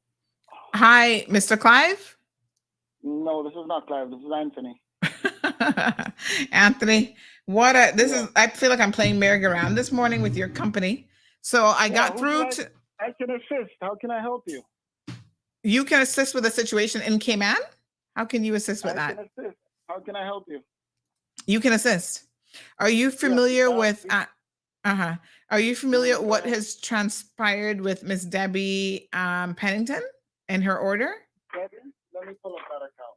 Can you spell the name? Debbie. Debbie. What's the last name? I think she might be Pennington Ebanks. Pennington. No, we don't have that account. Mm-hmm. What's the problem? Hold on. I'm going to give you some information here because I have some correspondence. How about, let's see. I mean, it's hard to see exactly who she was dealing with because you guys don't put names on your emails or anything like that. It just says always a pleasure. We have an account. If a client has an issue, they should have an account with us. Mm-hmm. So I just made a okay, let me see if I can get you the account number.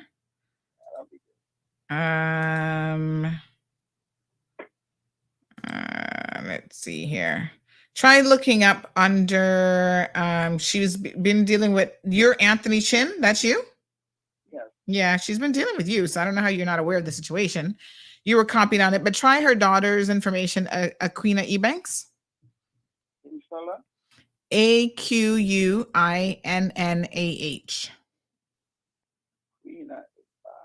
Okay, I know that. Yeah. Mm-hmm. Okay. So you're aware of this situation?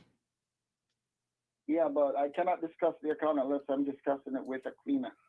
Oh, hold on. We can get her on the phone. That's not a problem. You hold on to your pretty little head there, sir.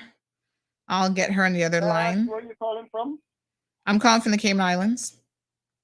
Okay. Mm-hmm.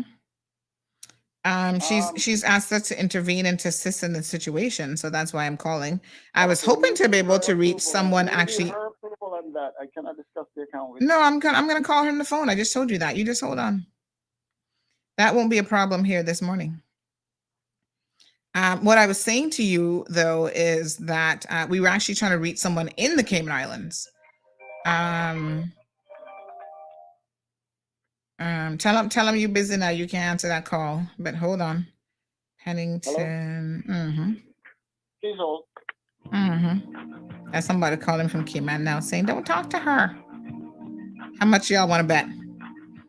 Can't come out with a different story now.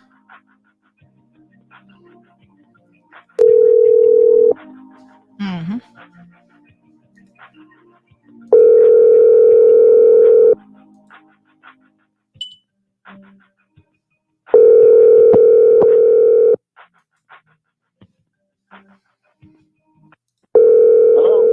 Yes, sir.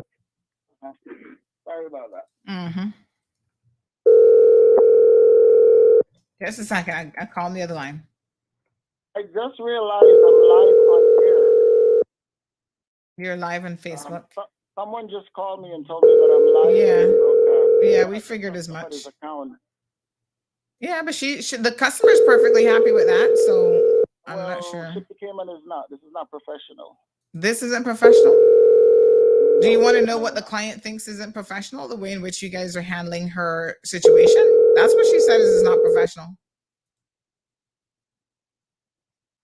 I'm just saying. We cannot have this conversation on air. You're not going to have the conversation on air.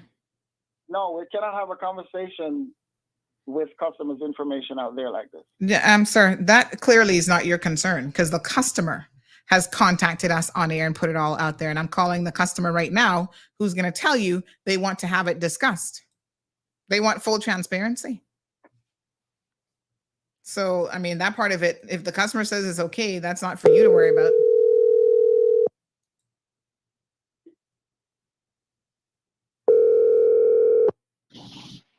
Hello. Yes, my dear. Good morning. I have Ship to Cayman on the other line. They apparently need your consent to be able to discuss their case. And since you're the account holder, want to make sure that you get it. Did he put me on hold again? Why he not using? Put you on hold? Yeah. I wanted him to hear you give consent, and he's put me on hold. What kind of foolishness is that? I'll give you written consent. That's fine. But he needs to hear it. Yes, sir. Mr. Anthony, Aquina's on the line giving consent, but you put me on hold. So how could you hear her giving consent if you're not even here? Okay, go ahead. Can you? Go ahead. Hello, go ahead. Mr. Anthony? Yes, this is. Mr. Anthony, can you hear me? Loud and clear. Hello? Yeah, he said loud and clear. Okay, yes. Yeah, I give consent to Miss Sandra. That's fine. Okay. Mm-hmm. Thank you, my dear. Okay. All right, Mr. Anthony. No worries, Miss Sandra. Okay, darling. We're just trying to get to the bottom of this, Mr. Anthony, because, you guys are claiming that you always get it right with the declarations and stuff, right? And so somehow it was missed that this was actually an orthopedic shoe, which is duty free. And this woman has paid over $600 to your company. And she's on a fixed budget. So how do we fix this? Okay, based on the information that I'm looking at here, I'm looking at the invoice. Mm-hmm.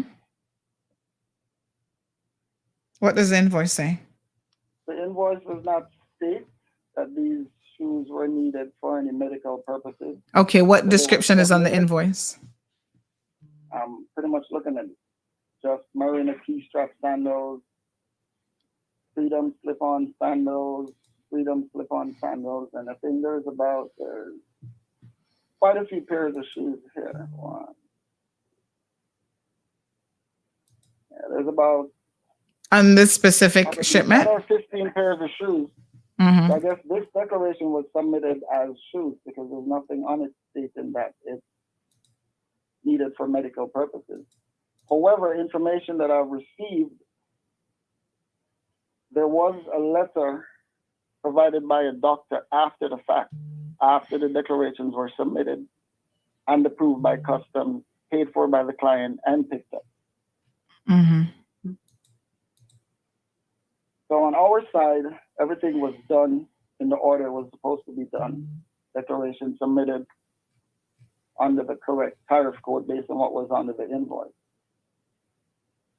As I told you before, in a case like this, when a client has anything that's duty-free, they should provide any form of letter, any information whatsoever, and we submit everything to customs, and then customs decide whether or not it's duty-free. Mm-hmm. All right. So even so, right? The woman in her correspondence to you says that she dropped that off on the 25th of August, and CBC has said that you guys need to submit the refund because obviously you would have paid CBC directly, not the customer, right? Yes. Why is it? I mean, I don't know how much paperwork it is in submitting for a refund now, but do you actually think it's reasonable to charge a customer $75 to fill out what's probably the equivalent of one piece of paper? company policy. Once the shipment is closed off, that means the package has been delivered to the client. Any additional work, there will be a brokerage fee charged. So you're not in the business of keeping customers then? Yes, we are. Are you We sure? pride ourselves. Because this wouldn't be the sort of thing that you would say, okay, miss, normally it's a brokerage fee, but obviously you didn't know this or you didn't get the documentation, the letter from your doctor submitted to us, and so we're going to waive it in a situation like this. You don't think that would have been the reasonable approach to deal with this customer? We have company policies in place, and our staff follow the policies. So pretty much when this hits our staff's desk or email, they're going to respond as such. But you're a manager, right? Yes, I am. All right. So, Mr. Anthony, as a manager, you were copied in on the email that said, hello. I actually did not see that email. Well, I'm looking at the email. I know it's copied, but I didn't see it. Well, then whose fault is that? I don't know who you're trying to blame about that part of it, but you were copied, which means it came in your inbox. Whether you read it or didn't see it, nobody can't answer to that except to you. Maybe you get too many emails. I don't know. But it says a few things you need to know about submissions for refund to CBC. This is a lengthy process and can take up to a year. We've found out that that's actually a lie. That's not true. It doesn't take a year to get a refund from customs. And then the person goes on to say, we charge a brokerage fee of $75, which needs to be paid prior to submission. Please let us know how you want to proceed. Now you're copied in on that, you and Dean Davids. Who's Dean Davids? He's also a manager? Yes. Okay. And the two of you, I guess Dean didn't see the email either. So the two of you don't go, oh, let us have a look at this situation and see if we can assist this elderly customer, at this one time to see if we can't make this right? Yeah, standard procedures. We put the rules in place. Oh, I understand standard procedures. Mr. Anthony, I own more than one company. You understand what I'm saying? So I get it. And I know that it's necessary to have procedures and stuff in place. But I also know that there are times when I will go out of my way to assist my customers, especially if they're elderly customers who, she submitted a letter saying that these are orthopedic shoes. She's on a fixed income. She's on a budget. She's the kind of person that I'm going to say, you know what? I'm going to assist you in this and waive the $75 fee.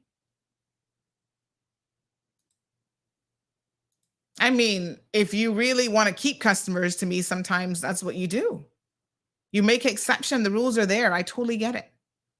But certain circumstances dictate that you might actually wish to, waive those very strict policies that might be strict otherwise.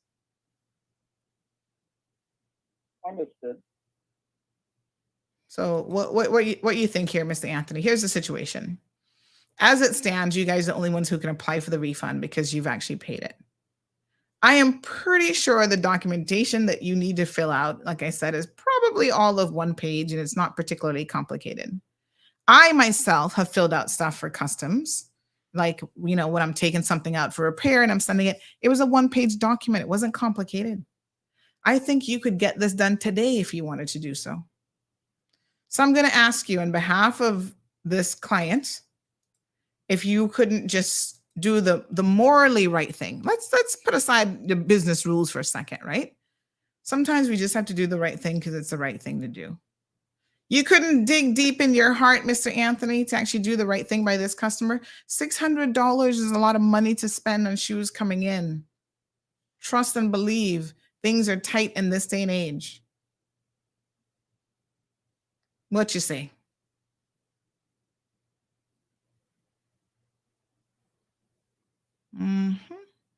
I hear, Mr. Anthony, I'm going to give you my Jeopardy button because I hear you thinking hard. So I'm going to give you time to think about it. And I know for a fact, I hear that Jamaican accent in there. So you're a Caribbean man. You would have to understand how things are tight at the moment for all of us, all over the world, not just in the United States of America. Things are very expensive here in the Cayman Islands. I love your approach, but I will discuss it with the managers in Cayman, and then we will email So now we get down to the bottom of it. It's really up to Mr. Clive, isn't it? Right? It's up to Mr. Clive. Now, Mr. Clive calling you right now. Put me on hold. Answer Mr. Clive and see if Mr. Clive is willing to do the right thing. I am going to discuss with our managers in Cayman, and then we'll decide. But you see, you see, Mr. Anthony, it's $75. And I know that this is the type of decision that they've empowered you to make on your own. You don't have to talk to a manager about a $75 fee. In fact, what you could do is you could say, you know what, I'm going to pay the $75 for this woman. Not that you're waiving it, you're just going to pay it yourself. That's the kind of things that managers have the power to do. So you don't have to talk to nobody. Because you could just say, you know what, I'm going to pay for it. Let me deal with it. To save the company's good name. Because you say the company got a good name. Yes, we do. Well, then, to save the company's good name, is it really worth $75? As I said before, we'll discuss it and we'll email the client. All right. I really hope that y'all do the right thing. How long do you think it might take before you can come to a decision? I'll discuss it and email the client. I wouldn't contact you. Well, the client's going to let us know either way. So I'm just saying, how long do you think she might have to wait? Because you don't seem like you're getting your emails or something. So I'm not sure. That's fine. So 24 hours, 48 hours, a week, how long do you think it might take? We'll discuss it and email the client. Okay. I'm really hoping that you do the right thing, Mr. Anthony Chin. I have faith in you. Thank you for your call. Have a good one. What a hot mess. We'll see. I don't know where Clive is. He's the owner on this side, but boy, he look like he hard to find, honey child. No, sir. Gabby says, I bet FedEx is in charge of refunds and they make millions of dollars. Shame on them. Well, they're trying to say it's a brokerage fee. Wow. These people really nickeling, diming you. Yeah, he said he's not even reading the email. What a mess. Oh my goodness. Dean says, go Sandy, kaboom, hallelujah. Oh my gosh. Don't have any faith in him, says Marshall. I believe that they're going to do the right thing. So let us give them a day or so. What is today, Wednesday? Let us give them until, let's see. Oh, I'm familiar with this brand of shoes. I actually have a few of these. Yeah, they are expensive, honey child. Trust and believe me. They are not cheap. So I got the bill here, all 7 pages of it.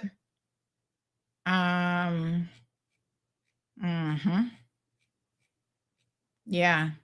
So, I mean, I'm familiar with these shoes. So I happen to know that they are orthopedic shoes. But I must say, from looking at the invoice, you would not know that. So I'm not going to put the blame where the blame doesn't go. Somebody says Anthony Chin. Wasn't he the guy that was working with Miracle Brokers? Oh, I don't know. I don't know who he is. Oh, he's flipped on another side now. Hot mess. So I don't know. Like I said, this doesn't say anything about it being an orthopedic shoe. So in all fairness to them, from the invoice itself, you can't tell. And she should have told them this beforehand.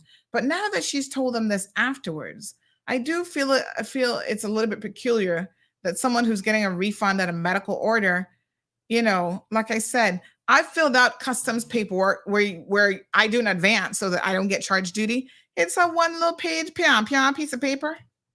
Let me see if I can actually find one customs return form. So I filled this out before. And this is a certificate of registration for articles taken abroad. 1 page. Nothing to it. Right? So I'm going to show it to y'all because I want to prove the point that this can't be nothing that's all that complicated. I don't know what the refund page looks like. Let me see. I don't think I've ever had to apply for a refund from customs because I tried to get it right the first time. But again, there's really not that much to it. $75, my God, I could understand a little $25, but $75, y'all really trying to juke it to people. No, sir. Okay.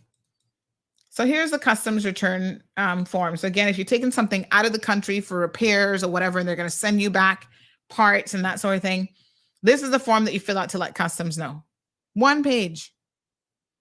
Name, telephone number, email address, description, date of inspection, how it was packed, and boom. You send that back and they approve it and they stamp it. Morning, caller. Sandra, I'm with the customer on this, but then again, seems like what the company is running from is the waiting period that government takes to pay out people back, because they really takes forever. It be a whole year before you get a payout. Well, listen, people who work in this industry say not a year. People who work with them every single day say customs is not taking a year. So you might be talking about WRC, because I know they've been taking forever on work permit. Other government entities that takes forever to pay you out. I don't know about customs, Well, but if there is a they say same, then- customs not taking a year. Well, all right. Mm-hmm. What a mess. Yeah, I don't know who Anthony is. I mean, I definitely hear a Jamaican accent there. So he's now in America. Oh, hot mess. All right, Mr. Anthony Chin, we really hope you can get it together and do the right thing. Someone says, I have sent that form to customs several times and I'm taking my shears out to get them sharpened. And to date, they've never acknowledged receipt of my email or responded. So now I just take my chance and take it with me and hope that I don't get checked in charge when I return. Really? I mean, they always respond to me, honey child. Who are you sending it to, though? See, I always call first, and I can just send it some random email. I'd be like, yo, who's the correct person to get this? And I send it directly to them, and then I get a response. So I don't know who you're sending it to, but somebody said, Tony used to live here. He was a DJ. What was his DJ name? Okay. This other person says, but you need to let him know. Yep. Tell Anthony that this is why you're trying to talk to Clive in the first place, because you knew he's the decision maker. Anthony said he can assist. He can assist you when you answered, but obviously he cannot. Well, that's exactly why I like to go to the top sometimes, because if you work for a company, and if you haven't been empowered to make certain decisions,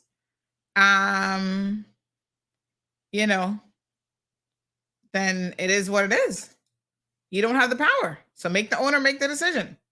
But Mr. Chin, somebody say he's hiding out with what his name is again? DB Cooper in Fiji. You know who DB Cooper is? He's the guy who flew out of the plane, hijacked a plane and whatever, and flew out of it, and they never saw him again, kind of thing. That was him, right? And there's always been this mystery. Where is DB Cooper? Eventually, years later, I think they found his remains with the bag of money he stole or whatever. Yasmin says, Sandy, I've learned so much from you. Well, that's good to know, honey child. We're here to help people, folks. And, we do our best. And sometimes in business, let me tell you, I'm telling y'all, I'm a small business owner. And I get that some customers are just impossible. And you can choose not to deal with certain customers. It's called, we no longer want your business. I've had to do it before. I've had to do it with 2 people. One customer in Trinidad, old guy. He was just too rude. And I put up with him for years and years and years and years. And one day I said to the son, who actually is the account holder, I said, sir, I don't want to deal with your father anymore. Every time he's having an internet issue in Trinidad, he has the worst attitude, and he takes out a meeting. And they don't have nothing to do with me. He just fierce and rude. Nobody taught him any manners, right? I'm like remote accessing and helping him, and he not got no appreciation, no manners. So I said, bye-bye. I don't want your business. Well, the son is still a customer to this day. Because the son was like, bye, dad. Can't deal with you, but I'm not going nowhere. Because he knows he gets good service. And then there was a guy, I think he was an American guy, in Little Cayman, one of them country bumpkins, right? that there was something with his card, his credit card, and the bank, and some foolishness. And I'm telling him, okay, this is what the bank has said. This is their policy, yada, yada, yada. He be trying to go off on me. I said, honey, child, I'm not the one now. And you know them country bumpkins, just because you got some melanin in your skin, they think that they can talk to you and treat you in a kind of way. I said, no, boo-boo. Don't. Before I act out of sorts, I'm going to tell you, after this month, I no longer want you as a customer. Well, you can't do that. You know, years later, he come out begging to be a customer again. And I said, no, sir. No, thank you. Huh? Because some people not worth the headache, no matter how much they're paying. You can choose and refuse. But you should also be minded to try to go out of your way and assist your customers. There's some customers I have to go to their house and sit down with them and literally hold their hand to show them how to use equipment. And I do that. That's a level of service that I provide. Okay. If you don't want to be in the customer service business, then you come out of it. But most businesses have some sort of customer service element to it. If you just want to work in a hole by yourself, don't talk to anybody, don't deal with anybody, don't read your emails, then the shipping business, the freight forwarding business, that's probably not the business for you. You understand what I'm saying?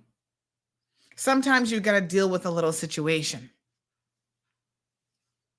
$75. Wow. The woman has showed you the letter. She showed you this orthopedic shoes and whatever. Just get it done. Fill out the one-page form and waive the $75. It seems so simple to me. Mr. Clive, was it even worth, you know, the amount of customers you might have lost this morning because it's $75? To me, it's not even worth it. Anyway, we'll keep in contact with Miss Debbie and see how all of this pans out. And I'll certainly keep you guys updated. Anthony, thank you so much for joining. Everybody else, you guys have a blessed day. We'll be back tomorrow morning. I think CUC is actually coming on the show tomorrow, so make sure you tune in early. And, you know, we're here to, there's no consumer protection in this country on the books. So wherever we can help here on Cayman Mall Road, we will help you. I promise you that. Now, I want y'all to tune in early tomorrow because we're also going to do a little fundraiser for that lady who lost her mortgage money. I've already had $400 committed. We're going to beg, and I'm going to, if I got to jiggle and dance on one foot to beg y'all for donation money, we're going to get it done. And we're going to collect $2,000 in pledges for this woman to help her pay her mortgage. And I've also emailed the commissioner this morning to say, why has this man not been arrested? Why is he still walking around the streets of Georgetown like he has done nothing wrong? Take this thief off of the streets. Oh yeah, he wrote back. He says it's been assigned to NPD, whoever that is, for immediate action. One thing about this commissioner, Derek, what his name is, Burns, is he does respond to email. He reading his emails and he's going to respond to you. So they're going to pick him up today. All of you in Georgetown, my Latin taste and that whole area that he hangs out, keep an eye out because I want a photo or a video of when he gets arrested off his little bicycle. And police need to do better. But we're here to hold them all accountable. What can I say? All right, my beautiful people, I got to go get some work done, honey child. Y'all have a fabulous day. Be safe and God's willing, I'll see you tomorrow morning. Thank you for tuning in to another episode of The Cold Hard Truth on Bobo 89.1 FM.